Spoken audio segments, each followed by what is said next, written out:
now it's just like, man, you got to have that time where you just like disconnect from the scene, just the race. Like, and it's a race that I've created in my head, you know? But you have to step away from it.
Good evening, ladies and gentlemen, and welcome to the Oceanic Challenger Series. My name is Max Rogie for Foglia. Joining me on the desk tonight is Jimmy Preacher Fu, and we are currently in Week 3, Split 2 of the Oceanic Challenger Series, and we've had some great games leading up until now, but two teams have actually really found themselves ahead of the pack here and asserted themselves at those top two spots. Assertion is definitely the correct word. If you take a look at how the teams have gone so far, they have brought themselves to the top of the pack. We've only had 2 weeks, but that's given them enough time to really have 2 teams in the top with about 4 in the middle for that 1-1 padding. It really starts to show us just how these teams can go. As we see the list right now, we see XL5 and Nuovo Gaming at the top. Now, these two, they definitely have done great work, and it is of no small part due to the fact that they have picked up arguably some of the best players in this whole entire series. Yeah, a real cut above, that's for sure. And of course, rounding out the middle of the pack, you've got Team Fortnite, Legacy Genesis, Trident Esports, and Sid Academy sitting on 1-1. And down the bottom, unfortunately, we've got Reload and Alpha Sydney, who are on 0-2. They're yet to pick up a win, but hey, it is only 2 weeks in, so anything can happen throughout the split.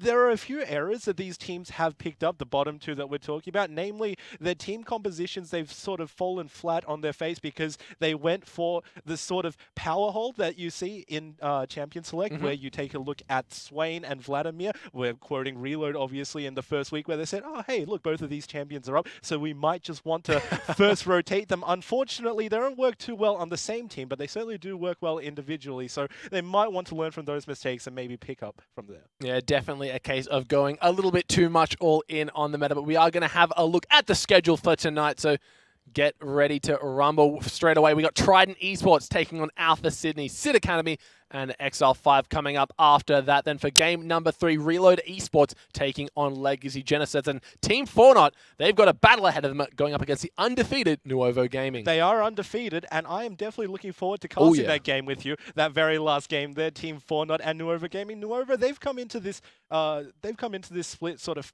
all guns firing, because they picked up a team comp when we looked at the players on the teams. We sort of looked at XL5 and we said, wow, these players are really good. And we looked at Nuovo and we said the same thing, but not quite to the same finesse as XL5. However, these people, they've come together and they've played as a 5-man unit so well. And I think that's definitely something to look at, because League of Legends is not a solo game. It is a 5-man game. And when you work together well as a team and you got that macro strategy taking you from that mid to late game, it really does help. Yeah, we're having a little bit of a chat before about why we feel that XL5 and Nuovo have really set themselves ahead of what most teams in the Oceanic Challenger Series are doing so. So looking a bit at XL5, what can you tell us about how they've been playing so far? Well, I definitely don't want to make this a Blinky show, you know, but he definitely is the carry of the team. He's doing a great job. We come into a position where ADC is not really as strong as it was in the past. However, Blinky is sure making a, he's making a case for it. Yeah, he's making me look bad by proving the exact opposite. We've seen him in the first week. His Lucian, he got that quadra kill in the middle of the game, and that was just so completely crazy. It snowballed his team from there on in.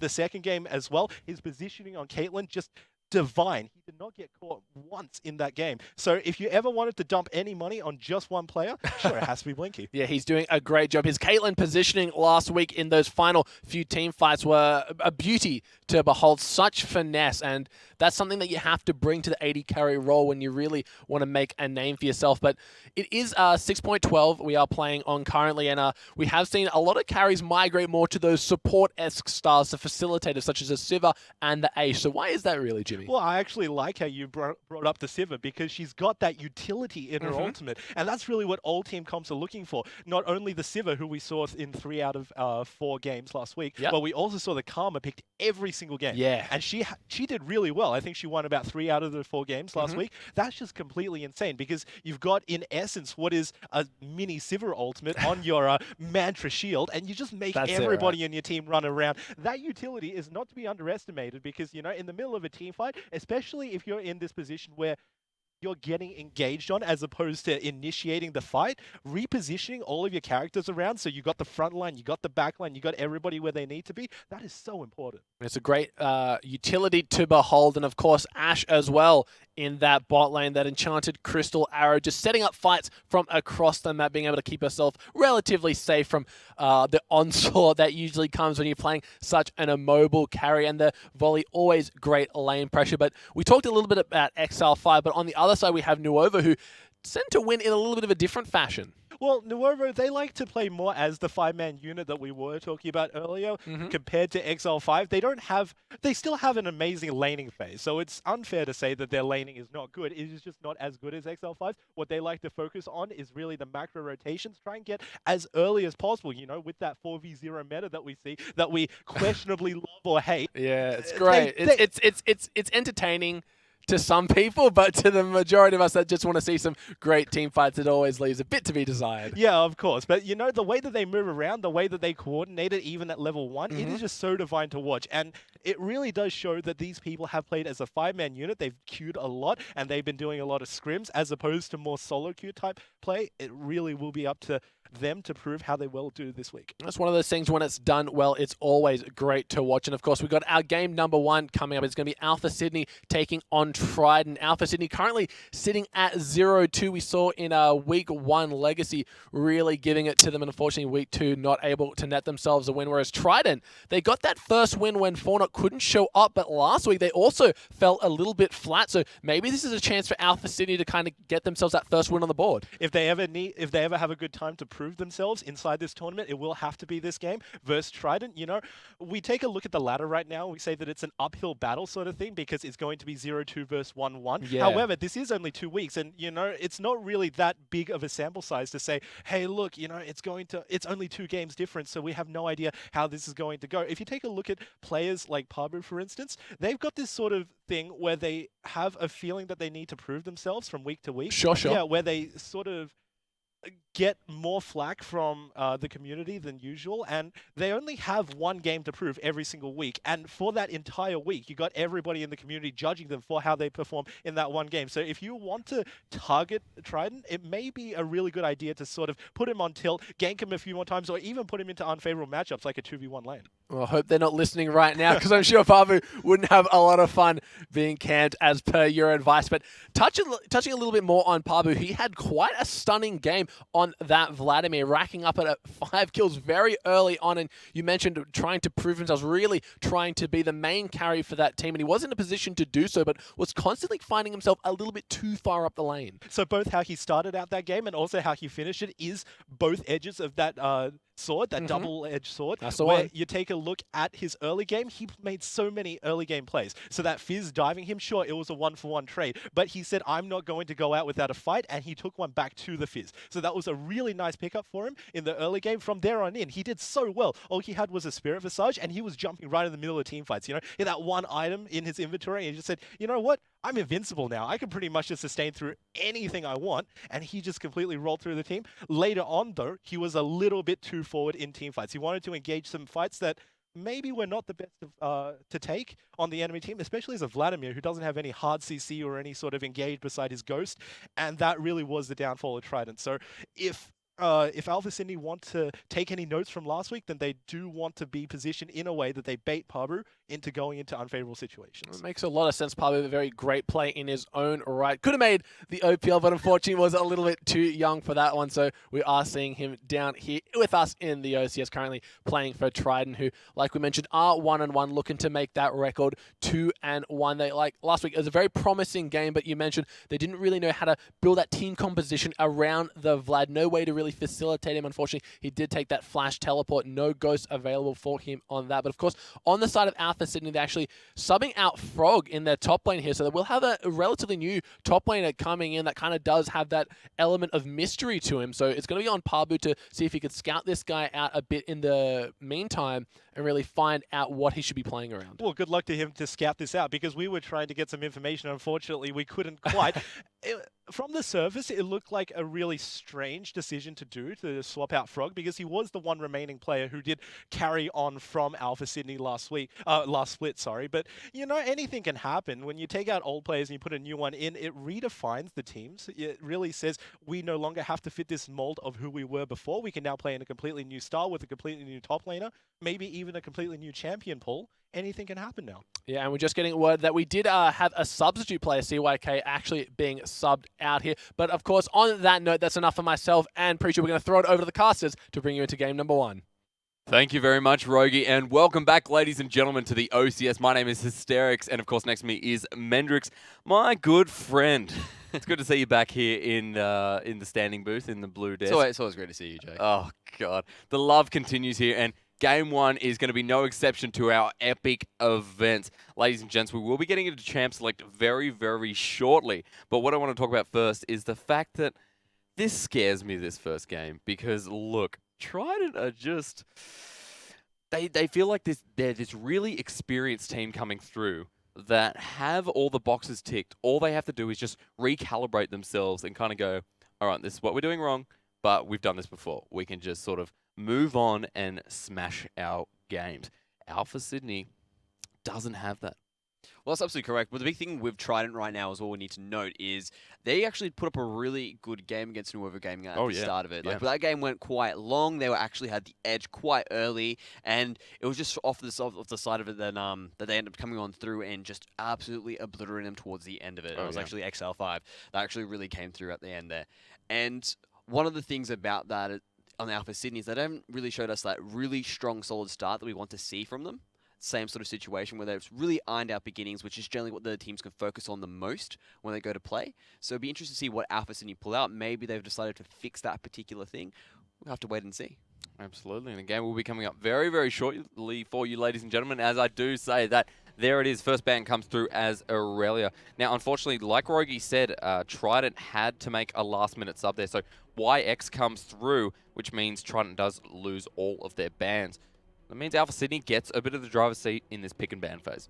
That's correct. And with Aurelia being taken out immediately means that they want to make sure that perhaps Trundle gets a bit of a free reign. Seemed to be the pick that everyone was going for, but never mind. They decided to take out Aurelia and Trundle as well. So targeting Pabu a little bit there.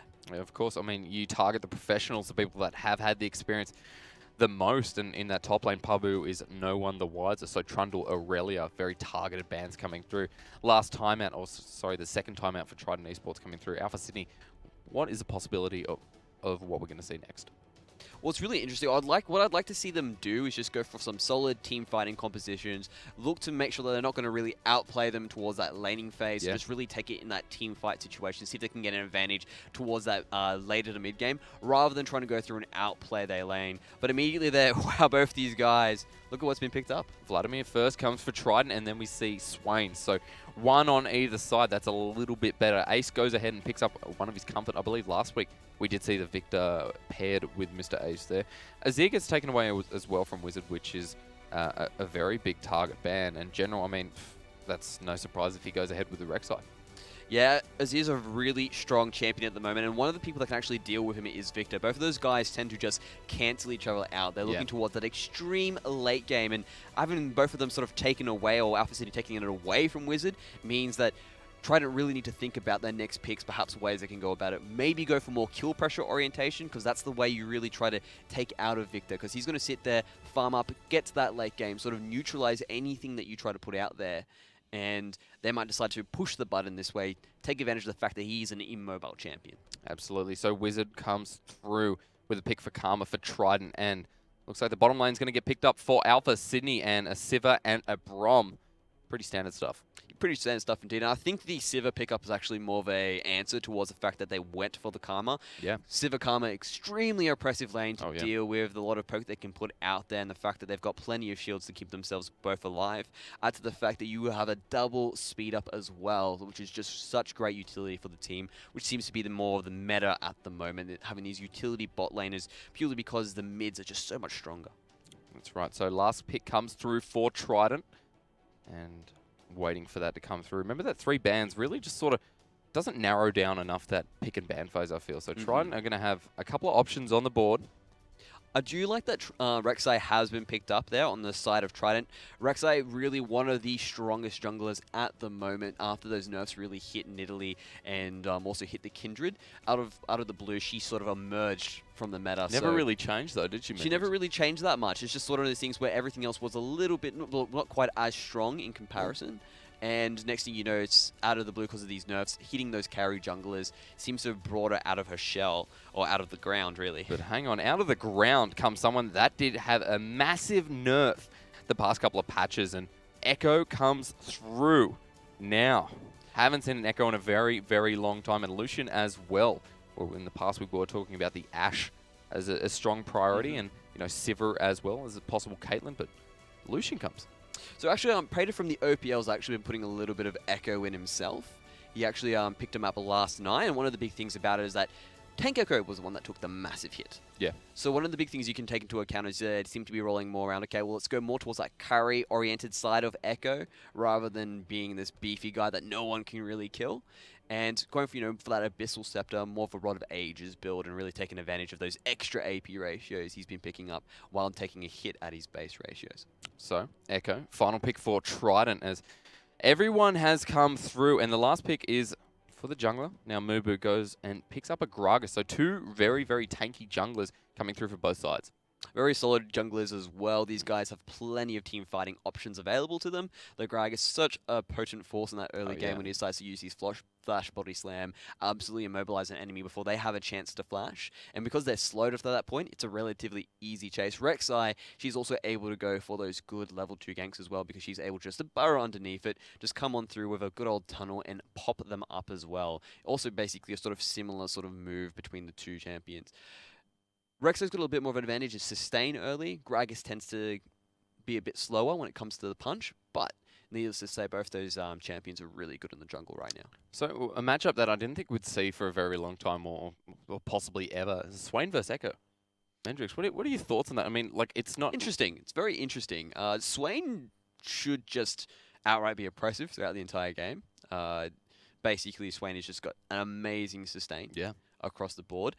And the big thing with Echo is obviously he's got that reset he's able to go through. So he's looking to maybe try to pop him, catch him outside of his Raven form, and just absolutely blow him up using those extra AP ratios, perhaps also on the backside of his jungler, giving him a little bit of an extra oomph on the side. And absolutely. And as we get closer to the game, my thoughts are always on the top lane because it's been like an OCS thing. You see a lot of the LPL and you see a lot of the other regions focusing around a mid-orientated sort of, look, mid gets fed, mid's going to carry, mid's going to do the damage, etc., etc. But in the OCS so far, it's been top. It's been all about top. And with Alpha Sydney, Frog was a main focus. His Trundle was fantastic, almost as good as Jack Attacks. But now that we do have a sub coming through, or a different top laner coming through, I'm a bit curious to see that if they hover around that top lane as much as they did. It'd be very interesting, like as you mentioned, that these guys they're sort of stuck to that whole top lane carry meta originally to begin. Like basically, they never really moved towards that tank meta. There was a few pickups across the board where you got the Maokais, those tanks were still strong. Trundle's still amazing to always throw up there, but he's still considered to be more of those carry top laner orientated type of people. They might not go for it. It's one of those cases where there seems to be very control-ish mages there in the mid now. Those guys really aren't going to be doing much. They're going to be sitting, Vladimir's going to be sitting there farming as much as he possibly can, and the same for Victor as well, as Alpha Sydney is sort of going in for a quick invade. Yeah, so the fan comes from Trident, but Alpha Sydney go bot side. They're going to get spotted out by 8-Man, who knows that they're rotating down the bottom. John Riggy going to be leading the charge here, but Alpha Sydney trying to get some deep wards. 8-Man continuing to harass, get a bit of early gold. And we said this last week, Mendrix. That's an extra potion.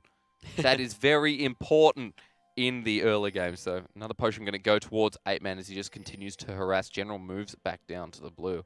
Now for Sydney, get a couple of deep wards. They're going to spot this lane swap if it happens. Trident also following suit with their extra champions who decided to move up towards that top side immediately when they saw Alpha Sydney going for the invade. And this way they know these guys can go just straight for those standard lanes. Looks like that's going to be the case as they can see exactly what the champions are doing. They're hovering a little bit towards that mid lane there, actually against the Victor, but they're going to slowly make their way down in. Alpha Sydney probably look to quickly push this out, see if they can get a quick advantage before Trident can get back to lane. So pretty standard lanes coming through. YX and 8-Man don't walk past a ward, so they're not going to be spotted out by Alpha Sydney, but I think Remen and John Riggy onto this one as they move to lane. Pretty standard stuff as we move into game one, ladies and gentlemen. I think Trident have been a very strong team coming into the OCS just purely off the fact that they have bounced off the OPL. Alpha Sydney, of course, last split were strong, but have had a roster change. So they're looking for their first win, I believe, Mendrix. Well, technically they have won one already. Technically, they have 1-1. Beg your So pardon. they're looking for their first victory, is what we're looking at. It's the same thing, really. Ah, good on you. But yes, they are looking for their first win, although the scoreboard says differently. And it's going to be a bit interesting between them in that bot lane as well, because you do have that utility up against that flat roll damage, because Lucian's more of a carry-orientated sort of ADC at this point in time, really wants to take control of that mid lane, use his superior damage with that good old Black Cleaver and Ghostblade build. And as we look into the mid lane, just them clearing waves. These guys are known as wave clear bots, and with a lot of AoE damage when they need to pull it out, so not too much surprising there. Gragas is making his way around, but he's just going for his blue buff. Not too much to note. Quite interesting that Pabu hasn't chosen to go that Vlad top lane, I guess. Very dependent on the Swain. But this time we get to see Wizard in that exact same position, remembering that Pabu was the one who was so fed last week. And a couple of deep team fights led to that demise. So Pabu going to play someone who's known for diving and getting out. See if this more orientates his play style. He continues to farm Time Winder. Absorb a lot of his mana, but he's gone Corrupting Potion against Senex first, which is, I mean, what else are you going to go? Well, I mean, one of the things you can go for is the Doran Shield, but it doesn't really work well with what Pabu's trying to do. He's trying to make sure he keeps everything pushed out as much as he possibly can up against Senex. And that way it really means that he's not taking too much damage. He will use up his mana pool very quickly, but he does have to TP to sort of perhaps get back early, maybe see if they can actually beat them to the punch, make sure there's no action happening, so that's forcing his teleports 8 mana towards that early YX, point. just continuing to poke Remen down bottom. He doesn't have enough spell shields for what they're sending out. Good to see Lucian back in a lane. Past a couple of patches hasn't been prioritized as much due to a couple of nerfs coming through. They're continuing to push up. Junglers are actually around mid-side. Mubu slowly getting there. His body weight kind of pulling him down. The Tunneler moving slowly across to the blue side. So General's just going to go head up and pick up his Wolves. But Ace and Wizard are pretty good positions right now to jump on anything that can be capitalized. Mubu's moving, drops a pink. And look at this hillbilly. Here he comes. He's going in to see this, if he can actually get a deep ward, maybe catch out General. He's trying to scope out where he is so he can get a free gank. He doesn't want to jump up there without a counter gank being possible, and that's why he's really double thinking it now. No wards. Checking, sees no wards, and General's not in position. He's going to go for it. So Pabu's there, doesn't have 6. I think this might be first blood, ladies and gentlemen. The flash comes through. Senex didn't need to do that, but he did it anyway. And that was just really well communicated there. They went through. Pabu used the flash, but it wasn't enough because it was a follow-through by Senex as well. And they just had everything they need. A little bit of lockdown, a lot of damage, and he went down. Tremosen's going to spot the hillbilly. Mubu moving away back to his farm. And General just going to move to the other side of the jungle. So first kill goes towards Alpha Sydney. And very impressive from Senex and Mubu. Just a bit of mistiming from Pabu, who didn't have 6. But looks like Catalyst going to be the first item coming through for Senex. And of course, I mean, up top, Catalyst and Catalyst as Ace continues to trade with Wizard. Look at these junglers. I mean, they want each other bad, but they can't really do anything at this stage without the help of their mid laners. Absolutely right. They're trying to see if they can catch them out, but it's just not too much they can really do. They have wave clear, a lot of really good escape, and then just a lot of zone control. That's what those two champions have in particular. Pabu. They do have Pabu though down there. He's going for it. There is the parallel convergence. Flash comes out from Ace. And I believe the ultimate came down from Wizard as well. So Pabu unsuccessful in his gank. Meanwhile, up top, Senex does get a wave or 2 on him. So, I mean, look, that's a big mistake. Well, he's not really losing too much for it. He'd gone down there. They forced a flash. They didn't really lose any summoners for it. And if you actually look at Pabu, he just recently finished pushing the wave that he had into that top lane. So he's actually come back in time and catch those waves as they're pushing back. So it's not the biggest loss there. A little bit of wasted time, a little bit of CS for a flash. But he got a flash. Pretty much you could say I that's could debate about this, but I will never. I will never. I mean, a flash is very, very important. So flash down for Ace in the mid. And Senex pushing this very hard against Pabu. There is the leap There is the never move. Pabu, I'm not sure if he judged this one as he's gone down to half health. Parallel Convergence going to shield him at the wrong time, and Senex back to full health already. And this is as we were mentioning, Swain would really have the advantage throughout this entire laning phase, purely because of that extra sustain that he has on top. And now that he's got his Raven form as well, he's going to be extremely hard to take down. Pabu will need General to actually take out this Crow. He was testing the waters there. Yeah. You could see, you'll be like, all right, so is Swain at that position? Yeah, oh, hang on, Swain. That's okay. So Pabu knows that it's a bit dangerous up top. General is there though, but he's going to get spotted by a ward. So Mubu knows exactly where to position himself. And is it going to be a fight up top? We wait. Doesn't seem to be too much happening there. General probably going to take this blue buff. Something that's not really too necessary on the side of Wizard. He might like to have that cooldown reduction. So would General. Interesting to see how they go for it. General is being happy about the fact that he's got a manaless mid laner. He's going to pick up that blue buff. And everyone always is. Isn't that just the little things in life, you know? The little delights, you know, having a mid laner who doesn't have mana is always a pleasure. As Mubu might have to give this one up. I think Ace is going to move towards it in a second. But look at Wizard. He's kind of around this one as well. A couple of wards get dropped. However, Trident don't know this one's getting taken. And Wizard is there against Ace. He's going to get the movement speed. And he gets slowed. Wizard does the Sanguine pull. He doesn't dive it. And everyone disengages. But things are getting tense in this jungle. Trident did want to make a contest on that blue buff there, but no one was really in position at the time that they wanted to engage. And Alpha Sydney able to walk away with it. And now that Victor has that blue buff as well on his side, he should be able to maintain or keep up with the sustain that Vladimir has on his side. And it's just one of those cases where you go, okay, well, these guys, who's going to be more advantaged towards that late game? Victor is just such a monster. He does so much more damage, whereas Wizard's more of a sustain sit there. He will be putting out consistent damage, but it will not be to the same level as Ace as he goes down. Okay, so Victor late game, not early game. Wizard comes through with General.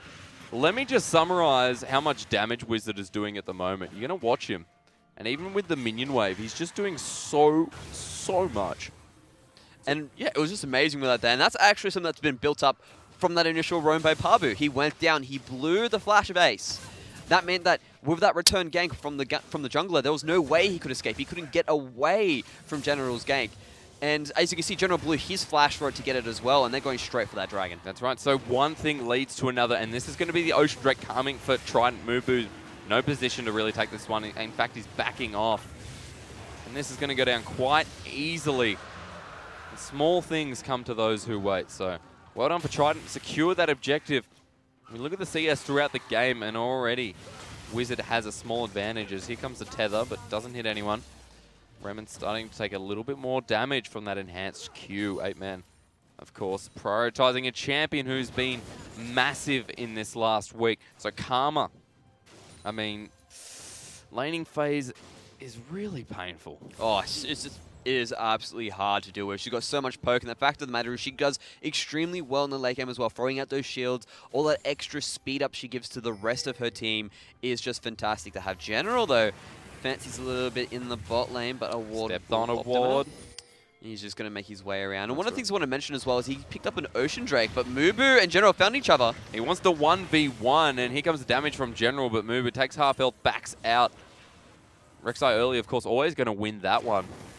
He takes a bit more ward coverage, and Trident seem like they have this bottom lane a little bit in their own hands. And that's what, like, one of the things I wanted to mention as well is the fact that they do have that Ocean Drake. The big thing about that, everyone says, well, Ocean Drake's not that much of a big deal in terms of that. I mean, everyone wants to have those Infernos, those Mountain Drakes. Those ones are great to have towards the late game. But here we have an engage coming through. 8-man just runs around the body slam. Here comes the culling. Explosive cast sends everyone out, and the Glacial Fisher comes out as well. And wow, ladies and gents, it's a lot of ultimates and nothing happens. Yeah, there was a teleport used there by Pabu, so that advantage is now going to go towards Alpha Sydney. Probably the best time to use it. They're jumping back onto Ace. General looking for the knock-up. Ace is sitting next to his turret. Flashes. Flash also comes from Pabu. Mubu gets stunned, so he's probably going to go down. But Pabu, there's the dive we've been looking for. He picks up a kill, and Karma, 4-man shield. Everyone's out of there. Or are they? I feel like they're getting a little bit greedy here. They don't stick around, though, and try and pick up a really ballsy kill. That was really well choreographed there by Trident. Oh, yeah. They went through, they decided, you know what? This would be a good time to go for the gank. We have positioning on it. We've got everyone ready to go. Senex will need to teleport down, and in that time, we can actually absolutely go through and take them out. They're just trying to hold on to this lane at the moment. Really being aggressive. This is a different Trident we're actually seeing in this early game. 12 minutes in, and Pabu has come down twice now. Not only that, but he has gone so deep. And Wizard's kind of been like, yeah, you know what, I'll just take the aggro. I can always heal back up. But Pabu playing a champion that is more suited to his playstyle. He's got 100 CS, but he's also got a kill to add. So that top lane pretty even for now. Runic Echoes gets picked up by Mubu. Bami Cinder well on the way to the Sunfire coming through for General. Mendrix, I feel like the first item's coming through for everyone. And people starting to show their true colors. They definitely are showing their true colors. And Pabu going towards that more carry-focused good old Echo. One of the big things about it, they might be going for Senex now. Here comes the shield. Doesn't get the stun on Senex. He's going to ult and he flashes this time. Teleport comes through, gets cancelled. In fact, so definitely worth. Ace doesn't have that one up.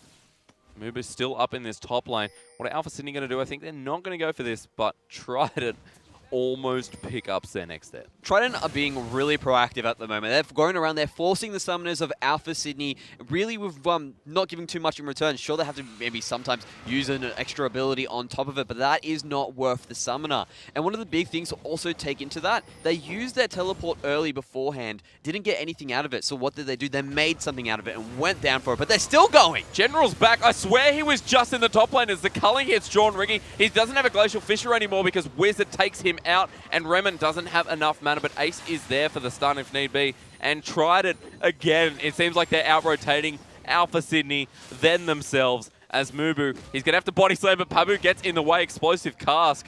That's an ultimate down. Do you see Senex just trying to put some damage down? But I'm a bit surprised because this is a different Trident. They're just really moving around the map well. And what you mentioned before, it seemed like he was just in the top lane. That's because he just was. He actually used his ultimate to get back to lane. They realized that Mubu was still up towards that top side, meaning it was a quick dive available to them. They immediately take that advantage, take the tower, and they're really starting to solidify their lead. Wizard is a wizard. Do not forget this because he's doing a lot against Ace, and that Victor falling behind in farm as Ace goes back to probably look at the final upgrade. To be fair, yeah, Ace has been bullied out a little bit. He's had Pabu visit him twice. He's had General visit him twice as well. And it's just one of those things where he's just been able to sit back, no worries. But they might be jumping onto Wizard now themselves. Alpha Sydney, 3 men strong there, but Wizard pretty ballsy as General sitting there. He doesn't get the ward. When you got that Sanguine pool, it's very easy for Vladimir to sit there and go like, come on guys, come at me. That's it. And look, Dragon up in 40 seconds. So with a Vladimir this big, I mean, you're going to be a little bit scared to go in close combat. Senex gets engaged up top, but Pabu has that shield handy. He's going to back off with a Time Winder. Dragon gets even closer, and Trident are around this top side of the map, but what they do mid could really dictate the next drag. Yeah, that's going to be up in the next 20 seconds, and they do seem to have a bit more priority on there. Alpha Sydney have a decent amount of ward coverage in terms of just having those good old wards around there, but the pink is an advantage of Trident. So they actually have the ability to clear it out. Mubu, they're just protecting, making sure that they're not going to go down anytime soon. I think Trident want to establish mid control, actually take that tower down, and it opens up the Dragon for them. Senex continues to move throughout, and Pabu continues to bully now. They're actually looking like more and more even trades. General uses the Tremor Sense, finds that he has Senex there in the brush. Remen and John Riggy sit mid, trying to protect what is left of this turret. Trident, what are we going to do here? What are we going to see as Wizard force a body slam out of Mubu, and Dragon never looks so easy after that. And this is an Infernal Drake as well. This is a great time to pick it up towards that sort of mid-game moment where you've started to pick up all your items. You're starting to get towards your second item. You do want to pick up that nice percentage damage increase. But Mubu, yeah, they've got something to say about it. In fact, I think Alpha Sydney have something to say about it. 8-man gets a stun. There's the culling onto the Victor, who just has to send a Death Ray and get out. On the hunt has been popped, but it looks like a bit of a disengage tool as they're running around that blue pit. Pabu's on the side. A shield comes through, but no engage just yet. Alpha Sydney seem to be a little bit disjointed. They don't really want to know how, or they don't really know how to engage upon Trident. Trident just sitting there, making sure they keep control of that Dragon, while Pabu sits on the side, ready to flank at any moment. If Alpha Sydney groups, he'll be using his parallel convergence to lock them down, and Trident will then begin their re-engage. Alpha Sydney is a 5-man strong. They're not sitting any wards as they have a pink in that brush, but Trident press the B button and possibly give up this Infernal Drake. Yeah, they seem to have taken a little bit too much poke there. Pabu's still hanging around as well. We do also have the Swain dropping back there. Ace in trouble! That's why. So Chaos Storm comes out, and there comes our Chrono Master, and Pabu just backs off. Echo, okay, so Echo might be back. Might be back. And look, I mean, they back never off left. now. They back off now, but they're just re-engaging on the Dragon as Pabu. He doesn't have that ultimate as an option, but he goes onto Mubu. The second Dragon goes, Explosive Cast misses, that flash comes through. Pabu is still safe. He's going to sit in his own shield here. That was very well done there by Pabu. He actually managed to use his good old dash to get back into the into Gragas before his Explosive Cast could knock him there. So actually managed to avoid all that sort of CC and knock him, just walk away nicely with some speed boost. I'm quite shocked because Trident are playing almost the game of their lives. It's not flawless, but by no means is it definitely not the worst game of their lives. Pabu is playing exceptionally well with his engage, and he's well onto his second item now, which looks like an Abyssal Scepter to sort of negate a lot of that AP damage. Alpha Sydney has 3 members who are doing quite a lot of work. A lot of members picking up or going for their second item. Cinderhulk built for General. He's gone for a Sightstone as well. So instead of going for the Tracker's Knife, going to build that as an individual item, get a bit more health benefits. But I mean, why not? Well, when both teams have double AP, it's always great to pick up an Abyssal Scepter. It means you can cut through their magic damage themselves, cut through your own magic damage and then defend against it. As you can see, Senex himself is also going towards that Abyssal Scepter as the turret in the mid lane falls, which is a great pickup for Trident, opening up the buffs as their sort of contention points now against them. And there's Pabu jumping onto Mubu. He leaps onto Mubu, that's right. So Pabu's sitting around this pink ward. Not sure that it's there just yet. YX and 8-man are sitting top, but they're going to back off for now by John Riggy and Remen, who just disengaged that. Rift Herald's gone. Ladies and gents, Baron will be up very soon. But enough about that, because Pabu is looking very balls to the floor once again. Going to stick with that, because that's exactly how he's playing this game.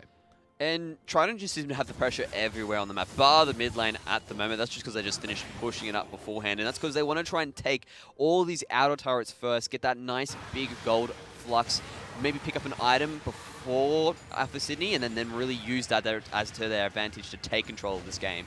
Mind you, they're well and truly in the driver's seat at the moment, but they really want to take it by the reins. Those champions can't kill each other. If you're wondering why Senex and Wizard aren't going at it, well, they just simply cannot. Just going to sit there. So I'm going to use some abilities and sustain. Well, I'm going to use some abilities and sustain. Well, I think we're doing the same thing. They're jumping onto John Riggy. No, they don't. Actually, the On the Hunt comes through, and General looks for the unburrow. There's a 2-man stun from Pabu. 2-man knock up. And Trident have got their eye in this fight. However, there is a turret there, so the Time Wonder is going to do some damage. They're not going to pick up anyone. I say that, though. There's the body slam. Wow. He comes through way too deep from Mubu as he gets absolutely splattered. And Pabu is in there with the Time Wonder again. Wow. And the 2-man knock up again. And a double kill. We're coming in 2, ladies and gentlemen, as we look down bottom. And now Wizard, he moves away from the never move. You can never move when you're in the never move, ladies and gentlemen. The flash comes through. Wizard, Tides of Blood. Where is it? Pabu picks up another kill. He gets the out sustain on the most sustainable champion. And Trident are now 7 for 1 with a 7k gold lead and a lot of turrets in their pocket. Everything just seems to be falling in place for Trident now that they've managed to pick up all those extra kills, those extra turrets falling as well. It was just one of those cases where Senex went into it, a few of his abilities missed, and at that point in time, he had run out of all of his mana, and Blood goes, no worries, man, I've got all my cooldowns, everything is sweet to go, and he's able to take that as well.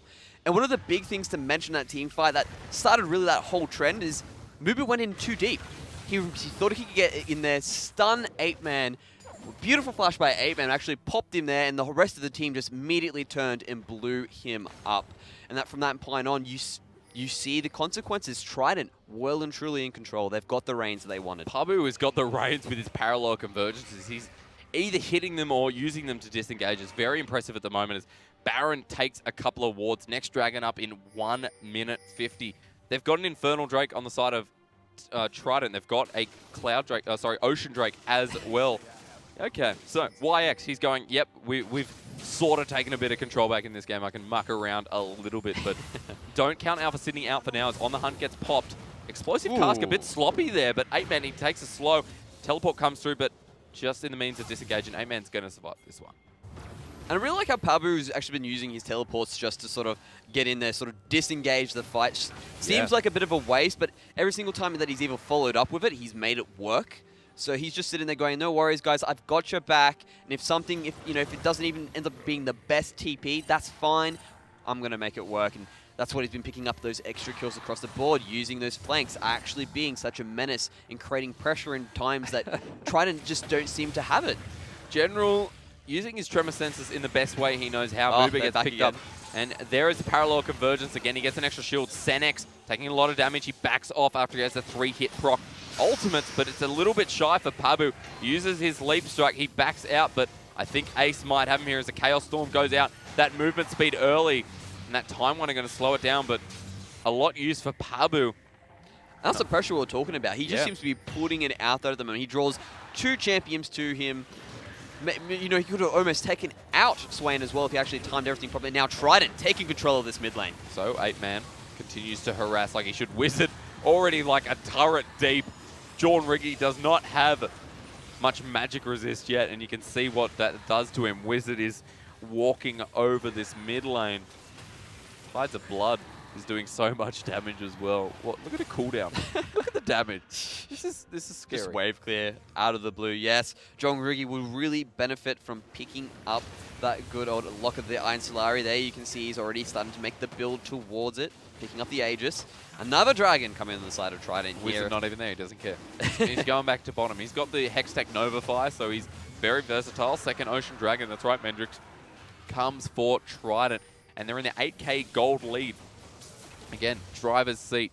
3 dragons. And, I mean, look, honestly, you got to be scared of Trident at this stage. The next one is a Mountain Drake coming through. And that's definitely another win condition. That's a great Drake to pick up, because it's at that point when you want to start cracking the base. They're jumping on to Ace and John Riggy. Parallel convergence comes through. Ace is taking a lot of damage from Pabu. There's a Glacial Fissure waiting for the explosive cast to come through, but Mumu, he's not even that huge. It goes on to Pabu. There is the ultimate, a double kill for YX, who hasn't been doing as much as we thought he would at this stage. Pabu picks up yet another kill, and that's 3 for 0. And Trident just, okay, Baron time. They're sort of gone through, okay, we got that jungler, sweet. We've got control over it, perfect. That's a great Baron opportunity for them. They have to clear out a little bit of the wards there, but Alpha Sydney want no bar of it. And they're, not to mention, they're also dealing with Wizard down on that bot lane as well.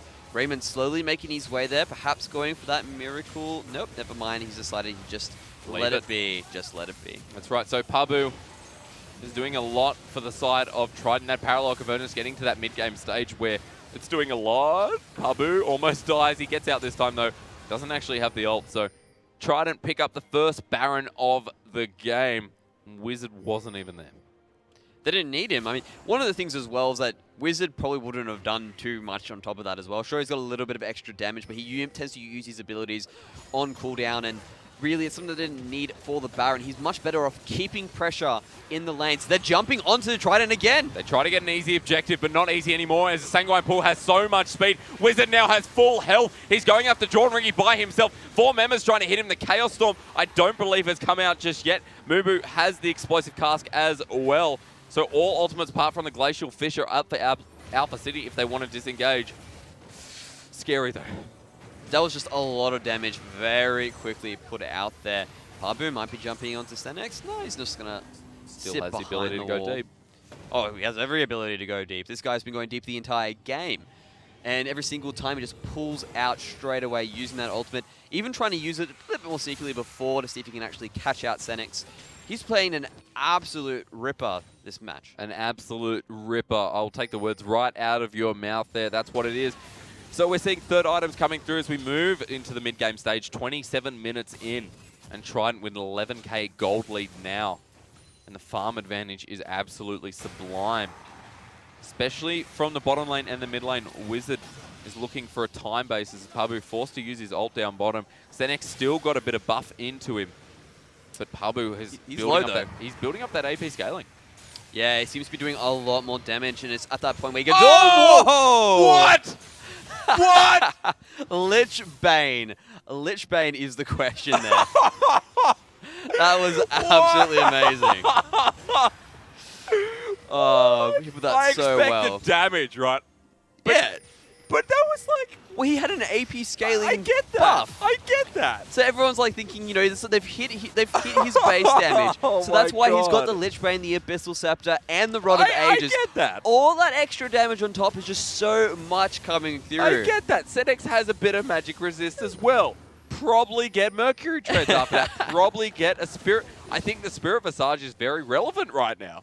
That's something he would definitely need to go for. It's so good to have on Swain at any point in the game. Having a good mixed match of stats really buffers him there. Look at Wizard though, you're almost taking that turret. There, he gets it in the end. 1v5 teleport comes through. There is the stun. Pabu is going to jump straight out of that one. Wow. Wizard, wow, burst damage. That's right, Mendrix, good call because Wizard is very deep into this one. They're just going to pick up one for now. Inhibitor going to go down as well.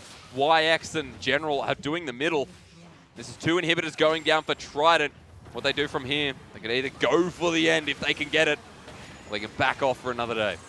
One of the things I wanted to mention that having the Mountain Break is the Mountain Drake come up towards this point of the game is great because it gives you the option to start breaking the base, getting that extra damage across. Trident don't need it. They're jumping on Xenex again. Xenex has no health. The sustain is going out the window here as Pabu. He's doing the same thing again. He's going to get the 3rd hit, and Pabu, godlike indeed. 7 for 1. He even pushes Mumu back. 3 members of Alpha Sydney are trying to defend this, but Trident, they just won't buzz off. They're trying, they're just holding on, and Alpha Sydney can't really do much about it. Look at the damage that was dealt to that turret there. That's like old Echo doing so much, and another team fight started. Explosive cast sends everyone everywhere, and Pabu, it doesn't look like it, wow, almost goes down there as General tries for the unburrow. Ace is taking a lot of damage, but YX doing a lot himself. Wizard has to, Zonya's there, the Chaos Storm's still alive, but the Sanctuary Pool keeps him alive. And one person almost goes down from Trident. They don't get anyone in the end as 8-man almost takes a crit, forced to flash out as well. Trident are going to back off now. Who knows where they'll go. Well, they've got the entire map available to them. They've knocked out all of the inhibitors. They've got all the time in the world that they need to make anything happen. The pressure is just going to be on Alpha Sydney. They have to deal with these super minions just coming all the way into their base. They're really just going to be cleaning that up the entire time while Trident can go through, reap as many benefits as they can from the map. Just go through, farm their camps, farm the camps of Alpha Sydney. They've got a red buff available to them. Dragon's up in the next 10 seconds. It's just options abound for Trident at the moment. Really, they can just go through and end it now. Alpha Sydney, you need a miracle. Okay, so next Dragon coming through. This is the Infernal Drake. Now there's 2 Nexus turrets left, and this is Mountain. That's it. That's exact. Sorry, what did I say? Infernal. Okay. Well, look, Mountain, you know, Misty. I don't know. I used to know that Misty Mountain song. That's a really good song by Ed Sheeran. You know, no, is that IC Fire? Wow. I'm falling off the cliff if I can't even call the song IC Fire. I mean, like, that took like 30 seconds. Who does that? And enough time to get the dragon. Oh, that's right. So look, there's a 4th dragon for Trident. They're not even going to need the Elder here. Pabu is pushing up in this top lane, and Alpha Sydney, all they can do is sit back and try and defend this as best they can. The gold lead is massive, 16k, and Trident are looking for their possible last push. And just really just powering through. They've got all the minions for them there. There they go. Explosive cast goes through. General is still in this front line. Wizard is following him as well. Parallel convergence goes down. Jornrig is the one that gets stunned. In this back, Pabu is doing a lot, and Remen is quite low as again and again you see a Vladimir go forward, and forward he does. A double kill for Wizard. He's now turned his attention to Xenex, as is the rest of Trident. YX picks up a kill. It looks like Pabu helps pick that up, and Trident pick up a victory in the OCS. That was absolutely brilliant. That game just seemed to be revenge of the Pabu. He was the first person to receive the first blood, and then the rest of the game, he just played absolutely amazing, completely destroying Swain towards those later stages, basically giving him no chance to sustain, just hitting him with a massive burst and getting out of there before he can do anything. I mean, you thought Echo was nerfed, and you thought, hey, look, Tank Echo's gone. Let's sort of give up. No. Man, Just adapt. You gotta adapt. Consume and adapt. Kha'Zix, wait for that. No, but on a side note, that was an exhilarating game because we saw a side of Trident that we haven't seen yet. This really hypo-aggressive, this really control freak of a game. And I mean, I like Wizard on Vladimir a lot more. They were extremely proactive that entire game. It was amazing how they really went through, just basically used the advantage of Rek'Sai, that global pressure, why she's such a strong priority pick at the moment, and just absolutely went through, meticulously picked them up early, take out those auto turrets, and then with that advantage, the moment they get a favorable team fight, they just absolutely steamrolled the entire game. So let's have a little breakdown of that explosive game from our hosts, Rogi and Preacher. Let's see what they say.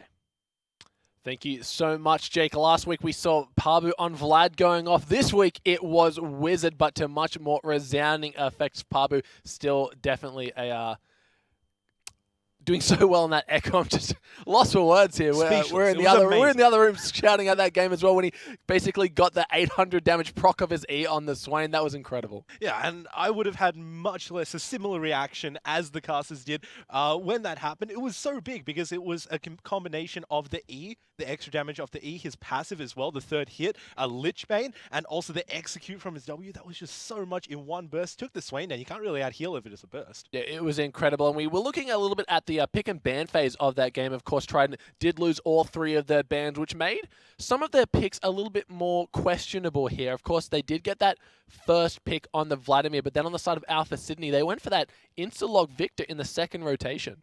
So they picked up that Victor along with the Swain. Swain, amazing. You know, you just got that counter, not necessarily to the Vladimir in lane, but certainly in terms of what they do. They do similar things. Sure. So to pick them both up, it's a nice little trade for trade. But then you take in the Victor as well, and that's just so strange because Victor is that sort of champion who, sure, he wins some lanes, but he definitely doesn't lose most of them. And you can definitely leave him to last. I think last split we saw almost unanimously that any single team that got on red side last picked the mid lane. So it was quite weird that they picked it second pickup. You could have just left it that far.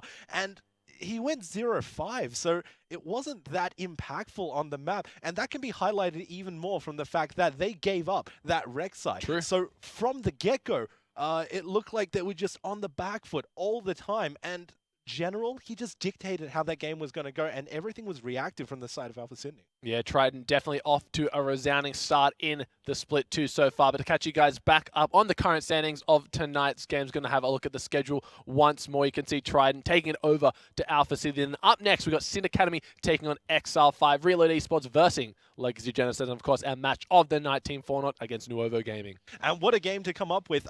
Sin Academy and XL5, this is going to be amazing. Much like the first game, it's going to be really an uphill battle against XL5. XL5 is one of the 2 teams that are 2-0. So they will be looking to defend their lead. Sin Academy want to catch up to them. So it will be up to them to really bring it to them. But XL5, this is the team that has really been defined by their laning phase. You know, all of their players are really lane focused, so they don't want to do 4v0s as much. They will do it if they, you know, if they are forced to, or if it suits them in a particular favor, but they much prefer the laning because their players are really high up there in terms of raw mechanical skill. XL5 definitely the team to beat, but can Sin Academy do it? We saw them amazing performance in week number 1, that excellent wombo combo, a beauty to behold, but of course we're going to be finding that right after the break.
echoes became colder. I never really knew that it was over. Till the quiet and the echoes became colder.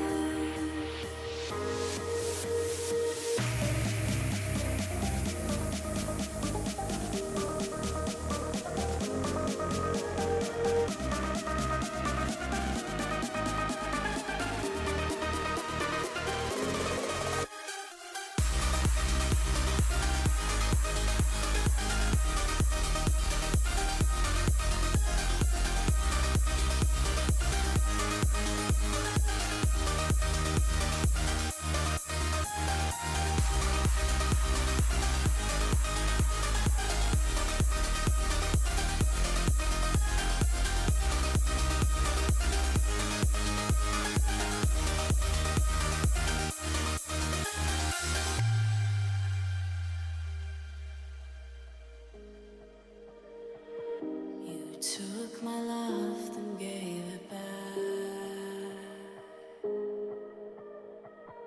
It's yours to leave, but it won't keep me from this hard time. And I'll try to carry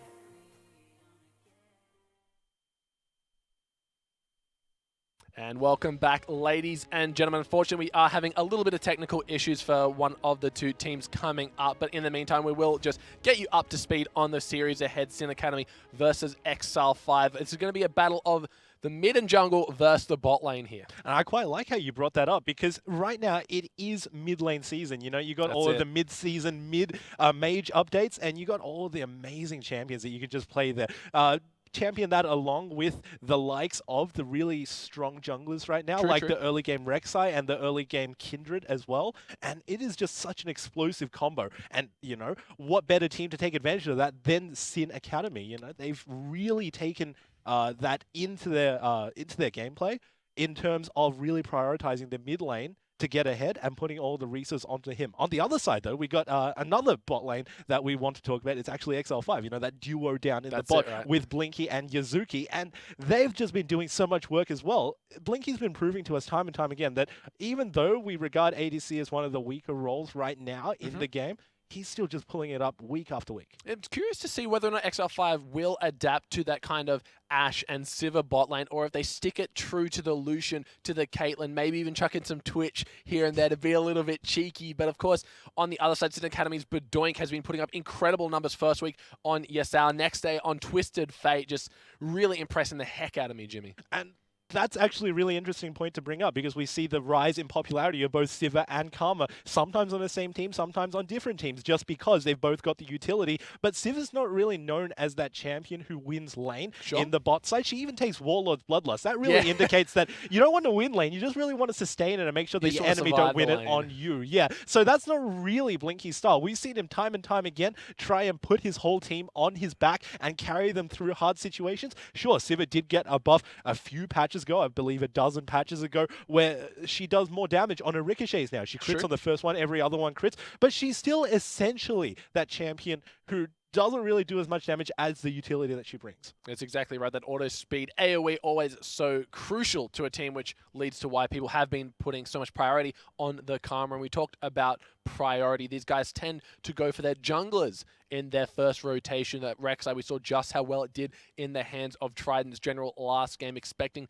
to see Rek'Sai in high contention coming into game number 2. Well, of course, yeah, Rek'Sai is so popular. I believe that she's one of the most picked champions in this entire tournament, not only here, but also in the OPL and internationally. She's just been doing so much work. She's got that amazing early game. Once she gets 6, she can be in one lane and then boop, all the way on the other side of the map. She's got dragon control. She's got all the way to late. What don't you love about it? There's a lot that Rek'Sai brings to the table after we've seen the rise and fall of the Kindred, the Nidalee, and the Graves, who are kind of that trifecta of carry jungle. So now it's gone back into that tank jungle. We saw Gragas last game, unfortunately. Didn't have the best of showing, but still a very prominent champion in the jungle. Even a little bit of Hecarim last week in the OPL as well. So all these different tank junglers are popping up with the relative changes. Well, of course, and tank junglers are the way to go because we see the rise in popularity of the mages who either go mid or top, who don't really have that sustain to get into the middle of a team fight. So if you get somebody with a stun, with a knock up, with a root, with anything that really just allows your team to catch up to the enemy team, then that's just completely awesome. You got Rek'Sai who can burrow in and then knock multiple people up. That's just so strong coming into a team comp with either a Vlad or a Swain, maybe both, maybe. And look, Sin Academy here, they're a team that want to fight. We've seen that time and time again, week 1 and week 2. They're both initiating the team fights, really looking to assert their dominance throughout the multiple knock-up comps in the Yasuo, but even the split pushing as well. But Doink's Twisted Fate, every single time he was in a different lane, it cost multiple people to try and follow him around. He was just constantly getting towers, constantly exerting pressure. Do you think the XL5 squad who shine through their laning can really keep up here? Well, they definitely have to put a lot of attention and focus onto Bedoink because you take a look at week 1 compared to week 2 for Sin Academy and you say, well, look, those two are completely different games, but they're not as different as you might think because if you take a look at how resources were allocated to their members, it all went to Bedoink. So you got the Yasuo who they want to put everything onto so his last breath can be comboed into some carrying potential. That was just so strong because you gave pretty much all the farm onto him when they were doing the 1-4 split push. And then you got Twisted Fate in the second week where once again you got all the solo farm by yourself. They really want to dump as much resource as they can onto him because they really have faith in Bedoink. Just to remind you guys again, as fortunate as it is, we are experiencing a few technical issues with some of the players here, so we are going to send it to a quick break, but we'll be back soon.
Familiar faces prolong the embraces. We were always one for the breakaway, but we're nearing chances to wake the day. They're calling you over, the methods are bolder. We're lost in the time now, reminding ourselves how we were always one for the breakaway, but we're nearing chances to wake the day.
And welcome back, ladies and gentlemen. We still are here waiting to hear if the teams can get their stuff resolved. Of course, any delays do result in a loss of bans, so no team wants to wait too long or else they're going to have to suffer that 3-ban penalty. And when you got 3 bans, the potential of Vlad and Swain and even Victor, Rek'Sai going across to the other team gets more and more prominent. Well, that's not necessarily true, because in the previous games that we've seen, some of the teams who have lost their bans actually did really well. Don't know if that's a correlation or causation. Don't want to say either way, but it does look that way. Yeah, exactly right. I guess when a lot of champions that need to be banned, like it's very hard to go up against a Vayne and Vayne's. Swain and Vlad is what I'm trying to say here.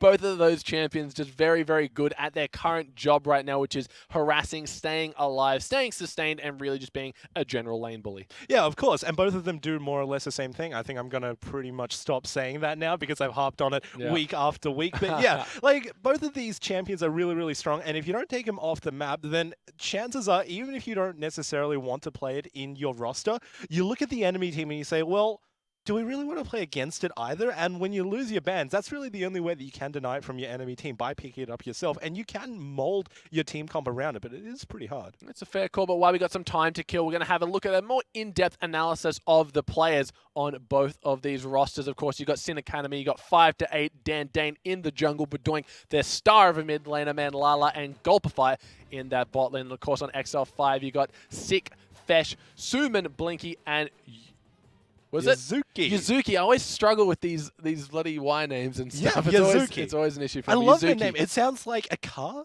except, you drive Suzuki. it. Yuzuki. Yeah. I remember it that way. Yeah, of course. It's really easy. And you had some stuff you wanted to mention, of course, about these players, Jimmy, and just generally their pick and ban phase, how they prioritize certain characters in roles and whatnot. Well, speaking of Yuzuki, let's take a look at both Blinky and Yuzuki as a duo, because we usually talk about Blinky by himself carrying, and Yuzuki goes into the backline both in terms of laning and in terms of team fights, where we don't really mention him too much. We don't mention the amount of work that he does, protecting Blinky, doing the engages for the team as well, but they also go in pairs when it comes to champion select. At the very least, in last week, if we take a look at it, they both first picked their champions. They were obviously on red side, so you had the 2 first picks. They've got the Caitlyn and they got the Karma as well. 2 amazingly strong champions. We remember Blinky being really well positioned, but we also remember Karma allowing him to move into those good positions as well. You're exactly right. And looking back to it, XR5, they tended to first pick their AD carry and support, which just helps show just how much priority they focus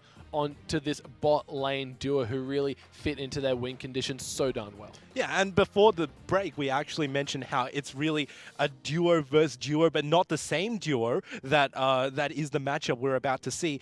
On Sin Academy, the duo that we were talking about is actually the jungle and the mid laner. If you take a look over at their pick priorities, unless you got something sticking out like a sore thumb, like for instance a Rek'Sai or a Kindred, then you really want to, you really want to delay that jungle pick because there's really not too much on the map that you can deny from your enemy. However, one thing that Sin Academy does display that we saw a lot of in the last split was the fact that they always consistently pick their mid laner last, and it's to no surprise because Badoink, you don't want your mid laner to get counted, and also you're putting all of your resources onto him. That's the way that you like to play. It's how you want to go. Look, Badoink definitely the backbone of this Sin Academy, and we're going to find out just why as we're throwing it to the casters to get us into game number 2. Thank you very much, boys. We're very excited to be here. I said that last time, but I'm even more excited with the little weight coming through. XL5 off the bat of a win. I mean, honestly, like, they both teams off the bat of a win. Well, Mendrix, I'm going to get there. Let me just talk about the fact that XL5 last week, they deserved it. Let's be honest. They really deserved it. So did Sin. I mean, Badoink playing that Twisted Fate, split pushing.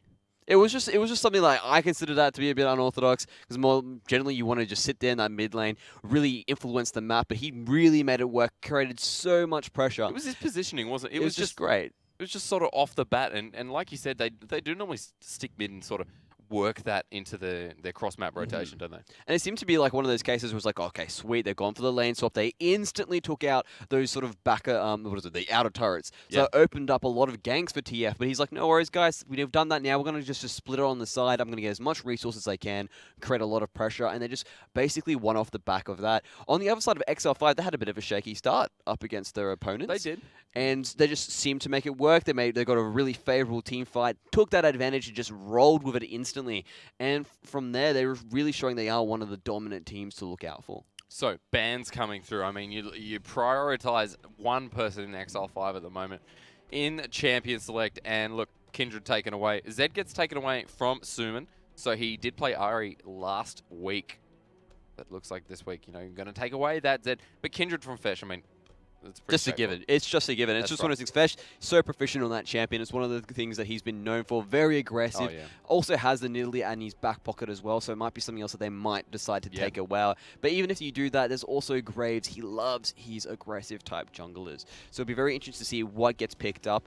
But another thing to note, Rek'Sai has been banned, and this guy just seems to see a lot of play, just generally across professional play, and also in the OCS. So I do believe XL5 has lost most of their bans, if not all, as Jax. That's interesting. That's very curious to see what they can actually possibly pull with that. Probably looking to make sure that they can keep that out. And the respect for Bedoink Respect for Bedoink. I like seeing a Yasuo ban. I mean, it's very, very rare, but that is some honest respect for Bedoink. So Yasuo gets taken out as the only ban for XL5. So they did lose 2 in the end. Mendrix, first pick coming through for Sin Academy. Rek'Sai's open, and so Jax is not. Jax is not, exactly. So Jax is one of those guys. I mean, you do take into account that Trinity Force was buffed as well, so very good for them to probably say, you know what, this guy's been spamming a lot of Jax. We need to take it out, make sure that they sort of take it away from Psych. Also, possibility that he might go in the jungle, but very unlikely. But they go and they snap up a Karma. So Karma comes as first pick, and I mean, Mendrix is popular in OC. This is popular in Australia at the moment. I feel like Karma's just a massive pick for all these gents. And it's just one of those cases where she's just fantastic to have towards that. And Alawi! Settle. I twisted my head at it. I twisted my head and I thought, look, Tentacles, is she coming out? Shrug your head. I do shrug my head. So, Maybe. I mean, it's just one of those cases where she's had those recent changes in the patch. So they've actually put a little more power to her base stats, the fact that she's able to scale with it, but that's all right. Look, absolutely fine. Instead, they lock in Aurelia, something a lot more safer, and Fesh gets Yuzuki, the Brom. Brom last game, of course, the Sivir combo means to see if they do go for that same AD carry. That's right. Brom at the moment seems to be falling a little bit out of favor in terms of the meta and of these aggressive type supports. Rather than going for the Bron, you probably have those caster supports, but he's still effective, especially with the team comps that you want to go for. Perhaps if you're lacking engage in what your team sort of decision or what you've decided for your team, he's just great to pick up and just give that to the rest of them. Rek'Sai still available as well, so they're just the two, and they managed to get a Sivir and Karma combination, so a very strong bot lane on the side there for Sin Academy, and there's the Rek'Sai. So Dan Dayan gets Rek'Sai, and like you said, Mendrix Manlala picks up Sivir Karma instead of the Sivir Brom this time. Wait till XL5 look for their AD carry. Remember that Blinky did play an awesome Caitlyn, and of course always works with Brom for being very versatile, and with an Aurelia on the same team, Mendrix. That's heavy. It is heavy as well. And I mean, Caitlyn is really good for Blinky to pick up. He's a fantastic ADC, and that's something he could go for. But it is a bit of a risk to put that into Sivir. It's one of those cases where even she throws out all those traps. Well, Caitlyn's been throwing out the traps. Sivir just sits there and always, thank you very much for that free mana. I'm just going to pop my shield, pop that trap of yours, and everything's going to be good. Very nice, interesting pick there. Oh, don't do that. Don't do that. Don't do that. They're moving me left and right here. So Elise and Lucian for the side of XL5. There we go. At least one of those champions as well, as everyone seems to be moving away more towards those tanky ones. She's sort of also crept back in there. She's good to have in terms of just basically she can lock down a champion. She's got great damage against those squishies, against your mid laners or against your ADC. She's got that assassin capability, and she's versatile enough to be a bit tanky if you decide to go for that Cinderhulk. So always good there. Blinky, we know he's a mechanical monster. Lucian is just perfect for him to just throw the whole team on his back like he likes to do and just really push on through. We've seen him get the quadra kill in previous games, so a very great pick there. So, last picks coming through for Sin Academy. It's not going to be Yasuo, but you do have top and middle open. And of course, Vladimir and Swain are actually open, Mendrix. So they pick up Vladimir. Manlala locks that one in. 5 seconds to go for Sin Academy. And unless my mind deceives me, we're going to be seeing a Trundle coming through as well. Yeah, Trundle just seems to be a staple pick for those top laners there. So 5 to 8, really to make sure that he'd pick that up. And it's just one of those cases where he will be stronger against Aurelia early. Yeah. He probably is, probably stronger towards the entire game. That 1v1, he tends to have that massive advantage. But once he gets towards the later stages of the mid to late game, Aurelia just sort of takes over. She's able to jump on to anyone who really needs as a priority target and absolutely blow them up before anyone really has a chance to get in there. So it's one of those cases of burst damage versus more team utility. Really, they're going to be looking to put Trundle up into that top lane, or in those side lanes, just split pushing away and just causing a lot of damage across the board.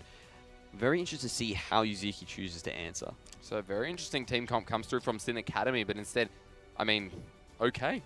That's all right. Last time it was Sick in the top lane with the tanky Fizz. This time it's going to be Suman in the middle with the, well, we're going to see normal Fizz. Exactly. One of the notable things to note with Fizz is purely that Vlad.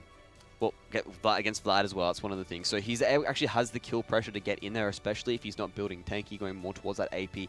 He's actually received a few nerfs as well, aimed mainly at the tanky Fizz. So a little bit of cooldown reduction has been removed from that playful Trickster, as everyone has had to deal with that before. It's a bit annoying to deal with. And as well, a little bit of damage taken off that base damage of the Seastone Trident, so that passive not dealing as much damage. So a little bit of an advantage going towards Vladimir there. It's going to be interesting to see how those two go up against each other in the mid lane. Probably Vlad will be very annoying to that Fizz early, and once he gets that level 6, he's going to want to try and jump in there, immediately blow him up before Vladimir really has a chance to get going. So the final picks come through, and it looks like we're at a champ selection moving into the game very, very shortly. But this time, XL5 going to move it around, and Aurelia and a Fizz on the same team, and there's a lot going on against that Vladimir. I mean, Mendrix, we talk every week about this Vlad Swad. Vlane Swad. Let's call it Swad. All right? Swad, yeah. We're going to stick with Swad. Swad sounds good to me. I'm going to say Swick with the Swad, you know. Stick with the Swad. Don't go back. Swad is a good combination, but I feel like everyone's sort of figuring out ways around it. Well, it's just one of those cases, well, what do they look to do? Sustain, get in the middle of the team fight, well, you can just pick up an Executioner's Calling, pick up a Morello, and that sort of just cuts their power by 40% immediately if they go too low. Oh. So it's just one of those cases where it's like, yeah, they're really strong, yeah, they're really impressive, but if you pick up the right items, they are manageable. And it just, teams have been able to go like, they're really annoying to deal with after those buffs that they got, but people are learning to deal with it, which is why there seems to be not too much emphasis on the pick and bans. They do seem to slip through more often. So we are seeing a lot more Vladimir as we will very shortly. I can feel it. I can hear the rift calling for Game 2 tonight. And Mendrix XL5 have had some pretty strong games last week. He said was a bit of a slower start coming through. Not what we've been expecting from XL5. Instead, we see someone like Blinky, who's just... Mechanical monster. Okay, let's go with that. I think his positioning last week was fantastic. Just in general, he's one of the most consistent players on their team, just in terms of the fact that he's able to be in the right cases or right places at the right time, and the amount of damage he can put out is just absolutely monstrous, especially on that Lucian. Do note as well that Lucian's had a little bit of a hit taken to him, not on him directly, but to the items he likes to pick up. So we're talking about that Yumu's Ghost Blade and that good old Black Cleaver. They've lost a little bit of AD on the side of them, so they're not going to be putting out as much damage as they used to. But that being said, Lucian is still a fantastic pick, able to do everything that the team needs. But to be fair, the first time, Mendrix, you and I personally saw Blinky, I believe was it the open ladder or the last split of the OCS? I am not sure what you're referring to in particular. Alpha Sydney. We saw Blinky in Alpha Sydney. He was the AD carry, of course, of Alpha Sydney, and his first champion we saw, and the first crushing defeat of the OCS came from Blinky's 19-1 Lucian. That's when we kept an eye on him there. So Lucian, of course, being one of his staple champions. Let's see how he fares on it. It's XL5 and Sin Academy, ladies and gentlemen. If you didn't get the memo that they're fighting each other, Game 2 coming through for you. Both looking for a win, both looking for something to... I'm going to say the word looking again. Look forward to after this. XL5 got a couple of wins on the board. Sin Academy, of course, 1-4-1. And Lala and Glopify looking for a lane swap at the moment as well. So that's just going to see that. It's a bit interesting that they decided against that. Perhaps they didn't feel they could deal with Blinky and decided to take a bit more favorable. So I guess you're going to jump in there and cause some havoc in the jungle. So Sick is there. He's going to take a lot of the damage. He's actually at half health for now. Boomerang Blade comes through. They're going to continue with this. They don't steal it. Instead, Sick. Not sure if he's going to have to go back, but doesn't have his hit end style yet, Mendrix. I don't think he would have. Well, he could actually go for it first, but it's one of those cases where it's not going to be that effective early. And Sin Academy getting a really big advantage off the back of this, because now that Psyche is a little bit lower, it's going to be harder for him to actually sit there and tank up and see if he can absorb a little bit of experience. They're trying to do the buddy system, but it doesn't really do much now that you don't receive full experience from jungle camps. But the big thing about that means that he's going to be a bit slower when it comes coming back to lane. While if you look at Sin Academy, their buddy system seems to be going a lot better. They're actually able to tank up a bit more and see what they can steal aside, sort of share that experience a bit better. So, Mendrix, lane swap. Who is really looking for the advantage here? Who wants to initiate this lane swap? Well, Sin Academy initiated it there. Like that was what. If you look at it, you had Sick up in the top lane. So Sin Academy thought, okay, great, we're going to use this. We're going to use that pushing power to our advantage. But funnily enough, because they spent so much time there really taking control of that top lane, XL5 are first to the punch to start beating down that turret. Exactly what they're doing. 3 members strong from XL5 are first to this turret. Manlala and Glupify up top are not too far off. Almost down to half. And Fesh not rotating down yet. In fact, actually going back to his blue. Look at the clear of that jungle. Already gone.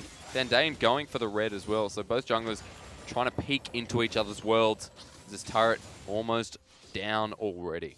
And this is what I really love about Lucian. It's just one of those cases, well, you know what? Siva and Karma are just fantastic at pushing those turrets out and getting them early. Lucian just fits that well. He's able to lane extremely well. He's able to actually take turrets really quickly as well, thanks to that passivity, that light slinger, just being able to use an ability, get an extra double tap, just weaving that in between your auto attacks. And as we can see here, these guys are just sort of slowly taking their time. XL5 very quick to the punch there. They're immediately moving their bot lane towards the top lane, so the ADCs are put on making their way there, see if they can actually trade quicker and get themselves a bit more of an advantage. And just trying to make these waves bounce back towards their laners just to give it a little bit of an advantage. And he actually manages to...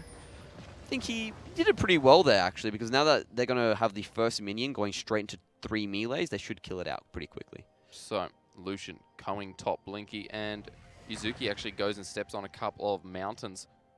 I'm going to say burrows because they're not mountains, but that's all right. They're little mountains. They're the things that dreams are made of. Miniature mountains. That's there. Right. Rek'Sai is building his way to the top. Exactly right. So Yuzuki drops a pink, sort of getting rid of that across the map, moves back into the top lane. Manlala and Glupify move back bottom. Six still waiting there. As Dandane is there, the Unburrow flash comes through from Suman. Really good patience there by Dandane as well. He actually just chose his moment to go in when Suman was going to use his Trickster, which means he was forced to use the flash. So look for him to probably make a return, see if he uses that patience and get himself a kill a bit earlier towards there. But he's turned his attentions to that bot lane Psyche in a bad spot. There's Fesh. Fesh is there, takes a lot of damage. Rek'Sai, wow, look at that. Almost. There's a flash. Another flash goes down on the side of XL5. And Sin Academy enforce a third flash there. There's the Unburrow. Wow. There's the first blood. And oh my god, Manlala almost goes down himself. But this might be another turret. I'm not sure why Sick was hanging around there, probably showing a little bit of inexperience when it comes to the lane swaps against Sin Academy. They had 4 members there. You didn't have your jungler anymore for support. You should have just immediately gotten out of there and forfeited the tower. As you can see, up in the top lane, XL5 is actually going across as well, trading the turrets. But it's an advantage to Sin Academy because they managed to get the first blood on top of that. Oh? Okay. Okay, a little bit close, but that's all right. So XL5 trade that one off. However, Sin don't actually have that turret just yet, but they will very soon. But they're down the dragon side of the map. Yeah, and they're also getting themselves a dragon on the top of it. So Sin Academy off to a really good start and really taking advantage of that map and just showing how that advantage of they put a little bit of bully in towards that top lane, slows them down just that bit more, and then some better positioning, taking advantage of that lane swap that they themselves initiated. So, all well that ends well. I wish I could say, but this is League of Legends. Nothing ends well. Only for one team, ladies and gents. There is the first dragon, Cloud Drake, going over to Sin Academy. Small gold lead, but nothing to really frown at. As XL5 holding on tight, Sick, small farm advantage. But you do see there's a bit of a push coming up in that top lane. Teleport gonna come through from 5 to 8. Mendrix, can he freeze this? I don't believe that'll be the case there. He's going to look to try, but it would slowly start to push back purely because of how close it is to his minion wave. Eventually, they'll come through, take it out, and slowly the push will go back. One of the other cases to take into this account as well is Sin Academy actually have the scaling team. They have a bit better advantage towards that late game purely on the side that Trund will be able to steal the stats of either Aurelia or Fesh, depending on how he chooses to build and just become an absolute monster in those team fights. Also add to the fact that you're going to have an amazing power from Vladimir as well. XL5 have their work cut out for them, and oh wow, sick, jumping onto Dendane. Dendane, bit inexperienced. Well, that's the word, I guess, going around at what Aurelia can do. Sick almost takes him out. Has to unburrow, but doesn't use his flash. And that's because she does have the Sheen. Well, it doesn't have it, but was able to get out of there. Makes sense. Was able to get out of there with the burrow. But with the Sheen, and also adding to the fact that she's actually starting to build towards that True Need Force early, with the hit and style, has a lot of damage she can put out on demand. That level 4 to 5, a bit of a power spike for her, and Dendane, no in the position yet, hasn't really picked up his HP items. So some deep ward coverage coming from XL5 in that top side, bottom side. Same for Sin Academy, who are now getting pushed against this turret with a culling from Mr. Blinky there. Clubify and Manlala taking a lot of damage, but there's a big level difference between both AD carries as Dendane sits bottom. Blinky might be in a bit of trouble if Clubify can land something. Yeah, Yuzuki's being engaged on here. There goes Dendane. There is the smite, so chilling, it's cold. Yuzuki, Winter's Bite, knocks off Dendane. He's just going to burrow out of there. And I really like how Blinky used the culling there just to thin out the wave, just to make sure they can really get some pressure onto that turret. Dendane was there in position to really take control of that. Yuzuki taking a bit too much damage, but didn't need to blow any of his real major cooldowns to get out of there. So XL5 playing that very well. They're going back into it. I think we need to look at something, Mendrix. I just noticed, but Doink is ahead by a lot. I know the Vladimir Fizz matchup can be a bit shaky to start off with, but Doink. Oh, he's absolutely taking it to Suman at the moment. And Suman, he's got his opportunity now. He's hit that level 6 mark, actually level 7 at the moment. He can take his chances, use his Chum the Waters, and jump in with the Ignite. That's why he's taken it to really burn. But they're jumping onto Blinky. So Dendane is there, the unburrow, but there's a flash coming through, and Blinky, so much excessive damage. Manlala picks that one up, and the Hemo Plague has done a lot to Yuzuki, but he stands behind someone else. And Badoink runs down for a nice assist, but Manlala picks up a well-deserved kill.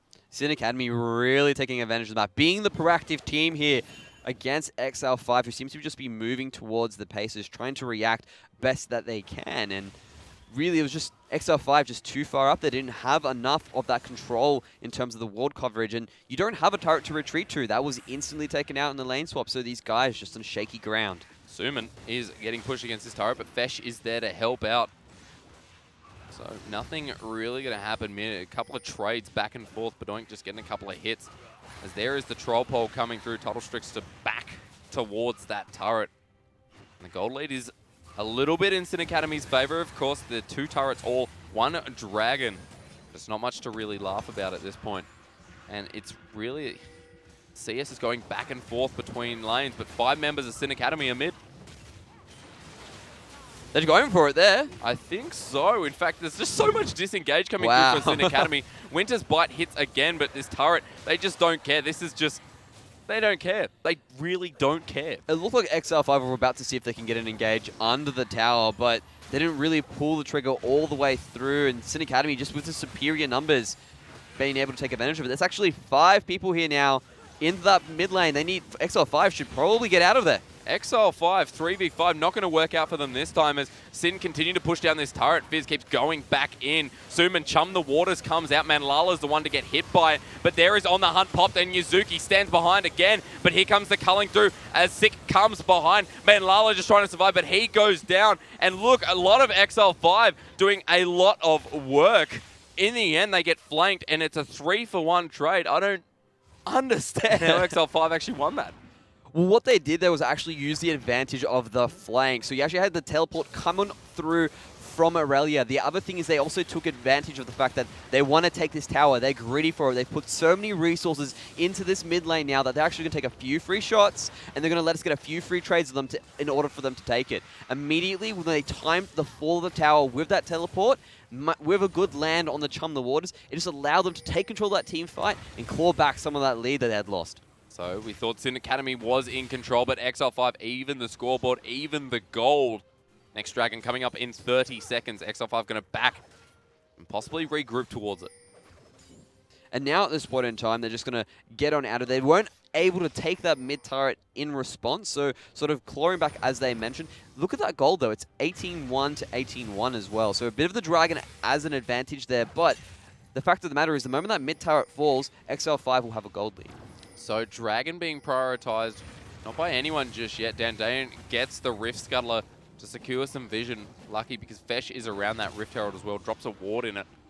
So see what they go for first. Trundle with Rift Herald is quite painful. Dandayan walks past that ward, doesn't check the brush, and remain there for the time being. It's a really good ward as well. Their general pathing means you just avoid that brush. So having it there will give you an idea of what's happening with the jungle. You really need to push yourself into that brush to make sure it's been cleared out.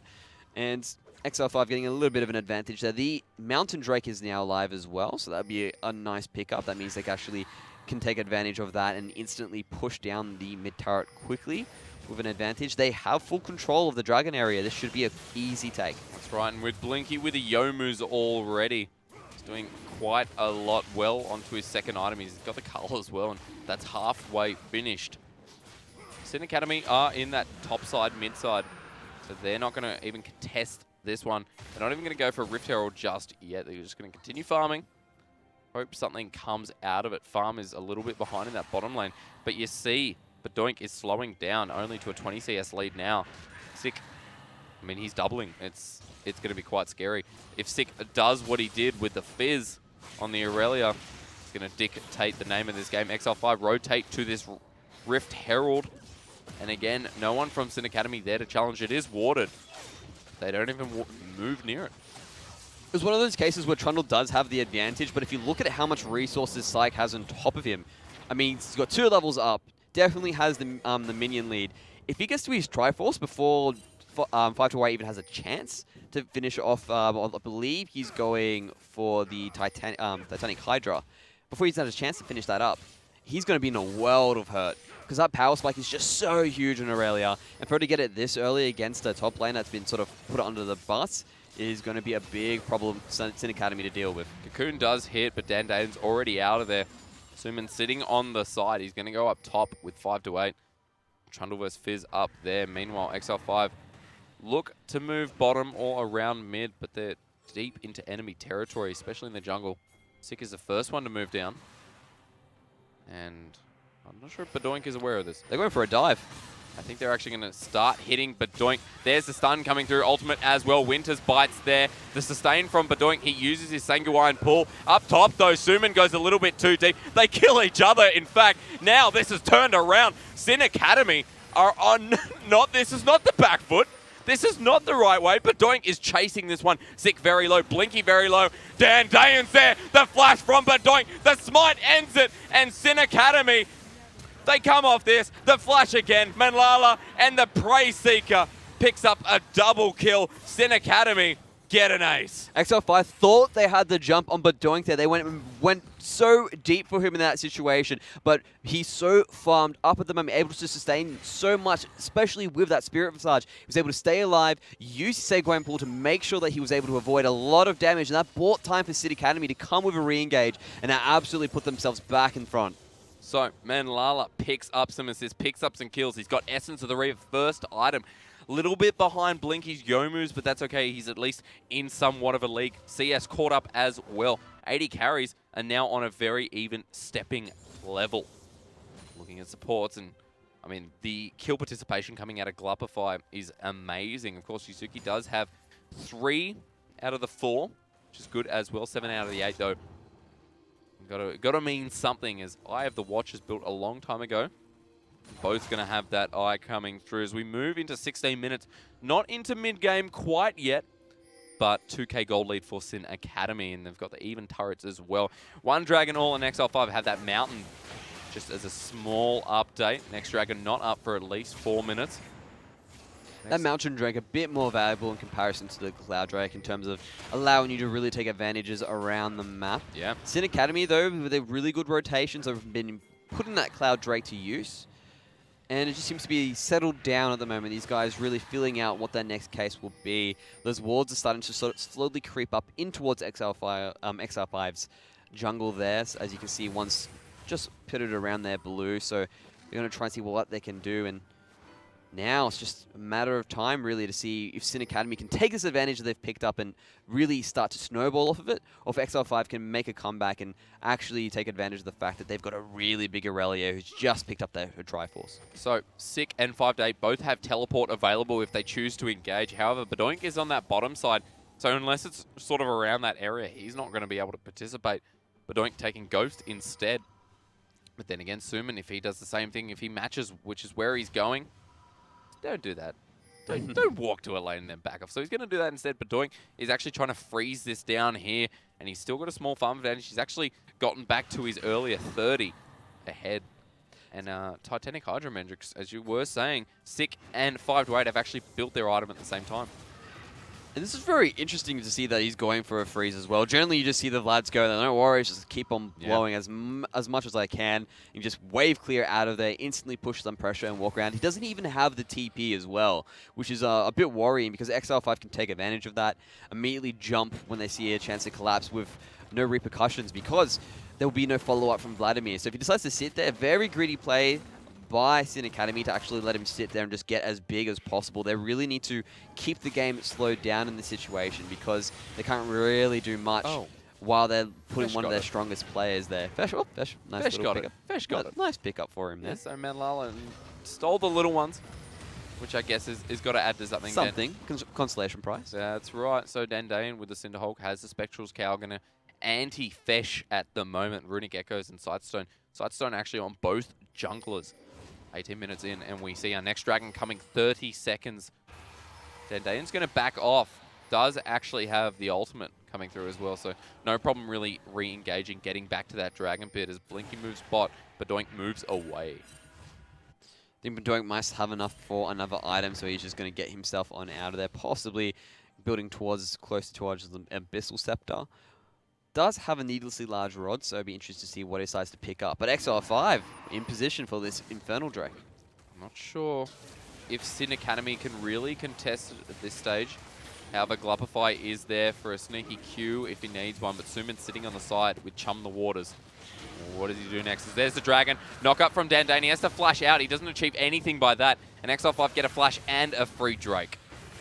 Sin Academy just not in position there. It was a really bad back timing by Badoink, so they had no real pressure or any presence from him there. They knew there was no chance he could actually get back as well because he doesn't have the teleport, and XL5 picking up what they can around the map. So Infernal Drake and a Mountain Drake, both very good. Yeah, on the top of the leaderboard. So a lot of XX damage against against those epic monsters and the turrets as well. And of course that flame damage is going to be painful for Badoink. Badoink moves back bot. It's a reoccurring theme that he loves to sit down here. It's just the farm king at the moment. So Sin Academy, Mendrix, it looks like they're sort of playing to the late game. And it was just one of those things as well that was mentioned on the host desk. They like to put a lot of resources into Badoink. And they did it in the first game with the Yasuo. They just sort of built a whole team around him. In the second game, they let a TF do the split pushing. And he played an amazing job doing that as well. This time around, he's on the Vladimir. He's 2-1-4 at the moment. He's been making plays around the map, but it just doesn't seem to have the same sort of impact as the other champions did in these cases. So, be interested to see if perhaps he comes into his own towards that late game and really takes control of it there, as he is a monster. As we can see, he's sort of revealed that build path he is going to go for the Crystal Rylai Scepter, as with that Giant's Belt.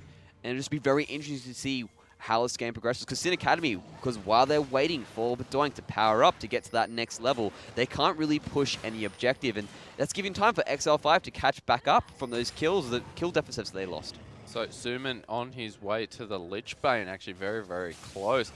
As we look at gold across the board, and again, Sin Academy small advantage. When we look at individual player gold, and you look at that, Bedoink is actually 500 ahead. It's a significant amount. And junglers, I mean, Dan Dane doing very, very well there as well. Mendrick, small little point, that Sick is still that far ahead. And Aurelia mid-game. All I'm going to say. Yeah, it's at that point where she is really a menace, and she's hit that point where the squishies need to watch out. Man, Lala needs to be on watch. Even Glipify is a bit of a worry, because she can actually just jump on there, one stun, and she can kill you in that particular spell rotation that she has available to her. But needless to say, they haven't really been able to find him. Sin Academy, they know they want to power up their Vladimir, so they're being careful, and it's being hard. But they've found Dan Dane. Dan Dane is going to tunnel out of there, so he's okay. He looks for the pink, doesn't finish it off. Remember that pinks do reset in health, and that one's going back up. Dan Dane knowing it's there, though. You see a bit of a slow mid-game coming through here, ladies and gentlemen. On the hunt, has to get popped as Sick runs after Manlala. Looks for the next one, but 5-8 on Suman. Remember how that happened last time. It is a very, very slow mid-game. Each one looking for the mistake, looking for the pick. Yeah, Suman, they're throwing out his chum the waters there, so not too much happening from him, but he is going a good amount of cooldown reduction. They're jumping onto Dan Dane again. So Dan Dane goes in with a tunnel. I'm not sure if this is premature or not. Glipify trying to defend this one, and Flash comes through. Wow, Blinky picks up a kill, and now Sick going in with a Flash 2. He's going to get pretty low, and a double kill goes towards Blinky, who's very, very deep. But 5-8 trades that one off with Sick. It's 2-1, and a Flash comes through from Blinky, who's so deep. He's gone way too deep, and Manlala picks up a consolation kill, so 2 for 2. And Bedoink is there with Suman, who is now going to have to 1v3. He doesn't have anything. Suman picks up that one, and it's a 3 for 2 off XL5. But God, that was messy. Man, the worry that I was mentioning before, the fact that they were putting so much time into Bedoink to sit there and just get himself and farm up. Don't worry, we'll be fine. You can continue farming, was realized. XL5 found an opportunity and instantly jumped onto it. Blinky there, apart from going a bit too deep, was playing that perfectly. He managed to use his flash and his abilities to the exact point to pick up those double kills. If he decided just to back off from that point, it would have been a big advantage on the side of XL5. Sin Academy able to pick up a little bit and salvage from that situation. But you really can't let Bedoink sit there and farm consistently, because that means XL5 will jump on an opportunity to take out one of your members or get a pick and immediately turn that into an objective. So next Dragon, a minute 30. Not sure what the next one is coming up. We do see an Infernal Drake coming through. Sick is moving bot side. 5-8 is already there. He's actually going to back off. Probably look towards his next item there. Looks like he does have a bit of magic resist in the process. Murktread's already picked up and turns into a Spectre's Cow. Has the Belt of Health as well, so a lot of defenses coming through. And that Trundle, of course, does scale into the late. But Sick. You got to wonder who's really going to make an effort in these team fights. It's just one of those cases where, with the Trundle and Aurelia matchup, it's interesting. He's like, I'm going to steal your stats and become really tanky and get all the HP that I need. And Aurelia's going to be like, well, I'm doing true damage, so it's not really that good. So you need to watch out for my amount of burst that I can put out there, coupled with a jungler. So 5-8, not really at that biggest advantage possible, although he's getting that free extra health back from 6. So that is something that is sort of negating that true damage that she has, getting that. And really, XL5 just on the ball in terms of putting that control around that dragon. They really do want to pick up that next Drake, but they found Fesh. So Fesh gets a cocoon onto Manlala, I guess a very important one, as there is the two-man knock-up. Rek'Sai does a lot of work. Manlala is the target with 2 members jumping on him. A 2-man knock-up comes through again. Suman is deep into this fight, has to flash over that wall. Fesh still alive after that ordeal, but Sick is the next target coming through. Nice jump to the minions, keeps him safe. And it's going to be a 1 for 2, but you got to say Dan Dane there with the knock-ups did so much. Oh, absolutely. But the action still seems to be happening there as a defend against this turret. And it's just one of those situations where you go, you can't have Bedoink split pushing. Well, what do you know? The moment you actually put him in the front line, actually throw him out there to initiate those fights and be ready for it and use the teleport on 5-8, Sin Academy get the advantage, and they might get another one. Sick very deep. I don't think he sees him around the wall. They're going to assassinate him. He's actually staying alive a lot, but Dan Dane picks that one up. And Suman still chasing after this. Sick a little bit too deep. And is this dragon going to be theirs for the taking? They do have a big advantage here. Oh, they're going for it. It's a 4v4 again, except Blinky's in the fight as Fesh goes in, Culling is on to 5 to 8, so is Chum the Waters. Zooman picks him up, and Dandane is back. 3-man knock up this time, and that's probably going to do it because Blinky goes down, Yuzuki goes down, and 4 members down. Dandane is on point. It is absolutely crazy there. Sin Academy using some really good terrain methods there to take out enemies across the board. And after that point in time, it seemed to be like, hey, you know what? XL5 had a little bit of advantage on that re-engage, but immediately Sin Academy turn the tables, take the advantage, take the dragon, and now they're well and truly in the driver's seat. And the turning point to those team fights, I mean, you know that Badoink's going to be doing a lot of damage. You know that Menlala's going to be doing a lot of damage. Even Glupify and 5 to 8, of course, going to be that Trundle. We know Trundle by now. He's been in our patches every single time. Oh, he's just a constant reoccurrer. He's always there. He's a pain. But Dandane with the knockups is just securing that. Yeah, it's just amazing. He seems to follow up and just turn it around and psych. He's playing a little bit of fire there. As Yuzuki in support. Jeez. So he seems to be okay. Not really the guy that you do want to jump onto without knowing where the rest of the team is. And as you mentioned, they sort of think they're going, we've got this, we can actually engage this fight. Well, no, Dandane immediately comes back, gets the knockups that he needs for his team, and then just off the back of that damage, Sin Academy are getting further and further ahead. So XL5 sitting around this Baron pit now. Bit of ward clearance is needed. XL5 is a strong group. However, Suman is bottom. So if Sin Academy choose to go in on this, they know that the Fizz is very far out.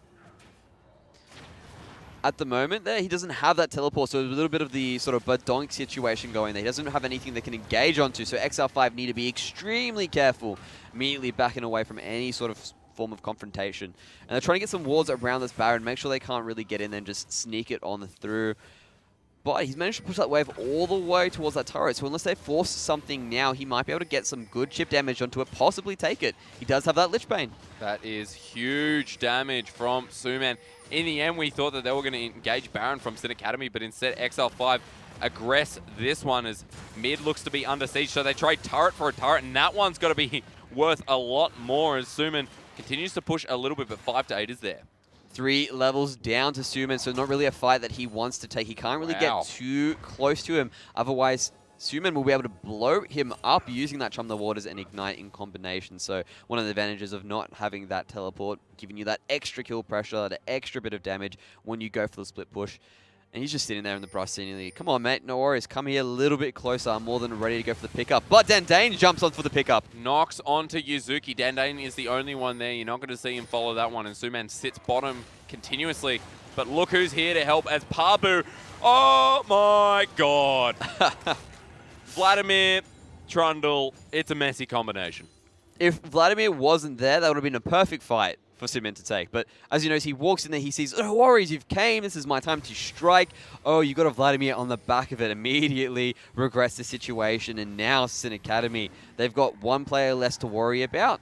And they've got someone with a TP at their advantage. So now that Badoink's made his way back to the rest of the team, they've got a fight they can go for. There is the Unburrow onto Fesh. Teleport comes up as well. I think he's going to have to repel very, very soon to try and get him out, but he flashes away from that pillar. And 4 members of Sin Academy, they're not even caring about the turret. Flash in, and there's the Hemo plate. Glacial Fisher comes through as well, but Dandane gets another beautiful knock-up. Gets Yuzuki well-deserved. Pillar knocks Sick away, and Sin Academy might have what they need to start up this Baron or get this top turret. Badoink really knows Vladimir to a tier at this point. He managed to actually just get that Seguin pull off before he died and immediately got all that regeneration from his ultimate.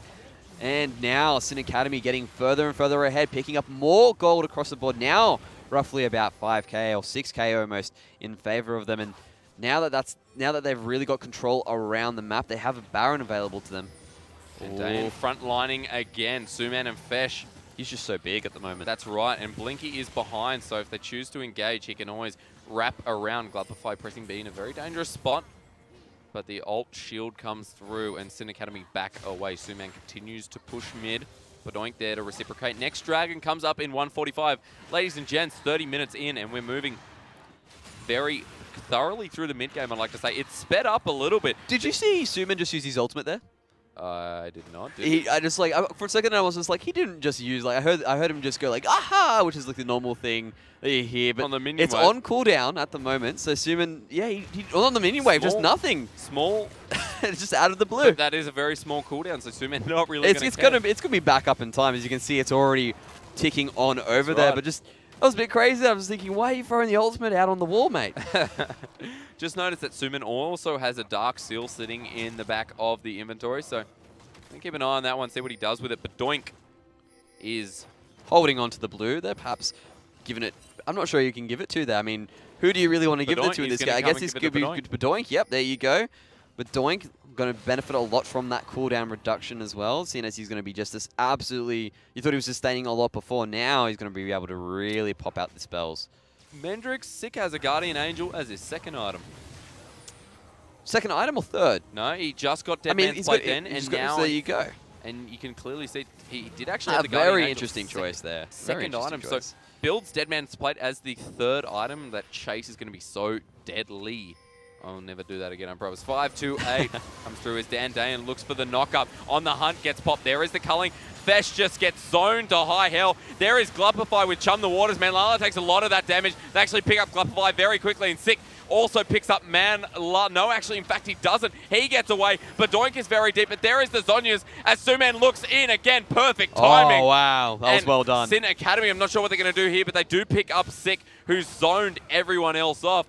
5-8 is going to go down, I believe. Blinky picks that one up. Dan Dayan is in himself, but is Manlala there to help? No, Suman dives him. Oh, the ricochet blown, and Dan Dayan is trying to chase Suman, but everyone else is down. That's 4 for 2. And XL5 only just survived that, but Dan Dayan is so hungry for this. He really wants to get onto him there.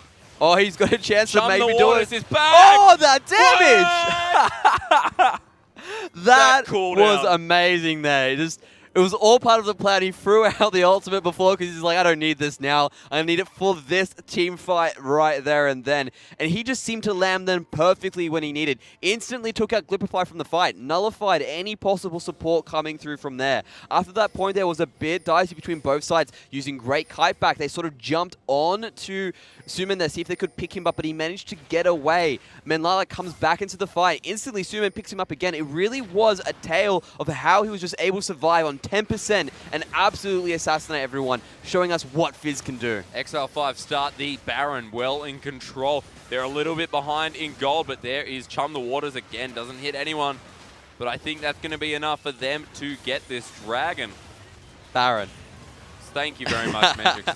Dan Dayan moves in. Not many members can get out. Sick goes onto Manlala. He's going to try and pick up a confirmation kill. Dan Dayan's actually not helping this one, but Manlala picks it up very luckily. I feel like Sick was on the border of picking 1-for-1 trade off Baron, but Baron for 1 kill is definitely going to work in XL5's Oh, that was absolutely worth it. And it was just one of those cases where he didn't actually have a way to get out unless he was using his flash. And so rather than actually blow his flash, he decided to jump in, see if he could actually slow down Sin Academy, and that bought enough time for the rest of XL5 to get out, reset, and take advantage of it. They might have found Suman, though. You don't want blue if it's going to cost your life, but Doink is there. He also has his Zonyas. Suman going to try and get out.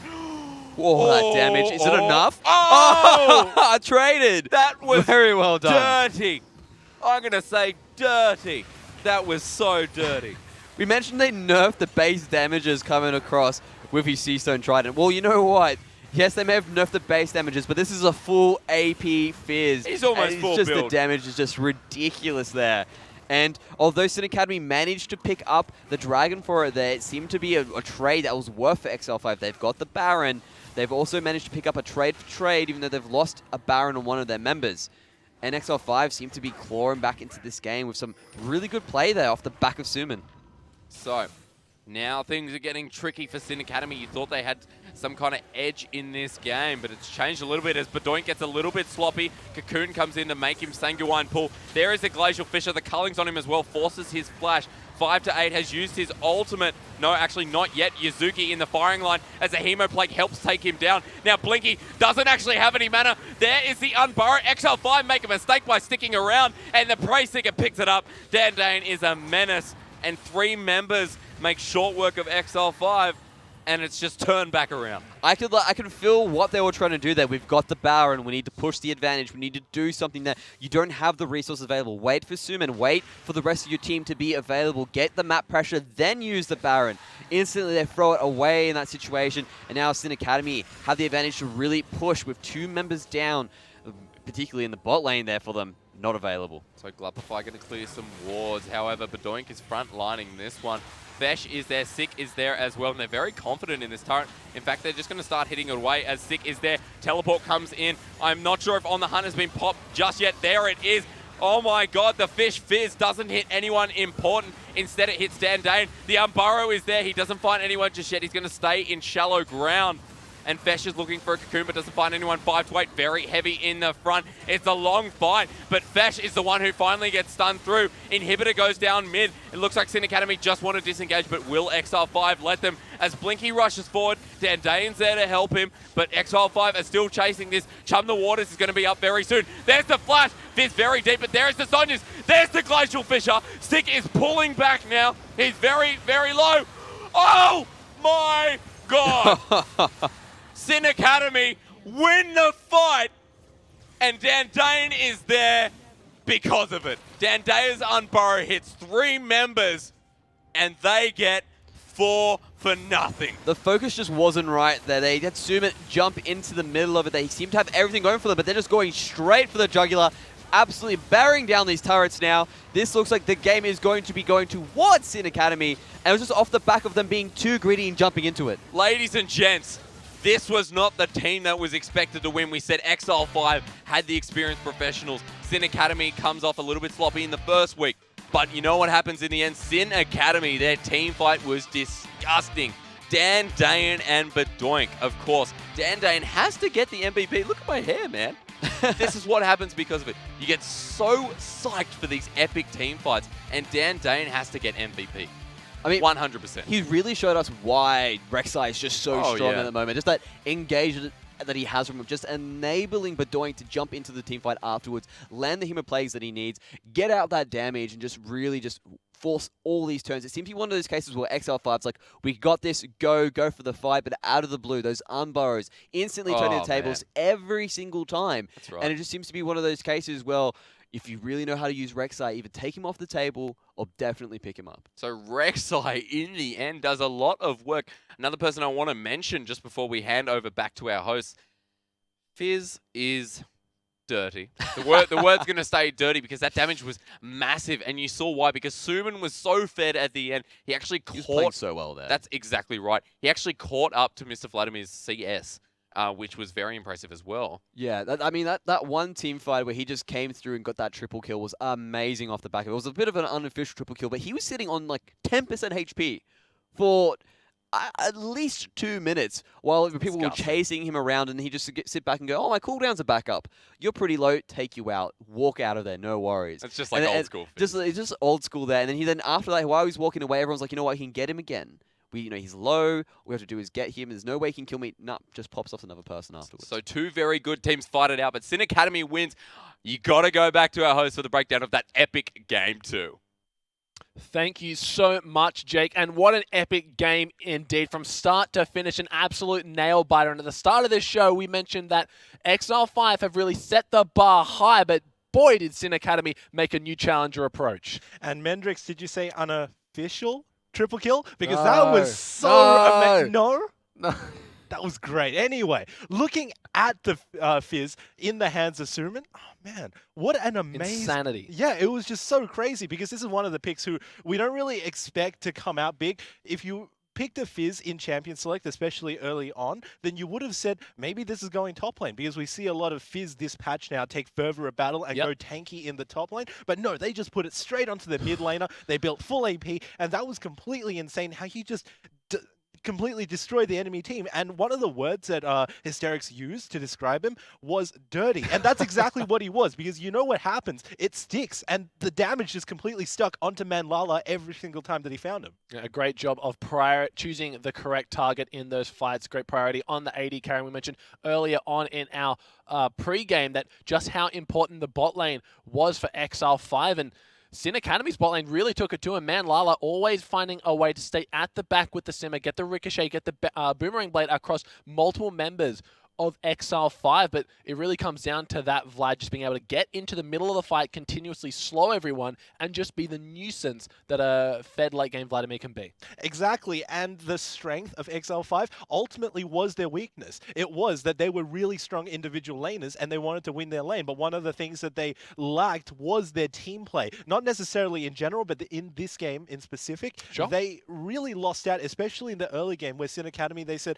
we can't really outlane these guys. We need to group up and we need to make some sort of macro play, whether it would be a 4v0, push that onto the enemy, or just anything, just something out of the blue and unexpected for them. And you can't really use your mechanics to fight your way out of a 2v5. Yeah, really impressive showing for Sin Academy, but that game has left you wondering just where we currently stand tonight. We'll bring up the schedule one more time to run you guys over that. Of course, earlier on, we saw Trident taking it to Alpha Sydney, and one of the biggest upsets of the tournament so far, Sin Academy beating out XR5, who we had pegged as our front runner. And coming up next, of course, Reload Esports going to be taking on Legacy Genesis and rounding out the night. Again, our game of the night. It's going to be a hard game to follow, though. Team Fortnite taking on Nuovo Gaming. Well, if any game this day was going to do it, then it would be the last game. You're right. I'm so excited to cast that with you. Yeah, it's going to be an absolutely epic one. It's like we said, it's going to be so hard to follow that action pack from the minute go, and Dan really showing up as well. He had a few question marks surrounding him. His first 2 weeks' performances,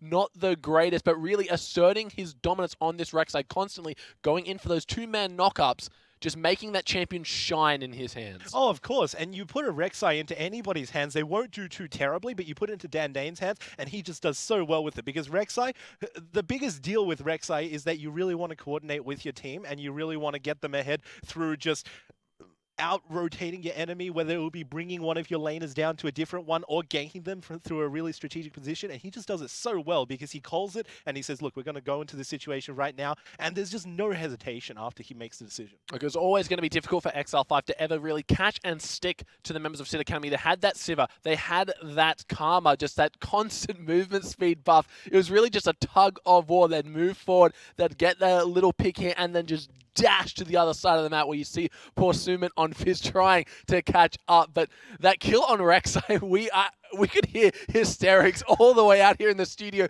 all the way back in the green room. It was impressive, to say the least. It was so crazy to watch, and I think I was on my feet for that. We were sitting down, and I was like, is he going to do this? And yeah, I was just jumping all insane. over the place. It was just such an amazing outplay. It was the unofficial triple, which really snowballed him ahead. Unfortunately, though, those single kills couldn't really accumulate to a game 1 for the side of X5, but it was still pretty awesome to watch. Alrighty, guys, on that note, we're going to go to a short break, but when we come back, it's going to be Reload Esports taking on Legacy Genesis.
Ladies and gentlemen, boys and girls, welcome back to the Oceanic Challenger Series after an epic event. My name is Jake Asterix Ozipenko. With me is Nathan Mendrix Mendez with the thumb. I thought instead of pointing to you this time, I could... Just on the side. I'm with him. Yeah, I'm with him. That's right. This guy right here. And gents, we're going to move on from that epic event of last game, and we're going to move straight into Reload Esports and Legacy Genesis. Now, Mendrix, this is an important game because both teams last week came off the bat of a loss. That's correct. And it's just simply one of those cases where these guys both had the right idea. I mean, even if you look on the side of Legacy Genesis, they had a really good start. Yeah. And it just sort of like fell apart towards the end. XL5 really came across, just took them out. And then the other thing to look on the side, then you got Reload. Reload were up against... actually escapes me right now, but the big thing about Reload game... Well. We can die together. So Reload game was actually versing Sin Academy. So the guys that won last match actually did really well against them as well. They had a fantastic late game composition, but could not really get there because of doing some amazing split pushing. So these two teams really want to make up for that last week and really take control. That's right. And look, I mean, if they play anything like the team compositions we saw last time with the prioritization of Swain and Vladimir, it's more Vladimir now, though, don't you think? Well, Vladimir and Swain really are sort of, these strong picks, priority picks at the moment. They're either being banned out or picked up. I really want to take a look at Rek'Sai right now. So Rek'Sai at the moment, I mean, Dan Dane played an amazing game on him. Seems to be one of those guys, he's been picked up pretty much every single game of tonight. Yeah. Was actually picked up quite a fair bit last week as well, and just across the entire regions as well. So he's one of those guys that really needs to put a lot of priority on, because that global pressure he's able to put up, his utility for engagers, really helps enable those champions like Vladimir, like Swain, to get into the fight. So, of course, if someone like Babip can utilize that, then Legacy Genesis won't have their little shortfall like we saw last time. As we look at the team lineup here, ladies and gentlemen, and the same crew coming through for you. Mr. Blaster in the top lane for Reload Esports. Monkey, who is yet to play Wukong for me, but we can still hope and dream. Massimo coming through in the middle lane. And, of course, Massimo last week did play in Anivia, Mendrix, and that's, I mean, that's always on the board. Well, that's one of the good things about Anivia. She gives great wave clear to the rest of the team. So it was one of those cases where they were using her last game. Amazing towards that late game. They needed wave clear, so it was just a decent slot pickup for them to just slot her into the mid lane, be that control mage, get really big towards the late game, but just never really realized for them. Another thing I would like to note as well is if you look at that, we do have Kulo there. The big thing about him, he's actually back on there. That's right. Before we had Minky Well, so big shoes he actually needs to fill. So look, I mean, Minky Well being a sub, I mean, doesn't really have the same synergy that Kulo does with the Legacy dare I say B-side coming through. Let's finish off with Reload Esports, because we always point out that Christmas Trees and Missfish ex-OPL, so they are the experience in Reload Esports, and we're kind of waiting and hoping that they bring through that bottom lane a little bit stronger. And I mean, versing Zami and Realapol, if we look at Legacy Genesis there, it's a big ask, because those bottom laners have had quite a lot of synergy so far. We look at Ryoma coming through in the middle lane for you, and we're going vertical, ladies and gents. Babip, who played an epic Lee Sin last week, got some nice snipes with that Sonic Wave, and Kulo's coming back, like Mendrix said, replacing Minky Whale. So Realapol plays that Bard, which we haven't seen tonight, and so I'm kind of hoping for that. Well, Bard's a really good solid champion as well. I mean, I'd like to see Bard as well. He's a caster support. He sort of has that nice little mix in between where he's the right amount of aggressiveness, the right amount of utility, because he is really strong towards that early game, and then towards when it comes to team fights, Tempered Fate, just such a brilliant ability to make sure that it changes the face of a team fight, or allows you to have that initiate, basically locking someone down, giving time for the rest of the team to catch up. And I mean, of course, caster support always opens up to Karma, which we've seen tonight 2 times in a row, and I guess last week as well, 4 times in a row, all games. So Karma is a massive priority. But can I just ask, do you think that Babip would sacrifice something that he loves, like a Lee Sin, for the Rek'Sai?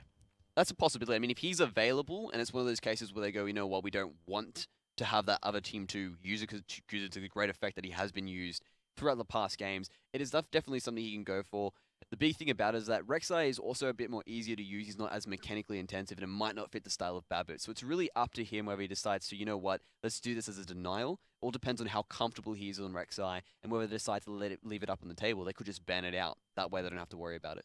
Well, let's see who has a better team comp and who sort of decides possibly to prioritize that Rek'Sai, otherwise it might get banned altogether. Ladies and gentlemen, we're going to throw you over for Game 3 to our friends Preacher and Rogi. Thank you so much, Hysterics. Of course, I am Rogi, joining me here by Preacher. Coming up, game number 3, week number 3, looking for some exciting games, just as half exciting as last game, and I'll be happy, Jimmy. Well, I would definitely love to see some action. We gave them a chance to cast, and now it's our turn. So, bring on all that we have. Maybe another Fizz who's just 100-0ing people. Who knows? Yeah, really looking forward to this game coming up. You and I were going over a little bit of their last week's draft and saw some interesting things here, like Legacy Genesis picking that Lee Sin despite having the Rek'Sai available, first picking Bard in the first rotation here. So a lot of comfort picks over high priority here. Yeah, exactly. And if you take a look at last week, in the game that Legacy played, actually both teams gave up the Rek'Sai, which is really weird because she's so strong right now. We see her perform not only today, but also last week and in every other tournament that we've seen. She's just being such a menace on this patch, previous patch as well. And it's just a real wonder why people aren't really picking her up. We see her actually picked a lot. She's around the 90% pick rate, but we haven't got any bans on her, so that's really strange. Very strong champion in her own regard. Of course, guys, we are now jumping into that pick and ban phase, and already looks like Reload Esports, don't worry, I am getting his hands on that Victor, and I can't blame him. No, exactly. And Victor was that champion that doesn't really lose any lane. It's so hard to play against. His real deal is he likes to poke you out, and with the sustain mages, you can't really poke them out because their whole deal is to sustain. So getting him off is better than banning the other ones. It looks like Vladimir, who we've seen in both the first two games, not going to be seeing any play here, and it's no surprise as Vladimir, a very, very strong champion. Currently also Swain as well. Wouldn't be surprised to see him get banned away. Yeah, and Vlad and Swain. Vlad is just the early game version where he has the sustain before level 6. You don't also have mana either, so you can't be bullied out by mana. You can only be bullied out by losing your health, funnily enough. And taking him off the table just means they don't have to worry about that. Here's the Rek'Sai ban, though. Well, straight away, the Rek'Sai MVP of last game, constantly getting those massive knockups, which led to easy team victories for Sin Academy. Not going to be seeing that here, though, as looks like Legacy Genesis do not want that in the hands of Monkey at all.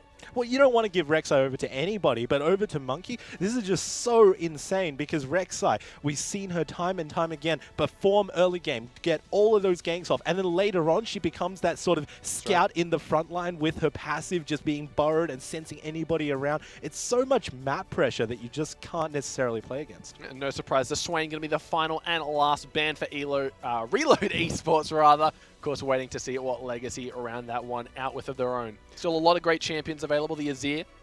Yeah, we have seen Azir. We've also seen a lot of focus, not in terms of picks, but in terms of bans on a Zed and a Karma. A Karma, actually. So not going to be seeing the 7th Karma in a row for the OCS here tonight. It will get taken away. And first pick, Irelia here, coming out for Reload Esports. That's extremely quick because we've seen in previous weeks that Irelia, she doesn't necessarily do too well early, so you can pretty much hedge your bets and say, look, we're not necessarily going to win top lane, but we've seen Irelia come back from deficits. We've seen her go even and then snowball even harder in those scenarios, so why not pick her up? She's not necessarily going to lose. Still two very strong champions available here if Legacy Genesis choose to choose them, of course.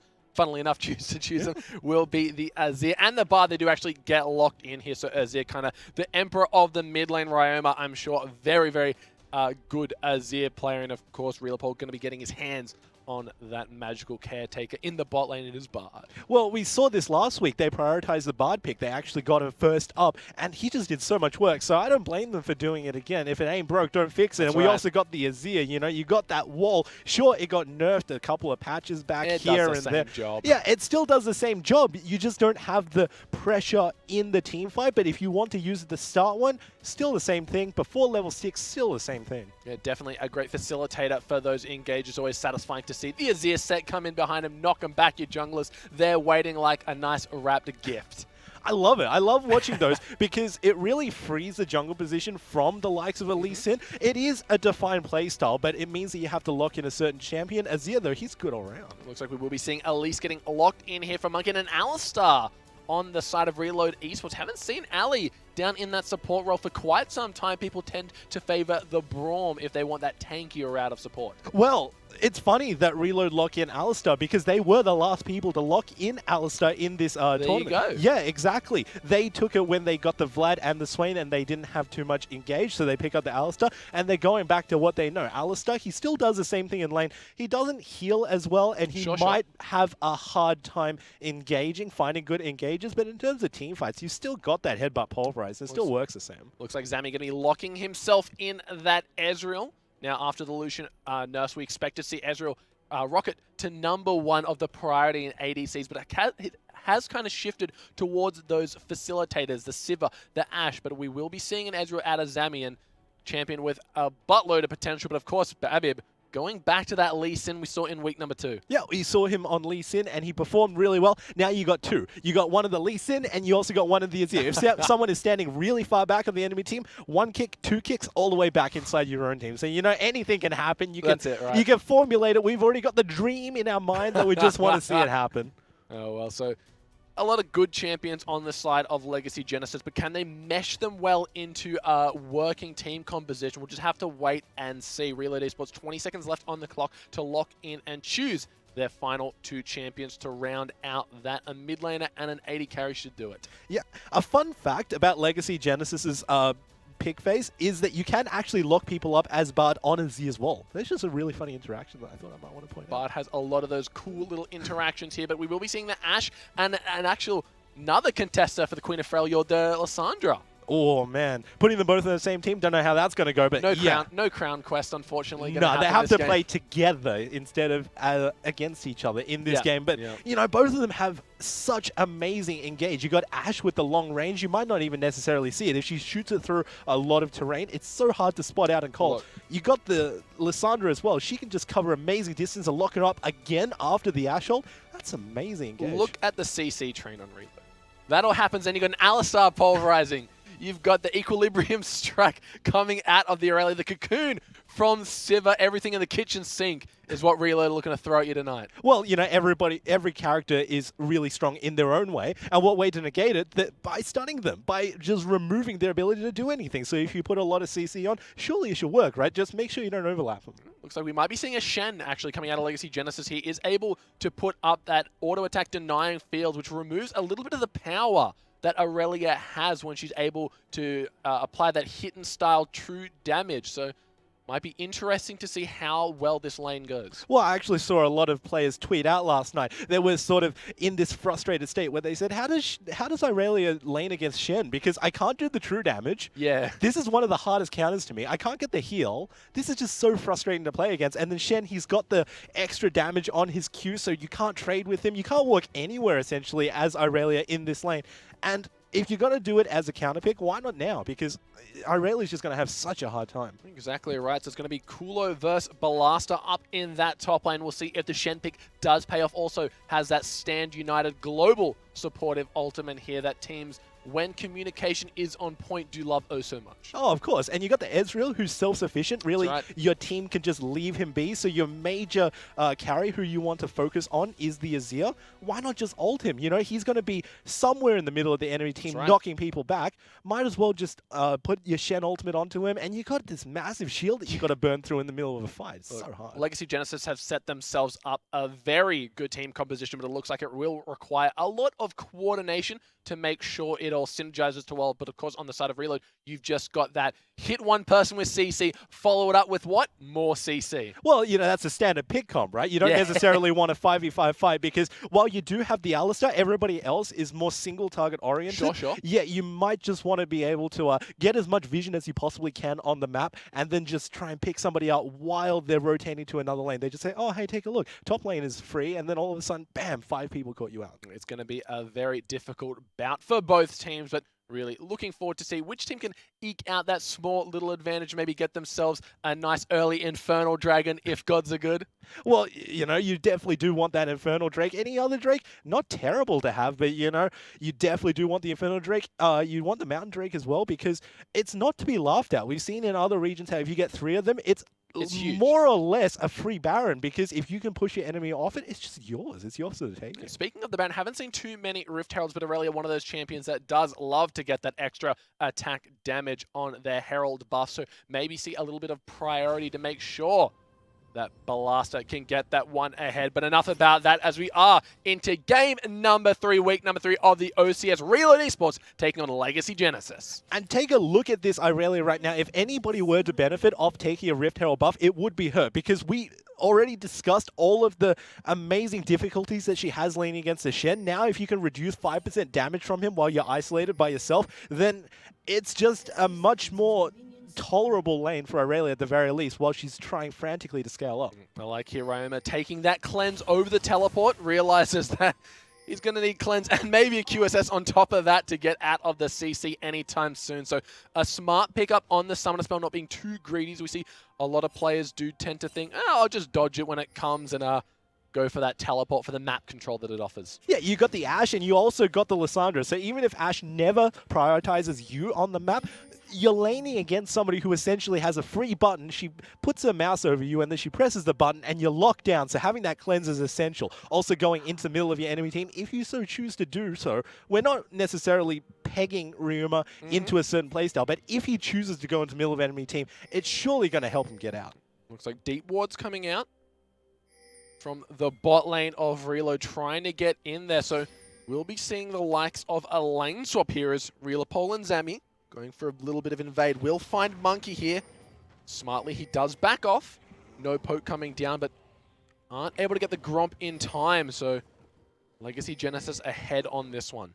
Yeah, and that was actually pretty good, although it made Zami miss a few CS, but in the end, it worked out all right, because if you can deny all of that time from the jungler, take a look, Monkey's still level 1. And then Mr. Ballasta, he's barely got anything to his name. He can't get any experience. Exactly. He's not going to be able to get any experience. I doubt he'll be getting any of the gold, because while you may... The previous strategy was to give the large one of the camps over to your jungler and give all the small ones over to your top laner, so at least they get something, but you can't even do that anymore because the experience is going to be so mitigated. Babib and Cooler making their way in to take out that blue buff. Of course, this is recognized by the jungle and top laner Reload, who are making their way over there, despite taking different routes, of course, but not too much going on right now. Everyone just doing typical lane swap things. Should be seeing the 4v0 in the top lane. Legacy in week 1 actually pulled this off perfectly, getting 2 towers, if I remember correctly. And it's actually really nice how you mentioned that the top laner and the jungler for Reload went their 2 separate ways, because while you may think that it's pedantic, it could be said that this is really how the communication goes. One of them thinks that they're going over to the bottom side and the other one says, no, actually we need to take their blue as a response to them taking ours. And hey, it's just a theory, but it could spell out one of the reasons why they are 0-2 in the current split right now. Fair call to make here as we see Reload going for that typical 3v0 as Legacy do match that in the top lane here. Tower for Legacy should be going down just a pinch quicker here. What? Gonna give it all over to the top laner? No, it looks like Zami does stay around getting some of that gold, so will Reload actually give that one over to the Aurelia? Looks like they will.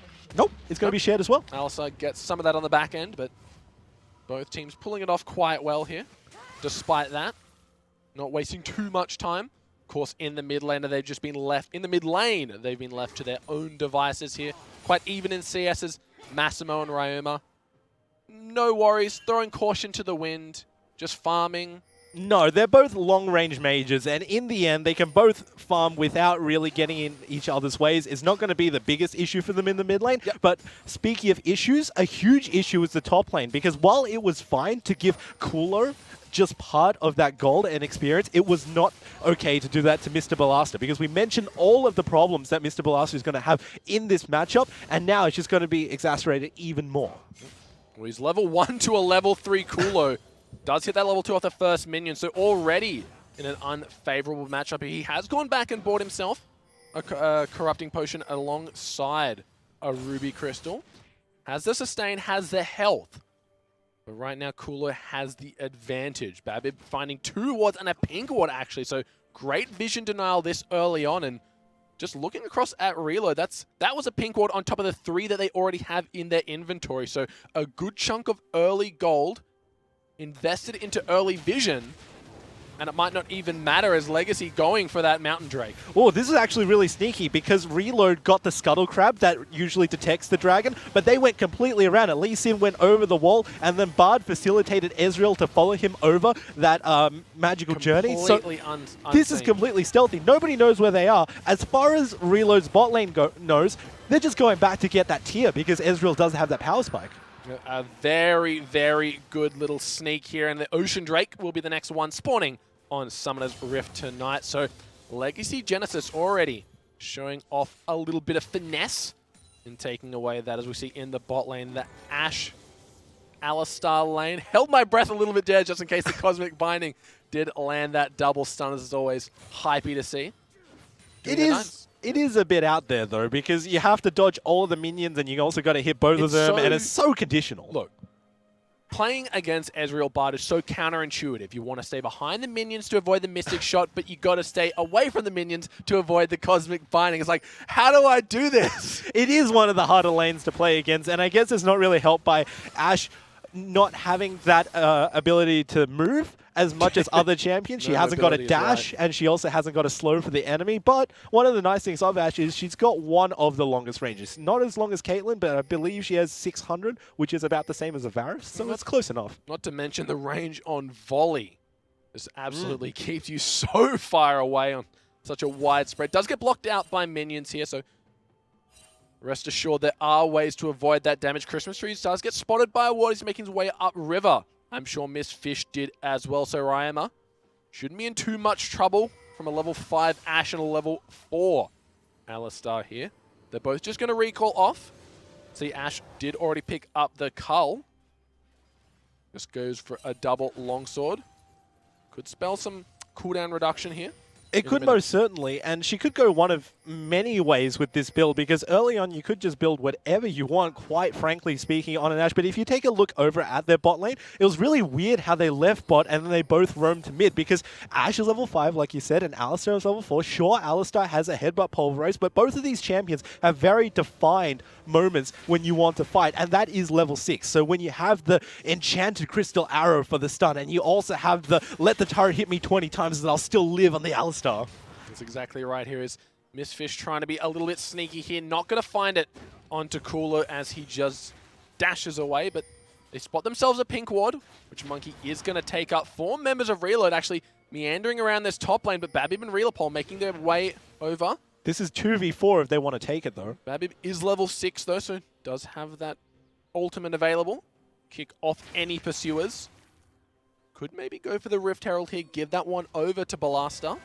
It is very dangerous to go for a Rift Herald in this situation because Babib is so close. He's got the Dragon's Rage, like you said, so he can just kick anybody out of there, especially Monkey with the Smite, and just take it over for his own team. So you really don't want to do that. While the buff can be contested by either of the teams, the gold definitely goes over to you.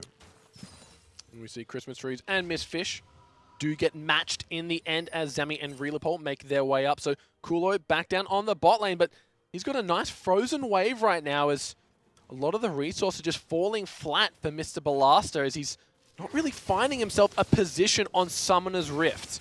Yeah, and it's so hard to play as Mr. Ballasta right now because he had the advantage early on when he actually had a wave crashing at his turret. He could have just froze it there for as long as he wanted, but instead his team needed him to assert the pressure on the map by pushing it out, and as a result, he lost a lot of CS from that. Now you take a look at Kulo, he's taking the exact same advantage, but his team doesn't need the map pressure. They're already exerting it by themselves with these strong lanes, with these strong rotations, so he can just take it very nicely, and he's double the CS nearly. Look, Pink Ward seem to be the name of the game for this Reload Esports squad, as once again everyone but Massimo's, whose Pink Ward just got taken out, have one in their inventory here. So comparing that, of course, to Legacy Genesis, who not a Pink Ward inside. Of course, there are maybe some on the map. No, one Pink Ward for them. Definitely different vision goals out of these two squads tonight. Exactly, and you would never say that pink wards are not relevant because every single team, regardless of which champions, which situation, they always need vision, but as far as Reload goes, they're one of the more cautious ones because not only can you scout out with Elise's Repel when you go up, the whole Repel radius is shown to you, so if you're fighting in a jungle, it's practically clairvoyance as well as the Zhonya's for you, but you've also got an Ashe who's got the Hawk Shot, and she can just see anything that she wants to. Ballasta just dashing onto Kulo here, but we mentioned that auto attack nullifying field. I'm sure that's not the name of the ability, but that Shen does have available to him, making it very, very hard for Ballasta to go for favorable trades. Miss Fish still only level 5, and level 5 Alistar not that scary here. No chance of Christmas Tree is going to be getting that one as Babib does have the Smite available. Oh, arrow? No. Not that enchanted, but very crystal. Does go a little bit wide here as Babib and Reelapol in no real danger, as could have potentially been a 3v3, but Rama wasn't there.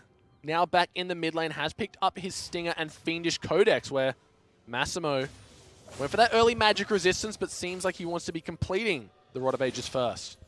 Yeah, and that was quite strange that Christmas Trees shot his ultimate, because the only person who could really capitalize on that stun was Miss Fish. And apart from that, Monkey was way too far for any of the actions. So even if they caught somebody, I doubt it would have resulted in a kill. Very strange prioritization all around. But one really... one consolation prize that Aurelia has laning against Shen is even if he denies auto attacks within a radius, you can still Blade Surge to low minions and pick them up for yourself. It's a great point here, and remember that Christmas Trees does have that Caulfield's Warhammer now, so a little bit of cooldown reduction here, so it's not as punishing to throw out those ultimates when he sees fit. But looks like the Ocean Drake has been started. It is in vision. Only one there to answer right now is Balaster, as looks like Monkey is in the top lane at the moment, so a little bit of a blunder here could lead in Legacy Genesis, picking themselves up a second dragon for free. And this is exactly the same situation that we saw with the first dragon, because there was a ward there, not in the form of a ward, but in the form of a Scuttle Crab, and they avoided it once again. Reload, they're just getting outplayed not only once, but now twice on two separate dragons. We got the island combo right now. Yeah, that's exactly right here, as they do trade a turret for a dragon, so a gold net advantage for a Reload, but Legacy probably want to be playing the late game here as they got themselves Zami on Ezreal. Takes a while to reach that power spike that Ezreal players know and love, but on the top side of the map, the teleport actually coming through here, so Reload, they really want to go for this tower. The Cocoon does miss Ryoma, but I don't think they can stay. No, that was quite strange. I'm not too certain what the call was, because if you take a look at this, even if it did max damage to everybody, assuming that it didn't hit any minions, what was necessarily going to come out of that? Because you've got 2 versus 4, even if you have a turret, they can simply walk away from it to negate the damage. Not really that strong of an Ezreal ult, but they will get this turret in response. They're doing a lot of damage to it. Ezreal, with the W, able to speed up the attack speed of his 2 members here, and once again, Legacy Genesis just completely outplay their opponent across the map. Yeah, we see them in these matchups, and when they need to take it to the enemy, they really do, and when they don't, they choose to be more reserved, and they choose to simply take everything on the map away from their enemies. Even take a look at the entire pick. You got the Ezreal with the Essence Flux trying to get everybody moving, attacking faster. You got the Azir, who, even though he can't arise turrets anymore, he still takes them down just as fast because you apply a decent chunk of your AP onto turrets whenever you order them. This is built for control. You've also got the Shen, who doesn't allow you to push, just coincidentally enough. That's exactly right. Who's we see Monkey should be donating that blue buff over to Massimo, as he Alessandro making his way over to snap that one up for himself. Back in the top lane, the 2 Titans going at it once again, but Balaster getting the back end of that one. So this Shen pick really paying off for them so far, countering the Aurelia, if I don't speak too earnestly here. Well, you said it, right? You said so far, and that is really what we're hoping to watch, because Aurelias, they've never really won lane in the OCS yet, but they have always taken it out later. So this is really up to Mr. Balaster, not necessarily to come back and to beat Kulo into the ground, but to just hold his own and to say, hey, look, I'm going to wait until my Triforce, I'm going to wait until maybe my Frozen Mallet as well, until I get some tank under me, and then we'll see who's the stronger one. Oh, Legacy Genesis once again getting another neutral objective here, this time in the form of the Rift Herald, and stacking 3 members in that top lane. Where is Reload to answer this one? Balaster is there, Monkey round the side. Miss Fish maybe coming in for a flank. This is the biggest... Oh, arrow hits! Oh, the stun lands onto Miss Fish. Kulo might be the target here. The CC is down, and first blood going over to Balaster, but it's not done yet. Miss Fish goes in for the Pulve combo. Reload just going to walk on out. And all in all, that was not the worst case scenario for Legacy. First blood does go over to Reload, so that was a lot of desperate goal needed, and especially onto Mr. Balaster, one of the champions who was put in the back foot. That's going to be so helpful in getting that Triforce, in scaling up on that Aurelia. But they're always on the back foot here in terms of the rotations needed on the map. And overall, it's not suiting them so well, because while Legacy can be pushed off an objective by just being countered by 5v5, they still do get chip damage down on the turret, and that's chip damage that Reload's not getting on in return. That's exactly right here, Reload. They get themselves a kill, but not too much else. First Blood Gold going over to Mr. Balasa, so very much needed here as he has all the components of his Triforce, just lacking the actual item itself. Here we see Monkey doing what most Rek'Sais do, actually getting that early Sight Stone here, so once again Reload really prioritizing vision. Babib, no surprise, getting a Sight Stone of his own on that Lee Sin. See Zami has the Sheen making his way up to either that Trinity Force or the Iceborne Gauntlet. And on the side of Massimo and Ryoma, both just reaching their kind of early game spikes here. It's a conspiracy. Is it? Yeah, we're in our third week, third game, and Mr. Balasa needs 333 gold in order to upgrade his Trinity Force. It's all a conspiracy. I'm done. You're done. That's it. That's it for tonight, ladies and gentlemen. Thank you so much for tuning in to the Oceanic Challenges. It's been great to have you. But unfortunately, Jimmy Preacher-Fu has ruined it for everyone. Hey, it wasn't too bad. You know, it was a big coincidence that it happened, and I just happened to point it out by Monkey. Just getting poked down by Babib. Babib asserting his jungle dominance, saying, hey, mate, this is my side of the map. I know you guys love your pink wards and your vision control, but over that halfway mark, you come in my jungle, I'm going to squish you like the bug you are. Babib actually wants to take it directly to Monkey. We've seen this matchup a lot, not necessarily in this season though. It used to be Lee Sin and Elise were the two meta, and you got to either ban or pick them because they were just so strong compared to every other person on the map. Now we're going to see the matchup again, and it's not terrible for either of them, but if you take a look over at Babib, he's already got the MR item, and he wants to build more magic resist against Monkey. He just wants to beat this jungler one-on-one. Both teleports available for the top laners, one of course for Massimo as well, with 20 seconds left on this respawn timer for the Dragon. That is an Infernal Drake that Reload should really be fighting for, because the longer that this game goes on, Legacy Genesis is going to be finding more and more opportunities. But in the mid lane, Ryoma actually gets caught out here. Headbutt, Pulve, and the chomp. Monkey sets in the teeth. Reload once again picking out Legacy Genesis while they are taking another item on the map. And these kills, if any, are going to be the saving grace for them, because slowly but surely they are picking back the gold lead, and now it's not so much a differential anymore as they are picking up this Infernal. I believe if you want to do the trade, it's more or less even now. An Infernal for a mountain and also an ocean, it's more or less the same. Looks like they get themselves that Infernal Dragon. Next one, of course, will be the Ocean. So Mountain, Ocean, Infernal, Ocean. That's what we're going today. But look at Massimo gets a three-man stun. The knock-up, there it is. There's the Chomper. Gets him down. Now Kulo has to back away from this one. Where is Balasa? Teleporting in the last minute. Looking to go for Reload. Gets him with the Blade Surge. Gets the kill. Reload. Once again, they showed that they want to take this as a 5-man unit, team fighting and picking out individual stragglers on the enemy team. They did this so well the first time, the second time, and now for the third time. They are 4 kills up to none on Legacy. And man, if they were getting out-rotated before, this is the hardest way to counter it. Just group up and just fight them. Looking for a little bit of damage here, but you're exactly right here, Preacher. Reload really doing what their team comp enables them to, and that is catch and kill. Legacy Genesis really feeling the pressure right now off Ryoma, going down with Cleanse available as well. Just before a Dragon, then overstaying their welcome to try and get that mid lane turret. Looks like it did fall down in the end. Still alive. Oh, no! Whoa! Zami with the snipe. Ryoma facilitates that one with a few prods of his soldier. Then the Arcane Barrage from across the map.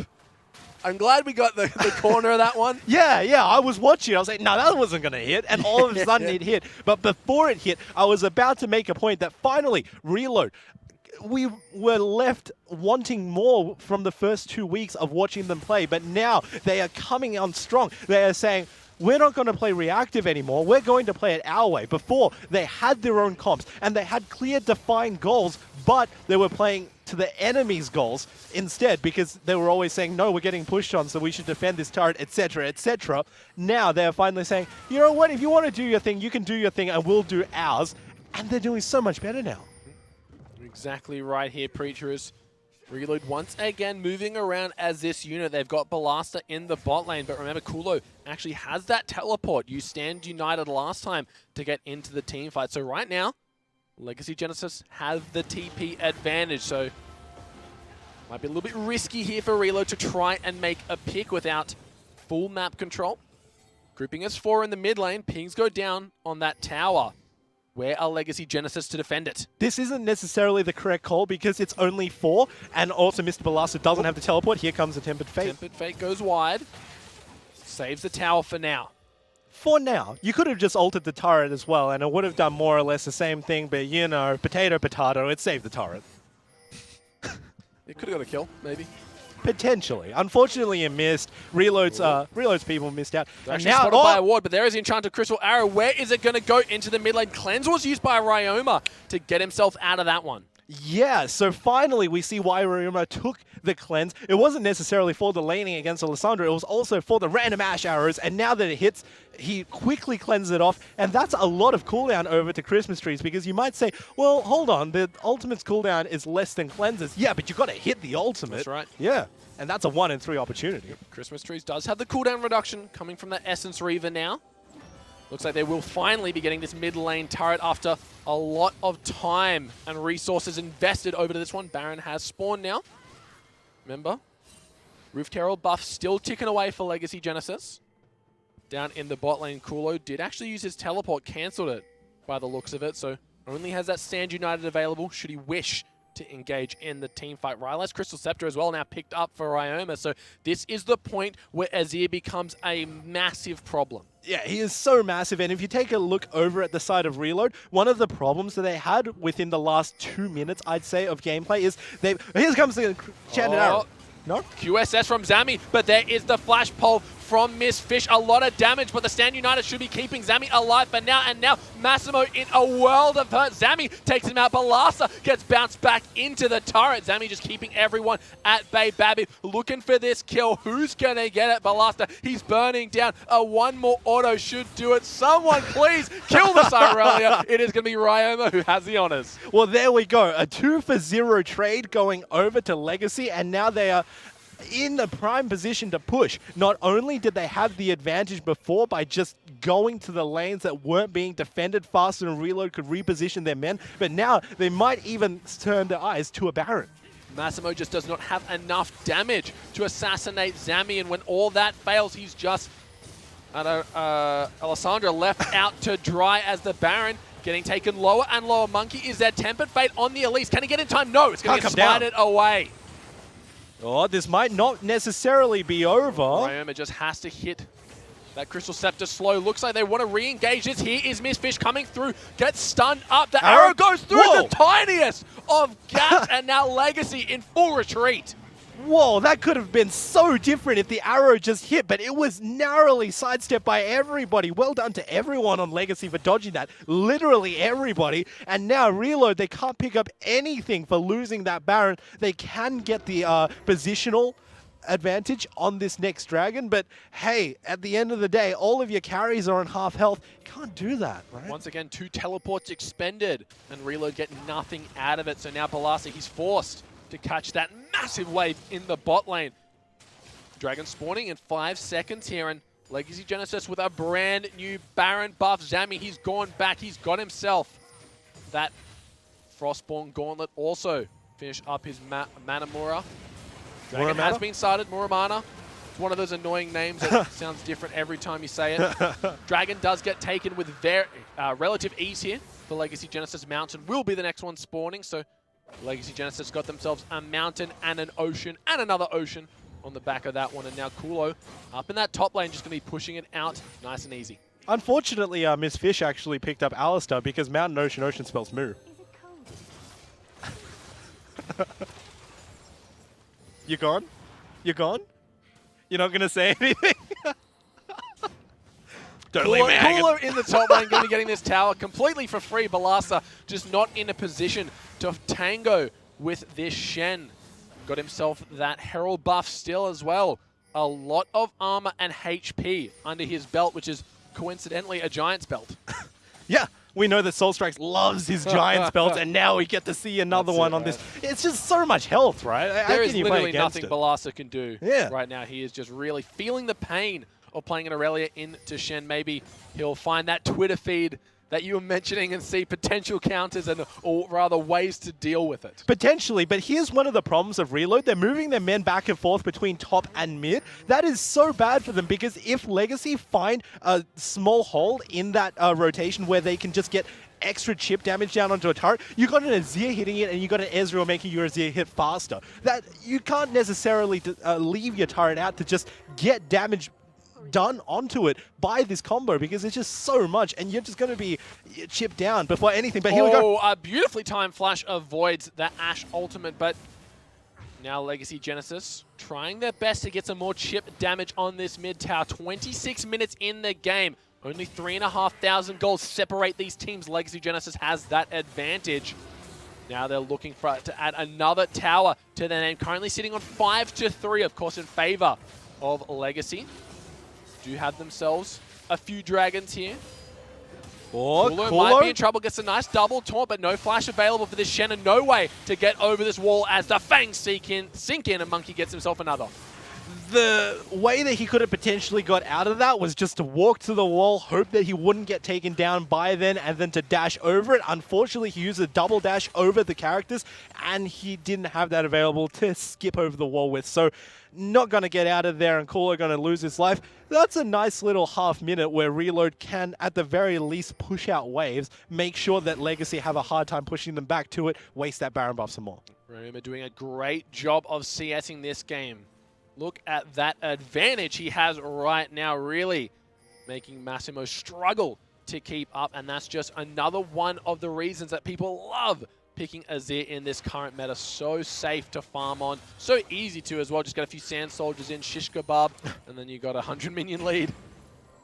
I actually don't quite like this build that's come out of Ryuma and Zami. We saw this Azir Ezreal combo before. It just works really well together because they both have really long range, right? Like you got the Azir with this soldier, and you've also got Ezreal just throwing all of his mystic shots out in the middle of team fights. Sure. But a previous iteration... No. See the pink monkey. There we go. Anyway, go on. Yeah. He's going to take it out in the end. No. No? Anyway, go on with what you're saying. Oh, all right. Ezreal. Triforce. The last Ezreal that we saw in this combo actually built a Triforce because you already have a Crystal Scepter over on the side of Azir. You're slowing everybody with him. It doesn't double up anymore as of changes last season, I guess, onto slows. So it's not really going to be that effective. If you're going to not overlap it, though, still could be used. It's a great point to mention. Maybe a Trinity Force would have been a little bit more optimized for Zami here, but now Reload grouping up once again around this mid lane. Teleports are available for both Ballasta and Massimo. Stand United for Kulo. TP of his own. As well, just remember, they have so much pick potential on this Reload esports squad. It's whether or not they can follow it up with the damage. Well, here's the deal with having a pick comp into Legacy's comp right now. Whoever you pick out, first of all, if it's Ryuma, he's going to be able to cleanse it. Second of all, if it's Zami, then he's going to QSS and then just jump out of there. Third of all, if it's either of the other two, or three, I should say. You've picked the wrong target. Exactly, because Kulo, he can just tank up however much you throw onto him and then walk out safely. And Babip and Reload, they can get saved by his ultimate. So this is so hard to pick against. And in the end, if they want to group up together, it's even stronger. Legacy Genesis making their presence known. 5 members milling down this mid lane, looking to get this tower uncontested here is, unfortunately, Reload. They've got their split pushes, but it's still on their half of the map, so unfortunately, Ballista and Massimo not in a position to teleport, flank, or anything along those lines. Babib does get spotted out by a ward, and this Reload squad still doing a great job of keeping their pinks up. They got 2 on the map and 3 in inventory every time we look at them. They love their pink wards, and who doesn't love vision, right? If you get vision down there with a pink ward, then you also deny it from your enemy because you spot out any other wards from them. So it's really nice that you get these pink wards. I don't know if too much is the correct analysis. You can never have too much vision, but you can dump a little too much gold onto vision. More or less, they're holding onto the vision.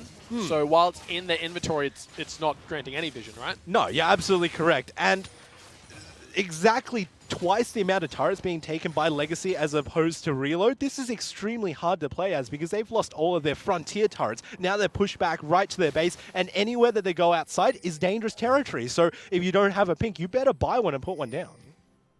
Mountain Dragon is now live, but so is Baron Nashor. Reload really have to contest whichever one Legacy go for, and it looks like it might be the Dragon here as it is started. Reload might just call the bluff and go straight to the Baron, but Monkey takes a huge chunk. It might not even be the worst case scenario if they trade a Mountain Dragon for a Baron, because this Baron, Reload, they can use it to deny a push, but sooner or later it runs out. Another Mountain Dragon, the second one to Legacy Genesis, that lasts forever, so if they wanted to, they can just wait out this Baron buff and then push super hard. Who are they going to go for here? Looks like Kulo might be the target. Massimo goes for Taunt. Going to get him out safely. Scrying Orb comes down. The Bush Strat not going to work for Reload here as they going to hang their heads in shame, tail between their legs. Dragon? Walk out, and now Legacy on the back end of that pick themselves up a free Dragon. They're not even going to get this contested, and what? Oh, not too sure where that was going. Maybe just to clear up some minions in the bot side, but Kulo? The wall ulti comes down onto Kulo. The magical journey is there. They go through the wall. Teleport actually coming down from Mr. Balasta. So now Reload, they're left in an awkward position. Do we force this Baron, or do we force a fight with no arrow available? Looking tricky. Nope, they're not going to go for it. And you definitely hit the nail on the head when you said they can't really do one of either, because you can use that Ash Arrow in order to engage a fight, but more importantly, something that's even stronger than using it to stun up an enemy is to use it as a poker chip and to say, I've got this, and if you want to engage on me, if you want to contest this Baron, then I can use it on you. So sometimes it's better not to use the arrow than to use it, but this Baron's getting low. Yeah, it's getting very, very low. Tempered Fate comes through, stuns up the Baron. Balasta and Monkey Kulo in the fight. Kulo? Where is the Lee Sin? Everyone going onto this Shen. He's getting quite low here, but a nice kick knocks up 3 members. The Baron still on the reload squad. Kulo goes down, but Babib in the backline takes out the Elise, but Balasta answers with one of his own muscles. Actually gets stunned up here. Balasta comes through. Ryoma gets a massive 2-man knockup. The zone just goes down. Trees is still alive. It's not going to matter though. Ryoma just needs a few more auto attacks. He goes down. Balasta and Ryoma in the 1v1. This could be the fight that decides all of it. Ryoma turns it around and gets the ace for Legacy Genesis and a quadra kill. That last flash over by Ryuma onto Mr. Balasta takes him out, and now it's an Azir versus the world. And if you were to pick any champion just to push, just to say this is a 1v0, essentially, what better champion than Azir? He's going to take this turret down, no problem. Take a look at the amount of damage that he's doing onto it. He's going to get an inhibitor as well. No, Monkey's going to come up. Monkey does come up in time to prevent that one from going down, but what an intense team fight. It was looking so grim for Reload. Then they turned it around, found a few pokes. Kulo couldn't get the stand united off as Massimo was in there, but Babib in the backline just constantly disrupting. But after the dust has settled and we kind of have a little bit of breathing room here, Legacy Genesis, 5,000 gold in the lead, despite the kills actually being in Reload's favor. They got 4 more turrets, and that's just so much extra gold in your back pocket. 7 turrets to be exact. 4 dragons as well now. Complete control of the Baron vision. Reload's hand here. I was about to point that out. Not only do you have the massive gold lead that you said, but also the dragons that you have is just intense. Sure, it's not an Infernal Dragon, but who really cares when you got all this objective control? They might just want to turn this on the head. They said, hey, you guys have baited us into this and didn't really work. Now we're going to try it on you. Reload, they have the tools to check. They've got the Hawk Shot, 2 Scrying Orbs. So it's going to be very hard for Legacy to really set up an efficient Bush strategy here. Bot lane starting to push. There's the Hawk Shot that we mentioned coming through, but looks like they've got their sights set onto Monkey. Caught out, nowhere to go. A few more pokes should do it. Ryoma picks that one up.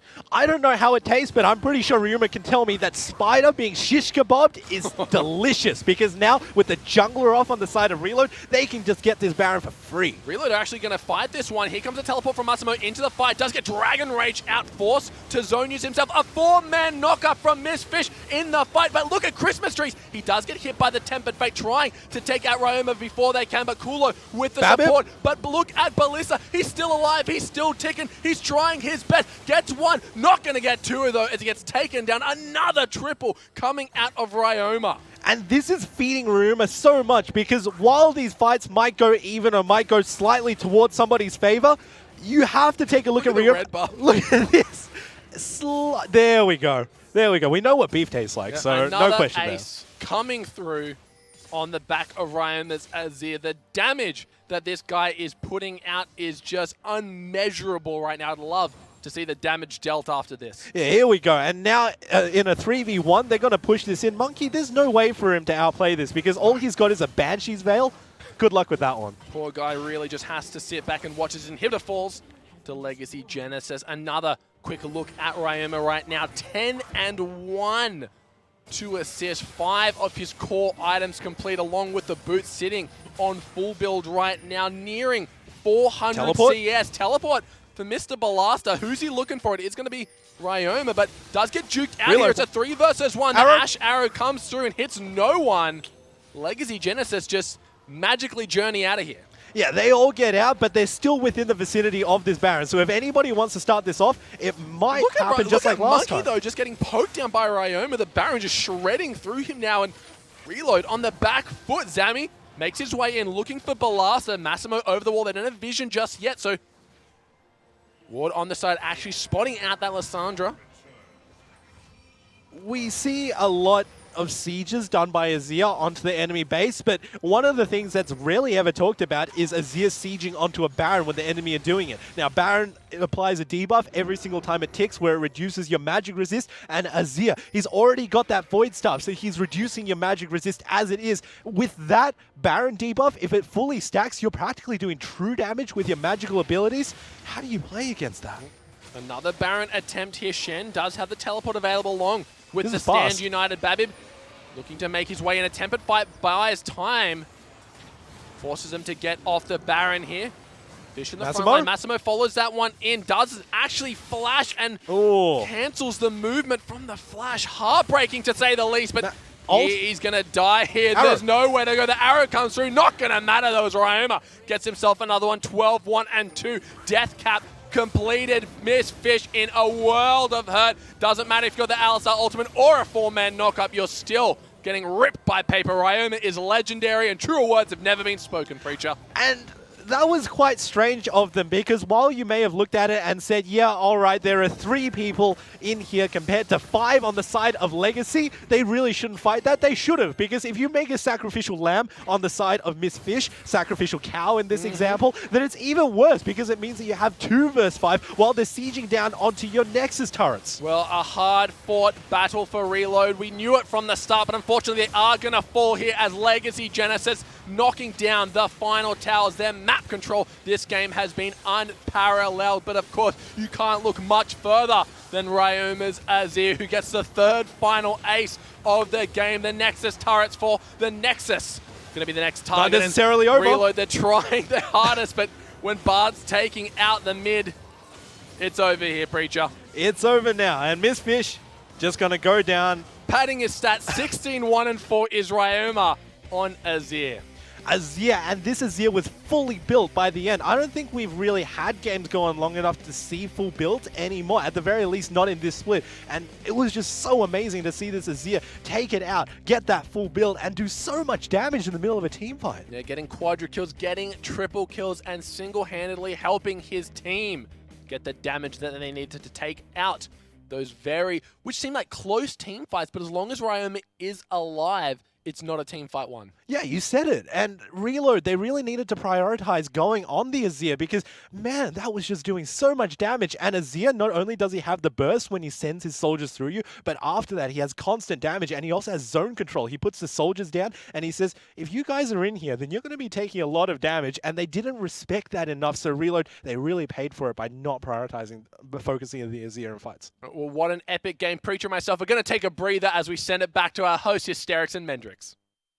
Thank you very much, boys. I almost didn't come back. I mean, that was so over the top by Ryoma.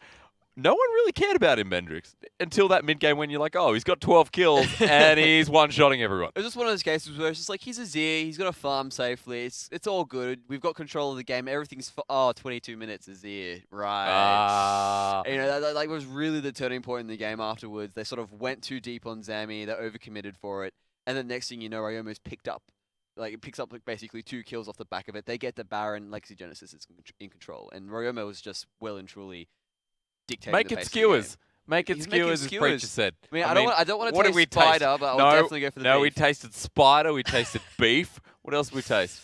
I don't want to talk about the rest of it. I think the rest is like cannibalism. Yeah, sort of thing, pretty so let's much, leave it yeah, at that. yeah. But look, I mean, skewers or not, that Azir was massive. Ryoma was huge, and it felt like Reload was in control in that early game when they had a 4-for-1.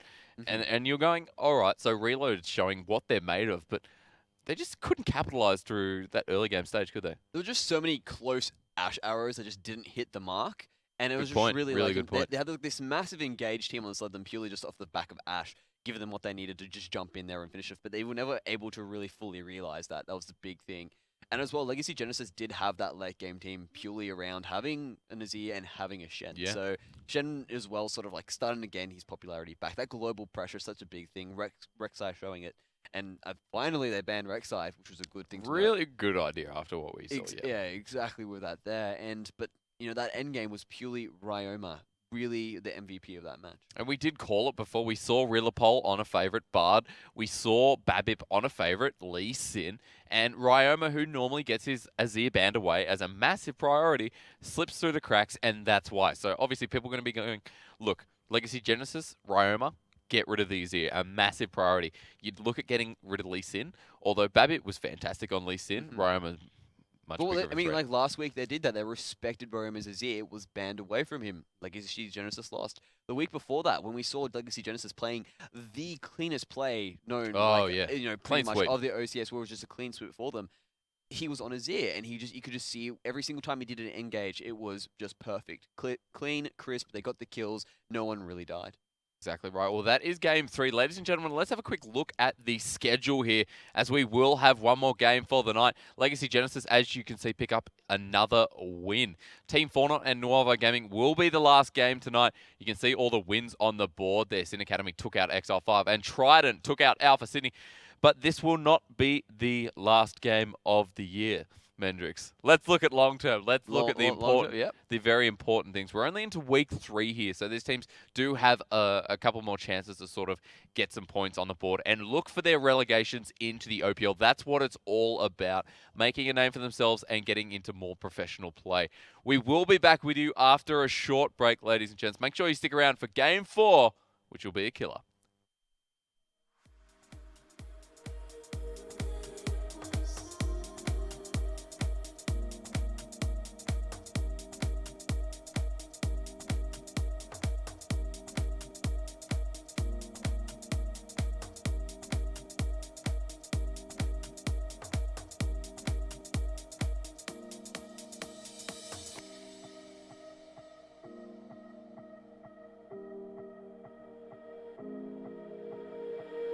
But I never really knew that it was over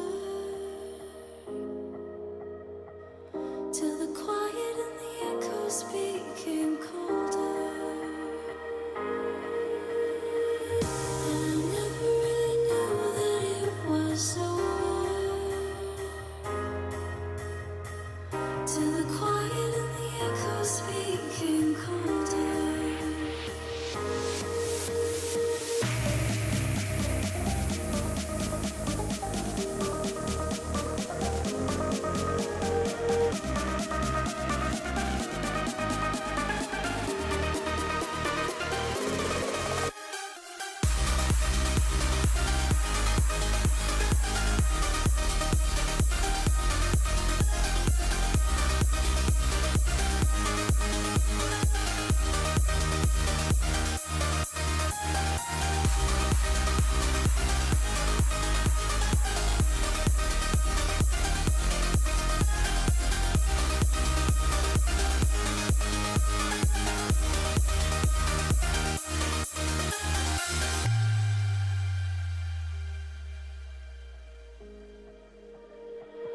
You took my love, then gave it back.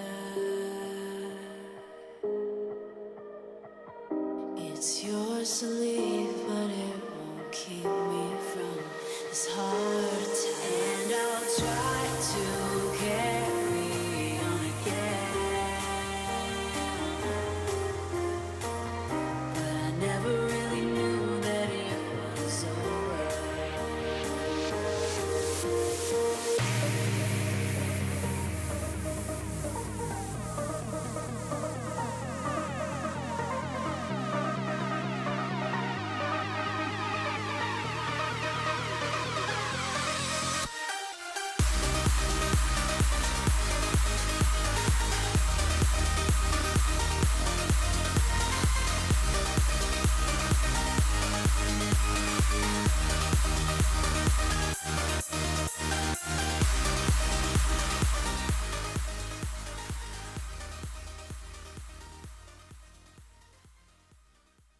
Welcome back to the Oceanic Challenger Series. My name is Jake Asterix Ozipenko. With you is Nathan Mendrix Mendez.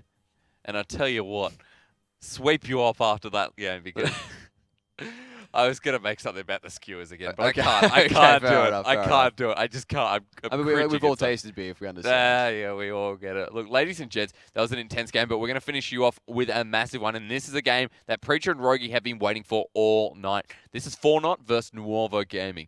Two teams who come off a win, and Mendrix and I were just having a chat, and we think that, look, these teams are quite unique. Well, that's absolutely right. Like, both these teams sort of have re-established themselves. Nuovo Gaming fairly new in comparison to Fortnite, who have been there for a while. And one of the big things to really note about these teams is actually they do have a similarity in the case of they like to go towards those late game team fights. And I mean, if you look at Fortnite off their win against Alpha Sydney from last week, what they really did there, they had fantastic dragging pressure. They seemed to be on the back foot, not having that many kills in the beginning of the map. But because of that extra dragging pressure they did, as soon as they were able to pick up that Elder Drake, they basically were able to wipe off Alpha Sydney and then take the game. Nuovo Gaming, they seem to have really good team fight synergy, going for those sort of utility team fights. So I'm going to be really interested to see what these two teams go off, having these unique styles in that case. So I definitely liked to see we did see Willaris on Swain last week. Mm-hmm. So coming away from those control type majors in the mid lane where he does like a Lulu, Fortnite is this team that has this strong center point of Willaris, but I feel just struggles to sort of find their edge in the games. It's one of those cases where they seem to have issues doing the closeout. They'll get an advantage at a certain point, and then they just won't be able to really close out that game, and it allows the opposing team to get back into it. So I'd like to see them have more cleaner play once they get that advantage, capitalize on it. Absolutely. But they're really good at playing from behind, which is a fantastic trait of a team to have, because generally speaking, League of Legends is a very snowball type game. Once you have a league, you generally hold on to it, and then you basically win the game off that. Being able to play from behind is something that most teams can't really do in terms of in terms of just lower Really levels. good point, yeah. And it's actually a trait of a professional team incoming. So once they really clean up the rest of their play, I really look forward for some big things from Team Fortnite. So Fortnite, a team to watch, and Nuovo Gaming, who are looking very strong, actually very close to the top of that ladder. As we look at the team lineups, ladies and gents, and you see Kanade coming back into the top lane there like a grenade. Swatheris in the jungle. Willaris, strong center point. We're going to say that word again for you tonight. Harry and Mewtwo. Now remember, Mewtwo played an awesome Thresh coming back from last OCS Split, so he's back to share his name with us. Nuovo Gaming, no change there, as you can see. Jack Attack in the top lane, and Trundle, awesome Trundle. Ladies and gents, I've got notes on Jack Attack's Trundle. It just goes for pages and pages. Don't give him Trundle, is my strong, honest opinion. Only who loves a good needle leak. Cheese, Swain, Immunity, enough said. Stealthix and Starkles down in the bottom lane. Mendrix last week was fantastic from Nuovo, but Cheese on Swain. Ugh. You know what I'm saying? It was amazing what he actually did to force those team fights, because he sort of just walked into the tower as they were putting pressure onto it, and then from that point on they were kind of going, this is now our tower. There's not much you can do about it. You can either try to kill the Swain and he's going to sustain it back all the damage and then just deal more back to you, or you have to forfeit the tower, and that's just how they played the game. And they really do have such strong team fight synergy with Nuovo, which I like to see in that there. And Stealthix in particular, he likes to focus, on the team as well. He likes to get that Sivir really utility team oriented ADC. So whether the Karma gets picked up and utilized with that Sivir, I guess is a great point. Also, that Bard is available and was played last game, and you saw those. Tempered Fate is an absolute... Mendrix, you know what I'm talking about here. Yes, I do. I mean, Tempered Fate is a game changer. It really is, because the thing is, every single time they would go for the Baron, that Tempered Fate really did allow, exactly what they needed to get Legacy Genesis to get in there. Yeah. And either steal a Baron, stop it from happening. And, in those cases, they bought time for Ryouma to put himself in the right position and just absolutely delete the team. So it's just one of those cases where it's great at buying time, it's great at initiation, it's great even at retreat as well. So if you want to just disengage from the fight, you drop that Tempered Fate just a little bit behind you in case the rest of the team, you are free to get away, perhaps on a magical journey. Well, magical journey. That sounds absolutely remarkable. Ladies and gents, we won't keep bantering you on. Let's see if something important can be utilized by both these teams. Fortnite versus Nuovo Gaming, the last game of the night. Going to take you out with Rogie and Preacher. Thank you so much, Hysterics. I'm still Max Rogie for Foggerly. Joining me, of course, is Jimmy Spider Skewer Fu. And we have been waiting for this game all night, really looking forward to how it's going to round out. I've got nothing to say to that. I've got nothing at all.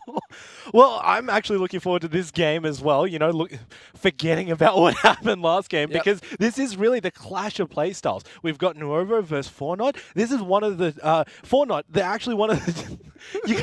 I can't think anymore after that. You have for the whole That's the last night. time. We only got one more game ahead of us, and then we can go on our merry way. Yeah, but going back to my point, Fortnite is really this team that wants to group up and team fight against their enemy. You know, they get all of their advantages through just outplaying the enemy in the middle of a team fight. Whereas if you take a look at Nuovo, they are much more reserved in terms of their playstyle. They definitely want to go for the objectives over the kills. So this is really, you know, no shades in between, one versus the other. Let's just see how they work out. Both very terrific squads coming into this game. Of course, Nuovo, we got to mention they're currently 2-0. Only team undefeated as of XL5 going down to Sid Academy earlier today. Remember, Fortnite currently sitting at 1-1 at 1-1 week to a good win. Yeah, and going into Champ Select right now, it's actually really... a lot of bans straight away. I thought we had some time, but looks like we see Rek'Sai, Kindred, Gragas, actually, and Vladimir to follow that one up. So the Gragas, 3 junglers being banned away. Well, you know, whenever it's jungle meta that we're talking about, there is always this holy trinity. Right now, it does seem to be the Rek'Sai and also the Kindred and the Gragas. Gragas is one of the lower tier ones, but still, you know, you bump him up to the point of relevancy. We've seen him being played in the OCS. Now we won't be able to. It makes a lot of sense here as Team Fortnite. They do finish their final ban with the Swain, so won't be seeing Eyes of the Vlad or the Swain. No surprise here, but having a lot of jungle-focused bans opens up a lot of mid laners, a lot of top laners here when it's such a very heavy mid lane and top lane focus meta. Looks like Trundle gets taken off the table as the final ban. Remember, this means that Irelia and Jax are still available. And last week we saw Kanade play a very mean Irelia. Yeah, Kanade sort of pulled it out of his back pocket. He didn't do too well early, but we don't expect Irelia to do too well early. And before we knew it, we took our eyes off of him because we said, oh, he's not going to do too well. Yep. And all of a sudden, 11 for 4. So 88% kill participation. That was just completely crazy. He was dashing through the team fights. He didn't care about what anybody threw at him, and he just did so well on that. In the end, though, if you take off these junglers, it's still pretty weird because last game we saw an Elise and also a Lee Sin. So neither of these, anything could happen in this game. Maybe they default onto those two. Let's see which one goes to who, or maybe they pick up something different altogether. That's exactly right. Elise, I'm sure, very high priority jungler now that the others have been taken off the table, but not for Fortnite here, who seem to put a lot of priority. I'm so sick. I've got to find a new word on that Victor. Going to be first picking that one away. We saw it not working out too much when high in the rotation earlier on today, but maybe Team Fortnite can make it a little bit more efficient. Well, this is really what you do. If you want to pick a really strong champion that you just don't want to show your hands for, because Victor can go into pretty much every single team comp, pick him first. It doesn't tell your enemies anything. You're almost guaranteed not to lose any lane, and it's just super strong to pick up. But you give up something of the likes of a Karma. Well, the Karma, it has been kind of a kryptonite for some of these teams going up against it, really utilizing that speed boost so darn well. And Graves in the jungle, haven't seen him for a while, but it's no surprise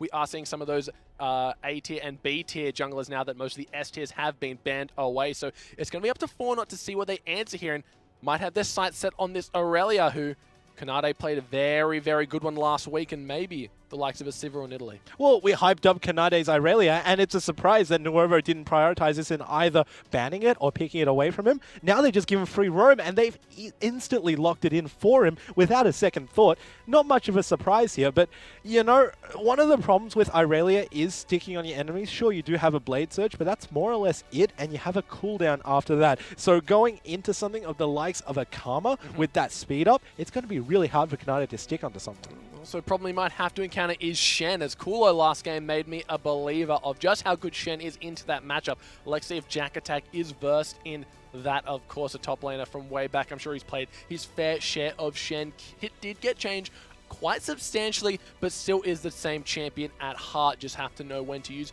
those cooldowns to ensure that your teammates stay free of auto attack damage. And if you think about how Jack Attack plays, he loves his tanks, and he, at the very least, will not go too far behind in lane. So if you give him Shen, he has all the tools in his power to play exactly how he likes to play. He loves the tanks, he loves the Shen, he can dash out of safety, he can mitigate so much damage with that W. It's huge. Yeah, it's amazing, and it's so much pressure on the map, especially seeing as you know that Irelia's on it. Yeah, well, it looks like they won't be opting for the Shen, actually picking themselves up the Maokai here. Still a very strong pick in its own regard. Following that will be the Ezreal down in that bot lane for Stealthic. So once again, we've seen teams still trying to find whether or not they want the AD carries to be on very strong character or support-ish AD carry. In the Sivir or the Ashe tonight, it's going to be that Ezreal, of course, for Nuovo Gaming. Yeah, and on the other side, they've got the utility. So we were talking about clashes before in terms of how these teams play, and once again, it's being highlighted by the ADC pickups. You got the self-sufficient ADC who stays at the back and just shoots everybody from long range, and then you've got the everybody run at them type ADC in the Sivir. So, you know, it's a completely different play style, and we want to see how they pull it out. Zyra with a very dominant laning phase here. Could be locked in for 4-0. 10 seconds left on the clock. Just showing us a few champions here. Actually, it's going to be the Yi? What? Followed by the Taric. My favorite champion. Oh, no. It says a lot about you, Preacher. Well, hey, this Yi is locked in, and man, I could go on for ages. Let's talk about him when we get into game, but the Taric, we haven't seen Taric picked up yet, which is quite strange because after the rework, Taric has been extremely strong. We've seen his kit. It's just, it makes so many forward plays, it makes so many retreating plays. It's so hard to play against because you've not only got one zone area, but you've got two when he has his Bastion on somebody else, and they're both trying to stun you from two different angles. Now he's finally going to get picked up. Very strange that we haven't seen him before, but very happy that we're seeing him now. Well, that ultimate does take a while to tick down before the invulnerability comes through to its full effect, so it does kind of give you a warning time of when the setup is going to be coming along, but excited to see how Nutu does on this one. And remember, he is a new support on Team 4-0, so obviously bringing something new to the table here, pardon the pun on his name, of course. And Nuovo Gaming do finalize their lockup with Cheese, picking himself up that Azir, and if he's anywhere near as good as Ryoma is, Team 4-0, they're in for a brutal surprise. They are, but going back to the point that you made about the ultimate off Taric taking so long to tick down, that may not be such a bad thing because you can say, hey, we're going in now, and your team know that you're about to use your ultimate. Once it ticks down, you know, it's extremely telegraphed, but it's not necessarily telegraphed for the enemy. You could also use it to your own advantage, especially with something of the likes of a Yi. If you pop that Highlander and also you have the Sivir ultimate behind... You hate that I know Yi's kit perfectly?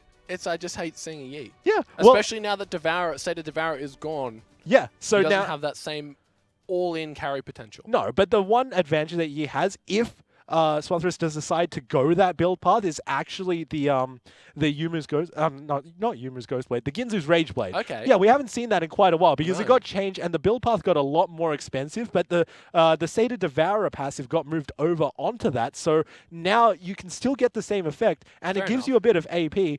Doesn't really work well with you, but it doesn't work too badly either. It's one or the other. I'm going to have to see what he ends up going on that Yi build. Haven't seen Yi in competitive in a very long time, let alone in the jungle. I think last time I saw it was Faker in the mid lane who actually picked up that one, but I believe that I remember seeing Tally play him in the top lane. Yep, yeah, I remember that. That was that game. I remember I was did not go too well. No, unfortunately not. But it said it looked fun to say the least. It That's did. what Yi brings a lot of fun to the table. But let's see if Swatherus can kind of rectify that and show us that Yi is still a viable pick in competitive. Well, he has a lot of upsides in the sense that if your team get that first kill, then he just goes on a killing spree because after that first one, he gets that reset and he does so much AoE with his Alpha Strike.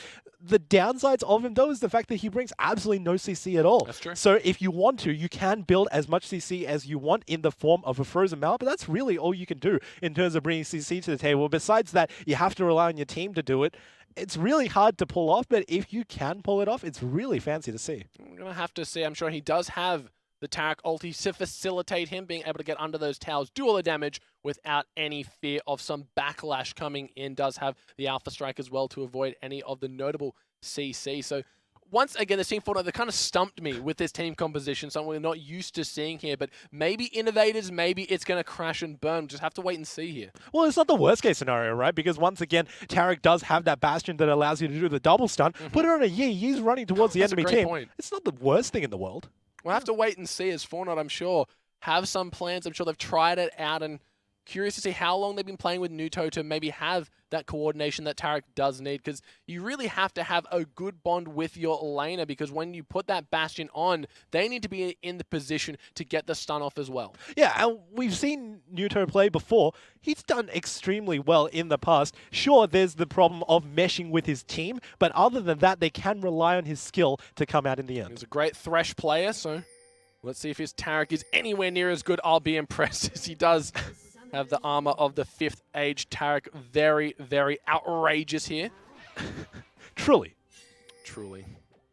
The little baby cat spots them out as Meowkai meanders his way back to lane, led by the prancing Tarek. You can't really take this seriously, right? You got cats flying everywhere. Look, I know. Are we playing League of Legends here? We've got Tarek in his flashy pink armor, a tree in cat pajamas throwing little baby cats. Wuju Bladesman, though, very, very serious. Oh, yeah, of course. You know, he's been studying in the martial arts for years, and now he's finally perfected and honed his skills to come into League. League of Legends lore by Preacher and Rogi. Well, hey, I don't know many laws, but I do know the lore of my favorite champion. That's it, right? So, unfortunately, week 1, Hysterics, he missed out on casting Yasuo, his favorite champion. You're going to get to see some Yi in action. I'm sure you'll be over the moon here as we... I am ecstatic right now. Just waiting to see where the champions, the players rather, for Nuovo send. Looks like we will be seeing Starkles going for that cheeky invade that the AP supports love to do. We've seen this all night, and actually it's really deadly because Swatherus, he takes both hits of that. Really punishing here. Starkles just doing what he can. Gets a ward onto that blue buff. Stealthix has gone up to the top lane, but he forces them to retreat off of this one. And very greedy start here. Actually, only in Jack Attack started their blue, so if they play this right, they're going to get themselves a 3-buff start. Yeah, and Nuto, he's on the back foot because, yeah, he's responding to Stargles, and now pretty much the whole entire bot side map for Nuovo has been taken by the top laner and jungler, so not going to pick up anything out of that. In the end, though, he still can push the wave once he goes back because Tarek, with that AoE stun, at the end of the day, it's also AoE damage, so he will be able to push it up with the Sivir, no problem at all. Yep, that's exactly right here as we see Jack Attack making his way over to that top lane while only finishing off the red buff.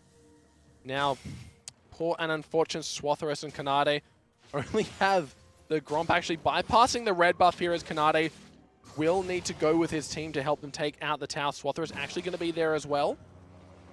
Just waiting for the minions to crash up against that one, but Nuovo already on the tower by the look of it. Yeah, Nuovo already have the lead on this turret, which is so difficult for Fornot to come back by, but if anybody has to do it, it's a Yi, right? He's got that double hit every few autos. They've got all 4 members on there while, of course, only actually does complete the 3 buff. We'll be finishing off that blue any second now.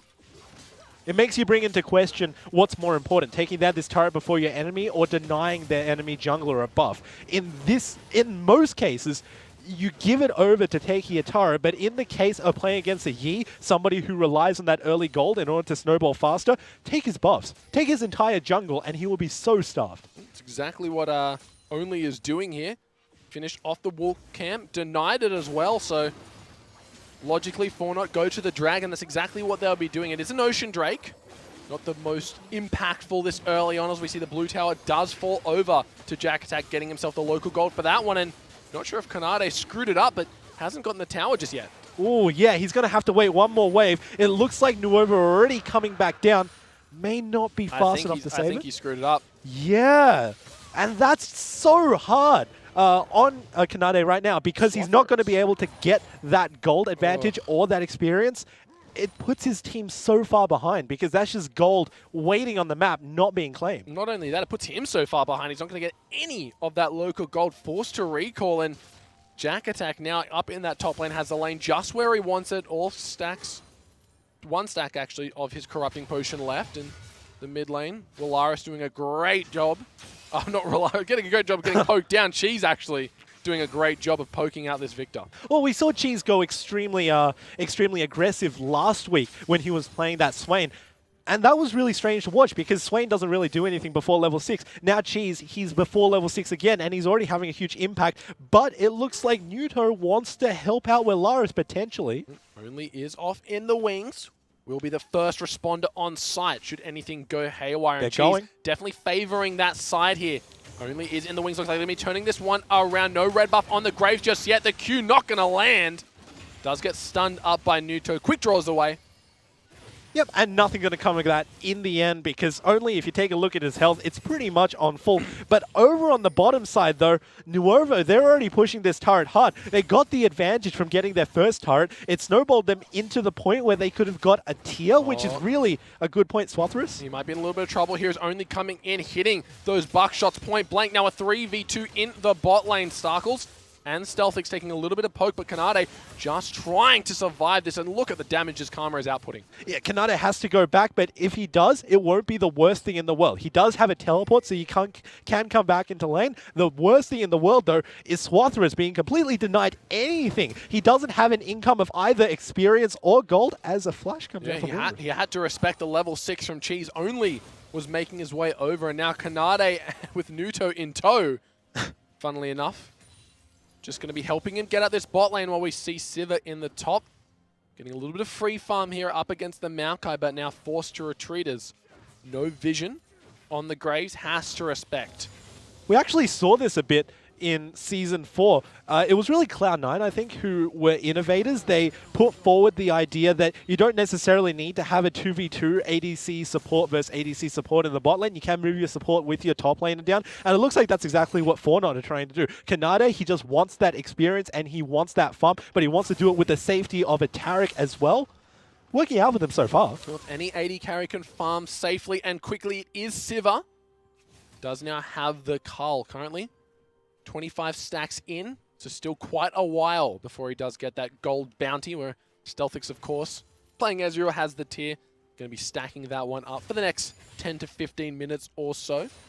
Remember, no flash in the mid lane on Walaris, so look for only to maybe make a return gank here. Yeah, I'm sort of in the middle on the fence when it comes to Cull as a mandatory first pickup after the lane swap, the 4v0 lane swap, hard pushing down a turret. Because, sure, you take the Cull because you can't afford anything else, and it's a nice bit of gold that you get back later. But you're dumping your gold now into it for what is relatively not that great in terms of stats. So it's really one thing or another, but it seems to be working out for Fortnite as nothing's going to contest this Sivir. But Kanade? A little bit of miscommunication. Could have gone for the double stun there, but Stealthix is able to arcane shift at a potential follow-up. Aurelia Taric, a lane I never thought I'd see. Well, here we are, Jimmy. Yeah, it's fabulous. I love it. Yeah. And Taric just keeps this Aurelia so safe and so secure with his entire kit, his heals, his shields, and also just the threat of having a stun. Once again, this is like the Ash Arrow from last game. Sometimes it's more important not to use your abilities than to use it, because once you use it, you give your enemies a clear window where they say, okay, the cooldown is up, so now we can engage if we want to, and they can't fight us back. If you hold on to it, though, you constantly have that threat of, I can use that stun onto you if you choose to hard poke out my ADC, if you will, in this circumstance, and you just can't do anything to me at the current moment. Looks like this blue buff might be getting taken away here unless Swatherus can go for the smite. Still only definitely going to try smites way early, and an Alpha Strike comes through. No smite available for Swatherus, actually, so relying heavily on that Alpha Strike only, unfortunately. Smite's quite early, even after drawing Jack Attack down to help him secure that one. But remember, any blue buff not onto the mid laner is still a good trade. Yeah, exactly. You give it over to Swatherus, but you take it away from Walaris. And Walaris, as a Victor, he definitely needs this blue buff, both for the mana regeneration and also for the cooldown reduction. Because Victor, he wants to rush all 3 upgrades of his Hex Core now that his ultimate is so much better in terms of in comparison to the last one. Only not going to be able to get here in time. Just going to go and get some damage onto the tower. The teleport, actually, for Walaris. Could he be in trouble here? A lot of damage already coming down from those soldiers. Yeah, that is quite a lot. And when you teleport to a turret as opposed to a minion that's way further back, you tell your enemy, I'm going to be here at the exact time that you think, but teleport. Yeah, Starkles does flash out of the stun. Jack Attack actually finishes it up. Kanade does get snared. Tenacity from his passive, keeping him safe, but Swatherus Alpha Strikes in. 4 members now for Nuovo. Poison ready to take this tower. Yeah, this is just Nuovo's game, because if you take a look over on the top side, Hayri, he's not even pushing this way. No. He's just taking the CS whenever it gets low, and he's going to lose a turret for it. Know well that 4Not didn't actually get the first turret in the lane swap, so now they're even further behind when it comes to turret gold. Yep. 10 minutes in the game, and currently Nuovo leading by 2,000 gold in the mid. Willaris and Cheese going toe-to-toe, but Cheese, he may have bitten off one more than he can chew. The heal comes through. The last Pulse of Chaos Storm not going to ignite this Azir to blazes. Swatherus and Jack Attack actually trading blows here. Swath going to have to pop his ultimate. No one up to go for it. He actually flashes in looking for it. Oh, the Empress Divide knocks him back, and now Swath nowhere to go. First blood coming across the Starkles. No, it was so confusing when we saw him flash forward. I saw the flash. I go, okay, he's going to be safe. No, going on to Cheese. And that was a little bit too unfortunate. Cheese used its ultimate, push back Swatherus, and you don't really have anything after your Alpha Strikers used, so poor Yi spotting right there. It's only 11 minutes in the game. Calm down, Swatherus. You can't carry just yet. You need a few thousand more gold before you get in that position. But another tower, 3 towers to 0. Nuovo's map control is just unparalleled tonight. It is on point, but Swatherus, his ultimate is only on a 1-minute cooldown. It's not the, you know, if you're going to go down in style, because it's going to be up by the time you come up. That's exactly right here. So 4Not really up against the wall this game. They're fighting from behind, looking to make some plays. They got themselves a first dragon, but of course it was only an Ocean Drake, and they haven't found any times of brief respite to really make that come to any effectiveness. Remember, that tower on the bot lane still so low, and no one has picked it up yet on the side of 4Not, so they're just falling further and further behind at this stage. They are, and I don't think that it's going to be very feasible for them to try and get this bottom turret, because by the time that it pushes anywhere near it, Nuovo would have already moved all of their gang down to defend it, and you can't really fight this when you're so far down on gold. You can't get back up on the gold.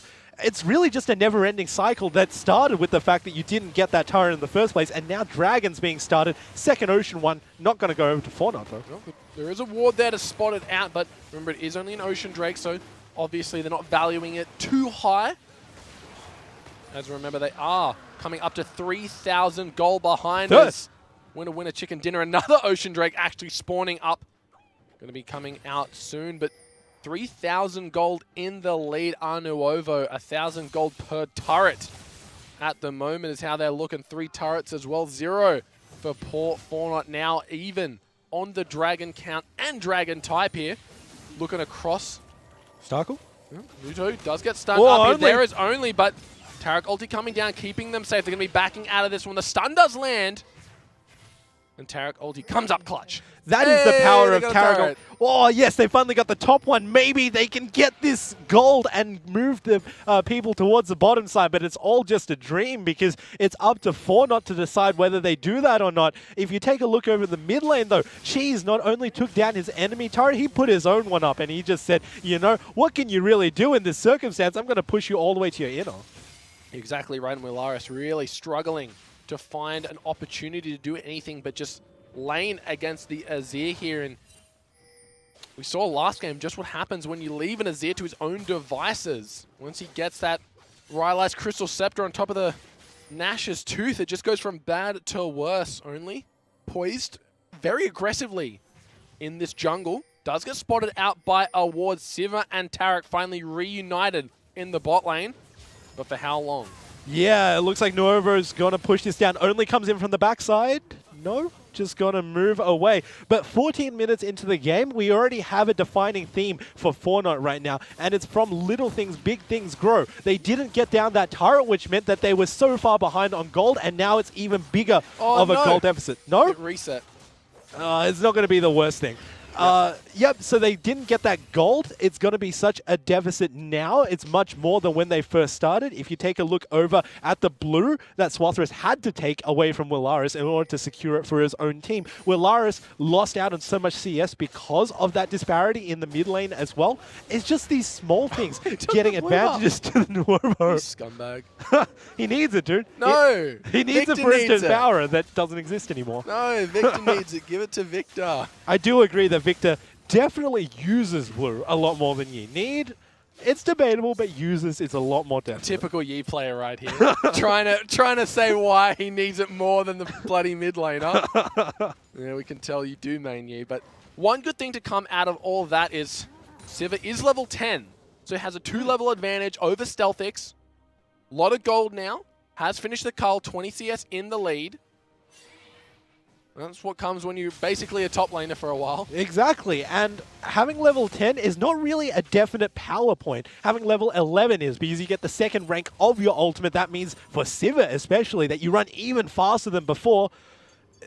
If you want to fight right now, it's going to be really awkward, not only for yourself, but also for the rest of your team, because you're not moving as fast as you think you are. It's not a linear scale. It's a step where you get one at 6, you get one at 11, and you get one at 16, and it doesn't really go up as you go up in levels. So Hayri definitely wants to get to level 11 before this happens. Didn't get it with the collateral damage. Swath wearing his double buffs right now, only. Trying to go for a little bit of a cheeky invade, but this Yi still has a long way to go. Has his Blood Razor complete now, so does have that little bit of extra damage on autos. Now Cheese and Starkles making their way over. Willaris once again forced to just wait and watch as this Azir grows in power. I'm actually feeling really bad for Swathrus, and you know that my caster bias is coming in here because he's building towards the Yumu's Ghostblade. It got nerfed this patch. It has 5 less AD than it did in 6.11. It's even less damage for him, but Willaris getting taken to half health with just poke. Just under his tower, and there's no way he can answer. The rebuttal is not there from Fortnite's Nuovo. They see tower, they get tower. No way that Fortnite can contest that, and now it looks like Kanade might be in a little bit of trouble here. Just has to book it out of there. Does have the brown paper bags on his feet, so a little bit extra movement speed. Hey, the bottom turret finally fell for Fortnite. Oh, beautiful, Fortnite. Yes. You're catching up. You're catching up. They untapped the gold on the map, but it's a little bit too... it's too little too late, essentially, is what I'm trying to say. And take a look. Nuovo, they're unrelenting. They're pushing down the top now. Cheese gets stunned up. Chaos Storm just goes in. Doesn't look like it's doing too much damage, but Cheese answers with a few Sand Soldier pokes. What? Cheese might want to do something here, but in terms of the siege, it looks like you would definitely have to give it over to Nuovo. Not only do they have more gold, but their entire kits, the wave clear that comes out from the Azir, the pressure that you get from a Maokai and a Graves diving you is so intense on this side, and it's going to be a real challenge for Fortnite, a team that doesn't have that much wave clear besides the Sivir, to really keep it away from the turret, because if Victor wants to move up to start his laser, he's within range to get caught. Look at that. Sivir just gets taken down to half from the Sand Soldiers. It's really not a sustainable strategy for Fortnite to stay under this tower, but Nuovo are the ones to enact the recall. Back off out of that one. No chip damage actually to the tower, so a good hold by Fortnite. Still waiting on this Yi to power up. He's got himself the Rift Herald as well, so... Very greedy. Yeah, very, very... Well, very Yi player. Yeah, exactly. But if you take a look at the cooldowns on the map, Dragon's coming up in 15 seconds. We did see as soon as the last Dragon was taken that this is going to be another Ocean. If either team take this now, it's going to be so much stronger than just one Ocean independently, because one Ocean independently is 12 seconds. You get that health and mana back. With 2, it reduces to 8 seconds. 12 seconds is unrealistic. 4 seconds is a dream, but 8 seconds is much more doable, especially in the middle of sieges. As we can see there, got their self-poised around this Dragon. It is now live. Jack Attack in the top lane with Teleport available. Willaris in the base. Same Summoner spell. It's only 18 minutes, so he won't have that Home Guard buff that we do see Teleport users love to run in with. Only trying to get the Crab. Swathrus contesting it, but Crab's got a mind of its own, runs back towards the Dragon. It has been started by Nuovo. You can definitely push the Crab, but oh no, Teleport comes in, double Teleport. Yet Kanade and Willaris are in the fight. There is Jack Attack going on to Nuto. There's the ulti keeping him alive, but where is the other portion of it? Jack Attack seems to be taking the brunt of the damage, but that's not who you want to be going for in the fight. Is the Yi. Gets exhausted immediately. Alpha Strike coming through. One more auto attack should do it. Using the meditate to keep himself alive. He goes down, but Cheese also, so bit of an even trade just yet. Maokai actually died on the back of that one to Kanade. Yeah, but that actually worked out really well for the side of for the side of Fortnite because they only kills, lost yeah. one. Yeah. And it wasn't the worst case scenario because when you have a year on the map, you actually take a lot of pressure off of your ADC. Your enemies say, look, we just need to deny this guy from resetting. The only way to do it is to hard focus him. Not the worst thing to do because Ye's going to be building full damage, but it means that this Sivir, she's going to be ricocheting everybody on the enemy team and she's not really going to be looked at. And we saw that he was able to jump in the backline immediately, got exhausted out, wasn't able to pick up any kills, but it did buy them enough time to take out the Maokai and the Azir. So currently after that fight, Fortnite did go 1 for 2, which is a favorable trade, especially when you're behind. They were quite low, so it may be unrealistic for them to go for this Dragon. Mid-tower may be the next point of focus for this Fortnite squad, but it does raise small alarm bells if you Nuovo. You're correct. You can't go for the Dragon if you are that lower health, but you can go for something that you're not going to tank yourself. You got the minions that you just push up. Both teams have amazing wave clear, so it's not impossible for them to do so. And all in all, it's just going to be a second Ocean Drake. It's not the end of the world. If you take it, it's not going to be that much of a benefit to you. If your opponents take it, it's not going to be that much of a detriment to you. It can swing either way, but that turret gold is very definite. Yeah, they still have quite a few turrets left on the map to take out. Remember, Nuovo already claimed about 4 turrets, I think. They got both the mid lane ones, both the outers from the side lane. So right now, there's still 2 towers ahead, so they still have that kind of gold buffer. So they're not in too much trouble. They still do have a few items in the lead and can maybe in a better position team fight come back and kind of get the ball rolling. But this is exactly what Fortnite needed to kind of get themselves back into this game. Yeah, you said it, and that's what they need to do. They need to focus more on these turrets, but it's so hard when you got on the other side, Nuovo. They're pushing you into your base constantly. You can't really think about your enemy turrets when your turrets are under siege, That's and right. you're trying frantically just to stop that from happening. You can see that the gold lead majority comes from not the kills, but the turrets, and you say, look, the easiest way to stop them from getting more of a lead is to stop them from getting our turrets, but we need to even it out, and you can't really do both. You have to do one or the other. It's a difficult position for Fortnite to be in, but they do pull the trigger. We didn't get to see on the back end of that as we were focused on the Yi, but Aurelia did solo out that Maokai. He was the focal point of the Chaos Storm, the exhaust, and a lot of damage to follow it up. So good to see that all those cooldowns weren't just wasted on the tanky tree, who most of the time able to just clap and walk away. Well, you know, Jack Attack playing these tanks, he knows exactly where to position as well, because a lot of players, they don't necessarily go forward to the extent that their team needs them to. Okay. They go forward and then they say, look, I'm at this particular health threshold where I can get out safely. Sometimes your team needs you to buy more time, and it works out better for everybody involved, not just your team, but also you individually. And if you fall back, then everything falls. You know, it's sort of like everybody holding everybody else's hand, and once you let go, everybody falls. You know? You got to give props as well to Victor being able to put the gravity field right down under the Maokai's feet. So the second that he comes in, the fight just gets stunned up, and it seemed that that was kind of the turning point of the fight, because already the tank is forced to run back, doesn't want to stay in that gravity field for too much longer, as the damage was well and truly in effect. Once the Chaos Storm goes down, those bolts tick a lot slower, but a lot harder. Yeah, and that's exactly why Victors choose to go for the third upgrade now. Once you get all 3 of your abilities upgraded, your ultimate also upgrades, so it follows about 50% faster. That is a significant speed upgrade, and when you're ticking less but you're ticking harder, that's exactly what you want on a Victor. You know, you don't necessarily need to keep it on them for a long time, but you just need to keep it on them. Yeah, unfortunately, guys, just to keep you guys updated, did seem like player's computer updated in the middle of that, so they will be resetting their game and getting back in soon. So hopefully we get underway, but these things happen. Windows 10. Yeah, that update. It's always risky. Yeah, it is, and you really don't want to use the postpone function. You want to just say, no, I don't want to update it all, but this is one of the worst times to happen. Yeah, right in the middle of a right team in fight. the middle of the OCS, nonetheless. You know, the very final game in the day when we were hyping it up all throughout the night. We said this is the one that we're looking forward to, the very final game of the day.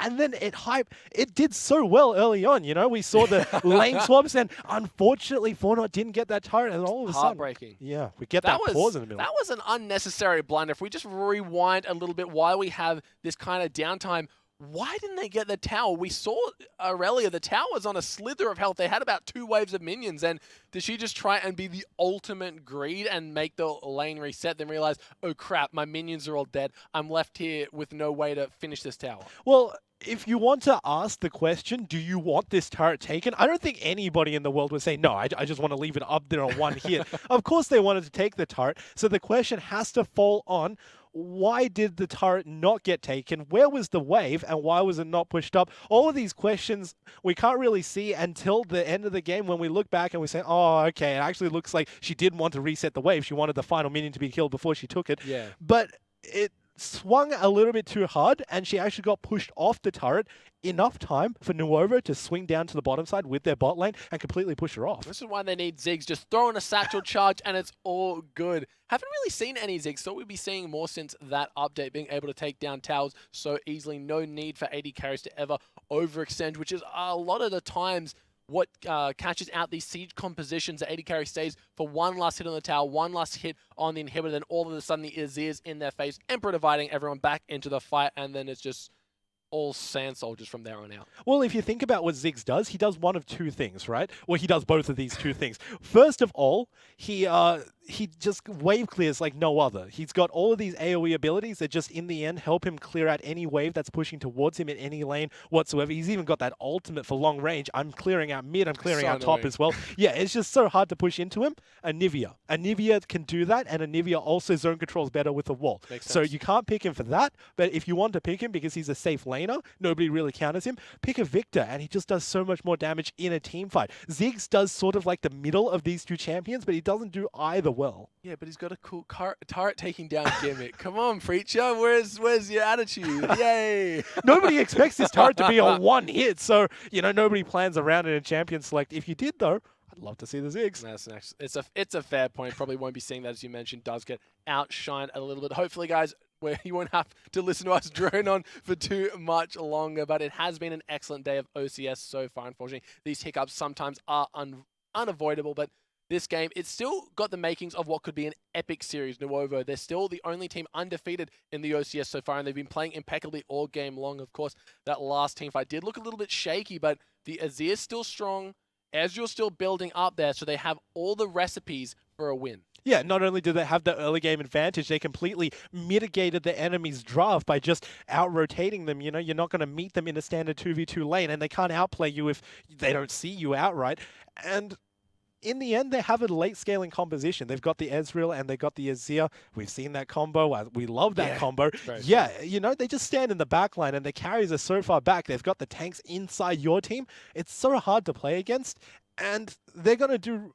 It looks like they're on the path to do really well because they're scaling up nicely. They've got the gold advantage. They're prioritizing the camps, and it's on Fornot's team to really come back from this. Not only do they get pushed out, but hopefully cross their fingers and catch one of Nuovo's players out when they're hard sieging a turret and then push out from there. Excellent point, but let's have a look at some of the more interesting things about this game. Master Yi. Master Yi. He lost his State of Devourer.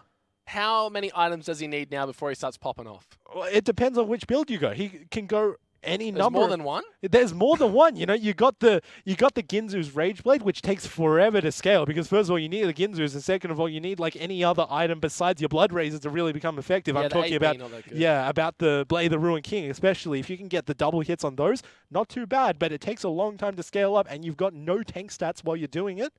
You can also go a Bruiser build, but that doesn't do too much damage. That defeats the purpose of playing Yi, right? You want pentas. Well, not really, because you have to give up that sort of penta phase for the team. There's no other Yi, it's penta Yi. Think about the team, right? If you build a lot of health and not necessarily any armor and magic resist, you get a lot of mitigation from your meditate. All right. Not only that, but you're distracting the enemy team. They say, it's a Yi, we got to take out the Yi, and you're also a bruiser, so you're tanking up a lot of damage. It'll be interesting to see if he actually gets to this phase. The other outlier, of course, is the Taric. Haven't seen him in the OCS yet, or really anywhere else. He's kind of like just got swept under the rug, and people just kind of looked over this Taric. So far, it hasn't done a lot to impress me. He did avoid a gank in the bot lane, but it was a Taric Aurelia, both of them very hard champions to really gank, especially when the CC is used on the Aurelia. She has that tenacity passive, allowing her to just kind of waltz on out. And you touched on a really good point, how we don't really see Taric anywhere. I don't know why, but hey, apparently we forgot about him until he was picked in this very game. I'm pretty certain that that has to be the reason why other teams haven't really prioritized him anywhere in the world. His kit is amazing now. After the rework, he's got that stun, he's got the Bastion where he can do double of everything. He's got that amazing ultimate that's essentially KO for everyone. Sure, it has a delay, but you can time it to the point where your whole team gets invulnerable. I don't know why teams aren't picking him up. And after Neuter picking up the Taric, I hope to see a lot more in the OCS. Taric does also have a lot of damage on those auto attacks still, having that same passive, so we'll have to wait and see to see if more teams do kind of follow suit. Mewtwo kind of setting the trends here. Let's see if he can maybe start the ball rolling. As speaking of ball rolling, we're back into the game. We're absolutely back, and we're going to start the Dragon now. Yep, fabulous Taric, Kanade, Willaris, and Harry just going to be tanking that one up. Shouldn't be an issue. They weren't as low as I remember. Do have quite a bit more ticks on that health bar. Will be the Mountain Drake, spawning after that third ocean. Yep, you can't get 4 of any dragons, so the Mountain Dragons is going to come up. You can get a maximum of 3 dragons though, but you know, we're getting really technical here. The point being that Fortnite are prioritizing these dragons much more than Nuovo. Sure, they won that team fight, but they hard pushed them off, and now they get about regen every 8 seconds. It's not looking the worst for them right now. Here we see Swath has the makings of that Ghost Blade, to be sure. Should be picking up that up relatively soon. Lot of damage still. Has that Rift Herald buff in his back pocket.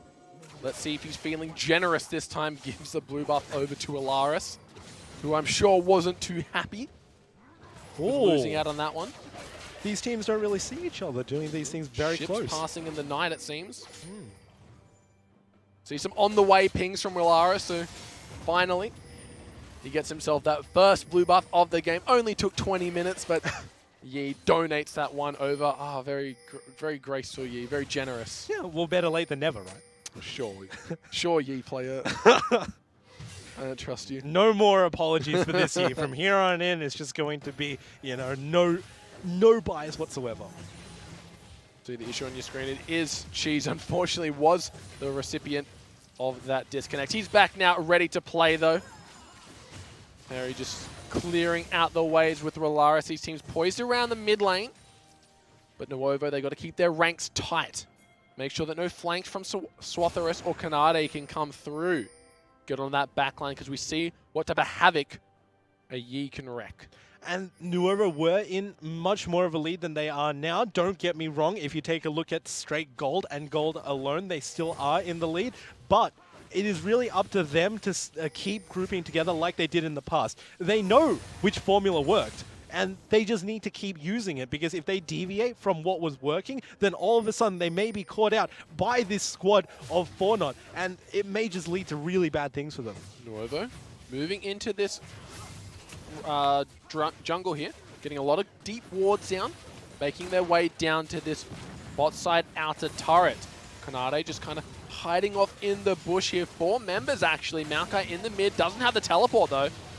Swatherus is in the top lane, so the Yi has gone on to split push duty while tower defense left to the rest of the squad. Hey, if you ever wanted to split push on any champion, it has to be a Yi, right? He does so much damage. He's got that extra attack speed on the Highlander. All around amazing, and it looks like Jack Attack is going to be the response to him. Let's see how well this Maokai can do. Kanade trying to go in. Arcane Shift from Stealthix does keep him safe, but Fortnite hold for now. Cheese, though, has made his way over to the mid lane. He is split pushing now as well. And for the composition of Nuovo, it's much better for them to do a 1-3-1 than it is to do a 4-1, because Azir pushes so well by himself. Jack Attack on the Maokai doesn't necessarily push, but he can defend very well. And you've got this 3-man core squad of not only a Graves who has a dash and an Ezreal who has, in essence, a free flash every few seconds, but also a Karma who can get them away. That's a great point. So it'll be interesting to see whether or not they realize that and start using this composition to its maximum potential. Now we see the bot lane just meandering around this Baron.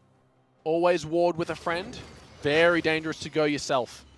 Exactly. You don't want to go on that path unseen, but it looks like Fortnite, they should be able to clear that away pretty quickly, and now they have the ward advantage on the Baron. Not too much an advantage, though, because when we say advantage, we really just mean one ward. Cheese and Willaris both on their way to Rylai's Crystal Scepter. Once they get that, they're going to be able to control the lane so much more. 23, 24 minutes in the game. Actually, Nuovo still holding that 2,000 lead. Fornot were able to catch up 1,000 gold after netting themselves 2 towers.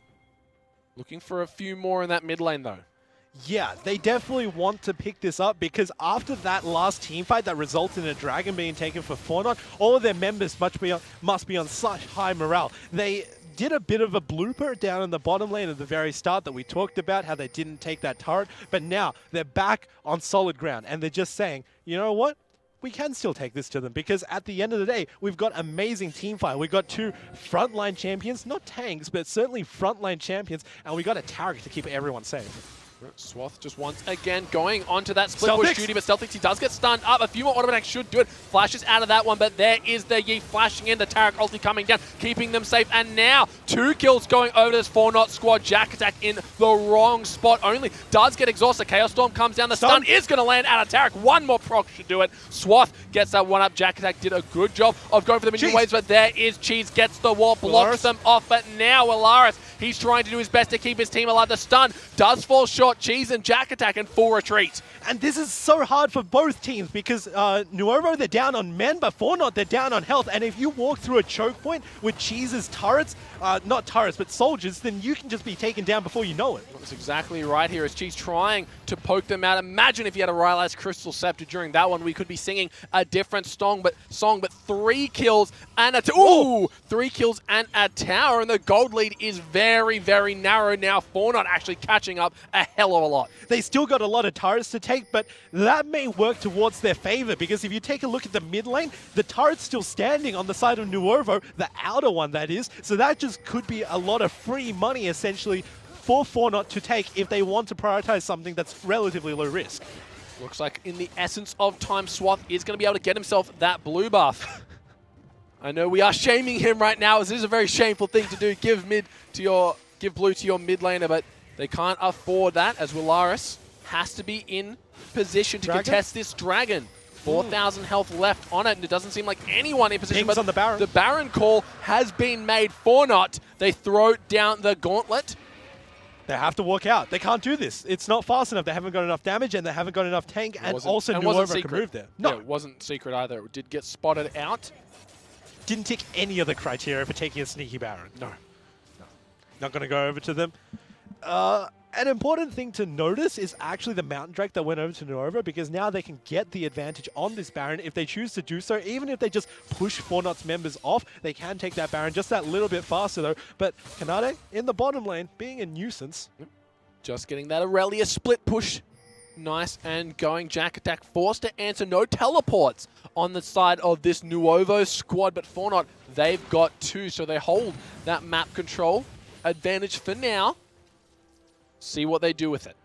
Yeah, it looks like this is an awkward dance between both teams where they're moving around the Baron area, but not going anywhere near it because they don't want to be met by the other players. Now, finally, Fornot break it as they push down the mid. Like we were saying, all you need to do is push it to the turret, and it's relatively risk-free. Ping's going down on the Baron once again. Fornot trying to bait this one here. No vision for Nuovo just yet. Scrying Orb did get used into the pit, so just got to take that one away. Siva cleaning that up, but 5 members of Nuovo all grouped around this mid lane turret has been placed for Cheese. It looked like Fornot for a brief period could have flanked that, but it's all shoulda, woulda, coulda because it's over now.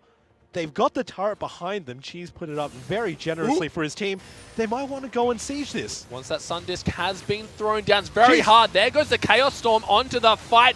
Kanade in the middle of it. The nice wall comes through, but there is Yi doing what Yi does best. Gets one, looking for another, but they have a tower to contest with. Now Stealthix, he's into the middle of it. I don't know about that one. He's going onto Starkles, trying his best. Just Yi gets the double kill and a clean ace from Fornot. What the hell? That was so well played by Swatharis twice. First of all, he dodged the turret, and second, he just mitigated enough of Karma's damage to take her down. down. And now they can take this Baron with relative ease, but Swazarus, he has to watch his HP. Yeah, he's really got to be careful. Does get healed up and shielded from the Taric, but Fornot, they have a go button and they slammed it down, just turning the fight on its head. It looked like a very questionable Chaos Storm, but they knew exactly what they were doing now. 4,000 gold in the lead, 10 kills to 3.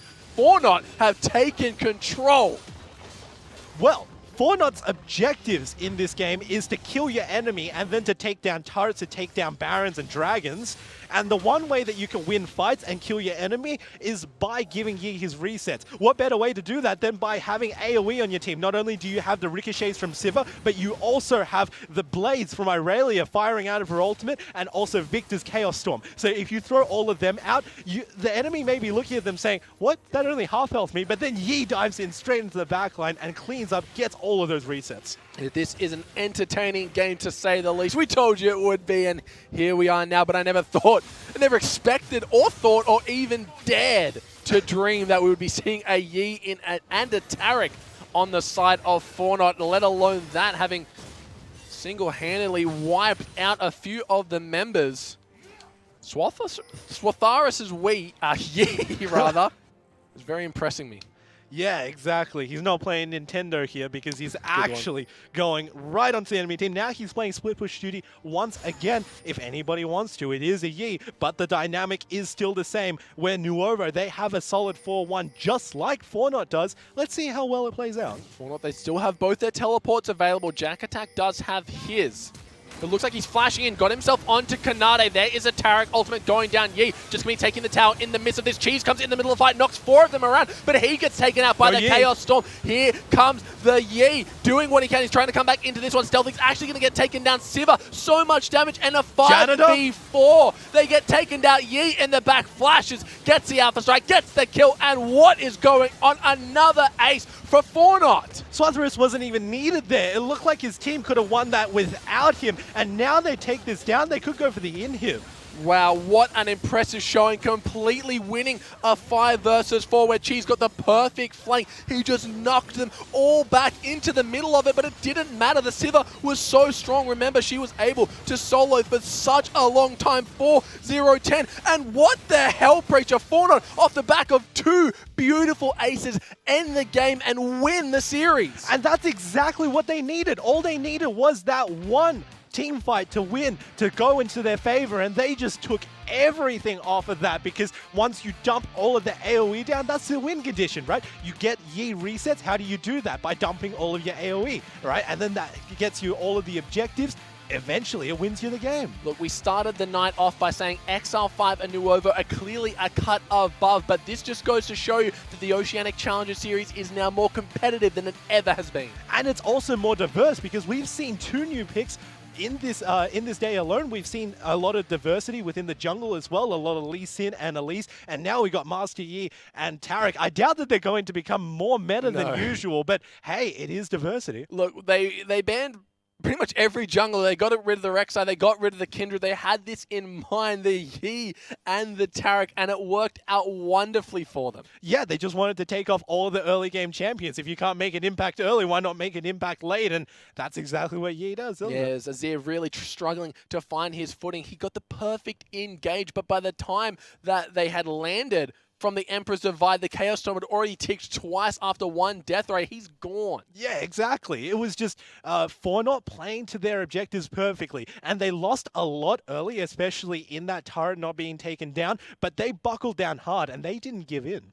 A very entertaining series, to say the least. Glad we got to cast that one after, of course, a few unfortunate delays. But we will be sending it back to the hostess to break down an epic finish to an epic night. Ladies and gents, words. I'm absolutely speechless. So, blown Mendrix, away, blown away. Master Yi. Master Yi, Master Yi. I mean, we talked about Fornot being amazing at coming back from behind. Yeah. And they did it again this time. It was just incredible how they managed to knuckle down, as Preacher mentioned, and just absolutely funnel resources into him. I mean, he needs those blues, people. He took away also the Rift Herald, which was amazing with that. Yeah, apparently he needs the blues, they just gave him everything. Well, I don't feel like they gave him everything. He just took it. Yeah. he pretty much just took it. He gave 1 blue to Rillaris. So That was like common something. courtesy. It was like, oh, you're the mid lane. You probably should have 1 blue. Next blue, he just took for himself. Yeah, it was just absolutely, and it just felt like Nuovo would, towards that game when they had control, they were just on a constant hunt for Yi. They were kind of like, okay, we've pushed down this objective. Let's go move towards in the jungle, see if we can find some. That's right, Nuovo, the whole game, were pretty much like, all right, let's look for Yi. And you watch the replay of that game, full 20 minutes in the early game.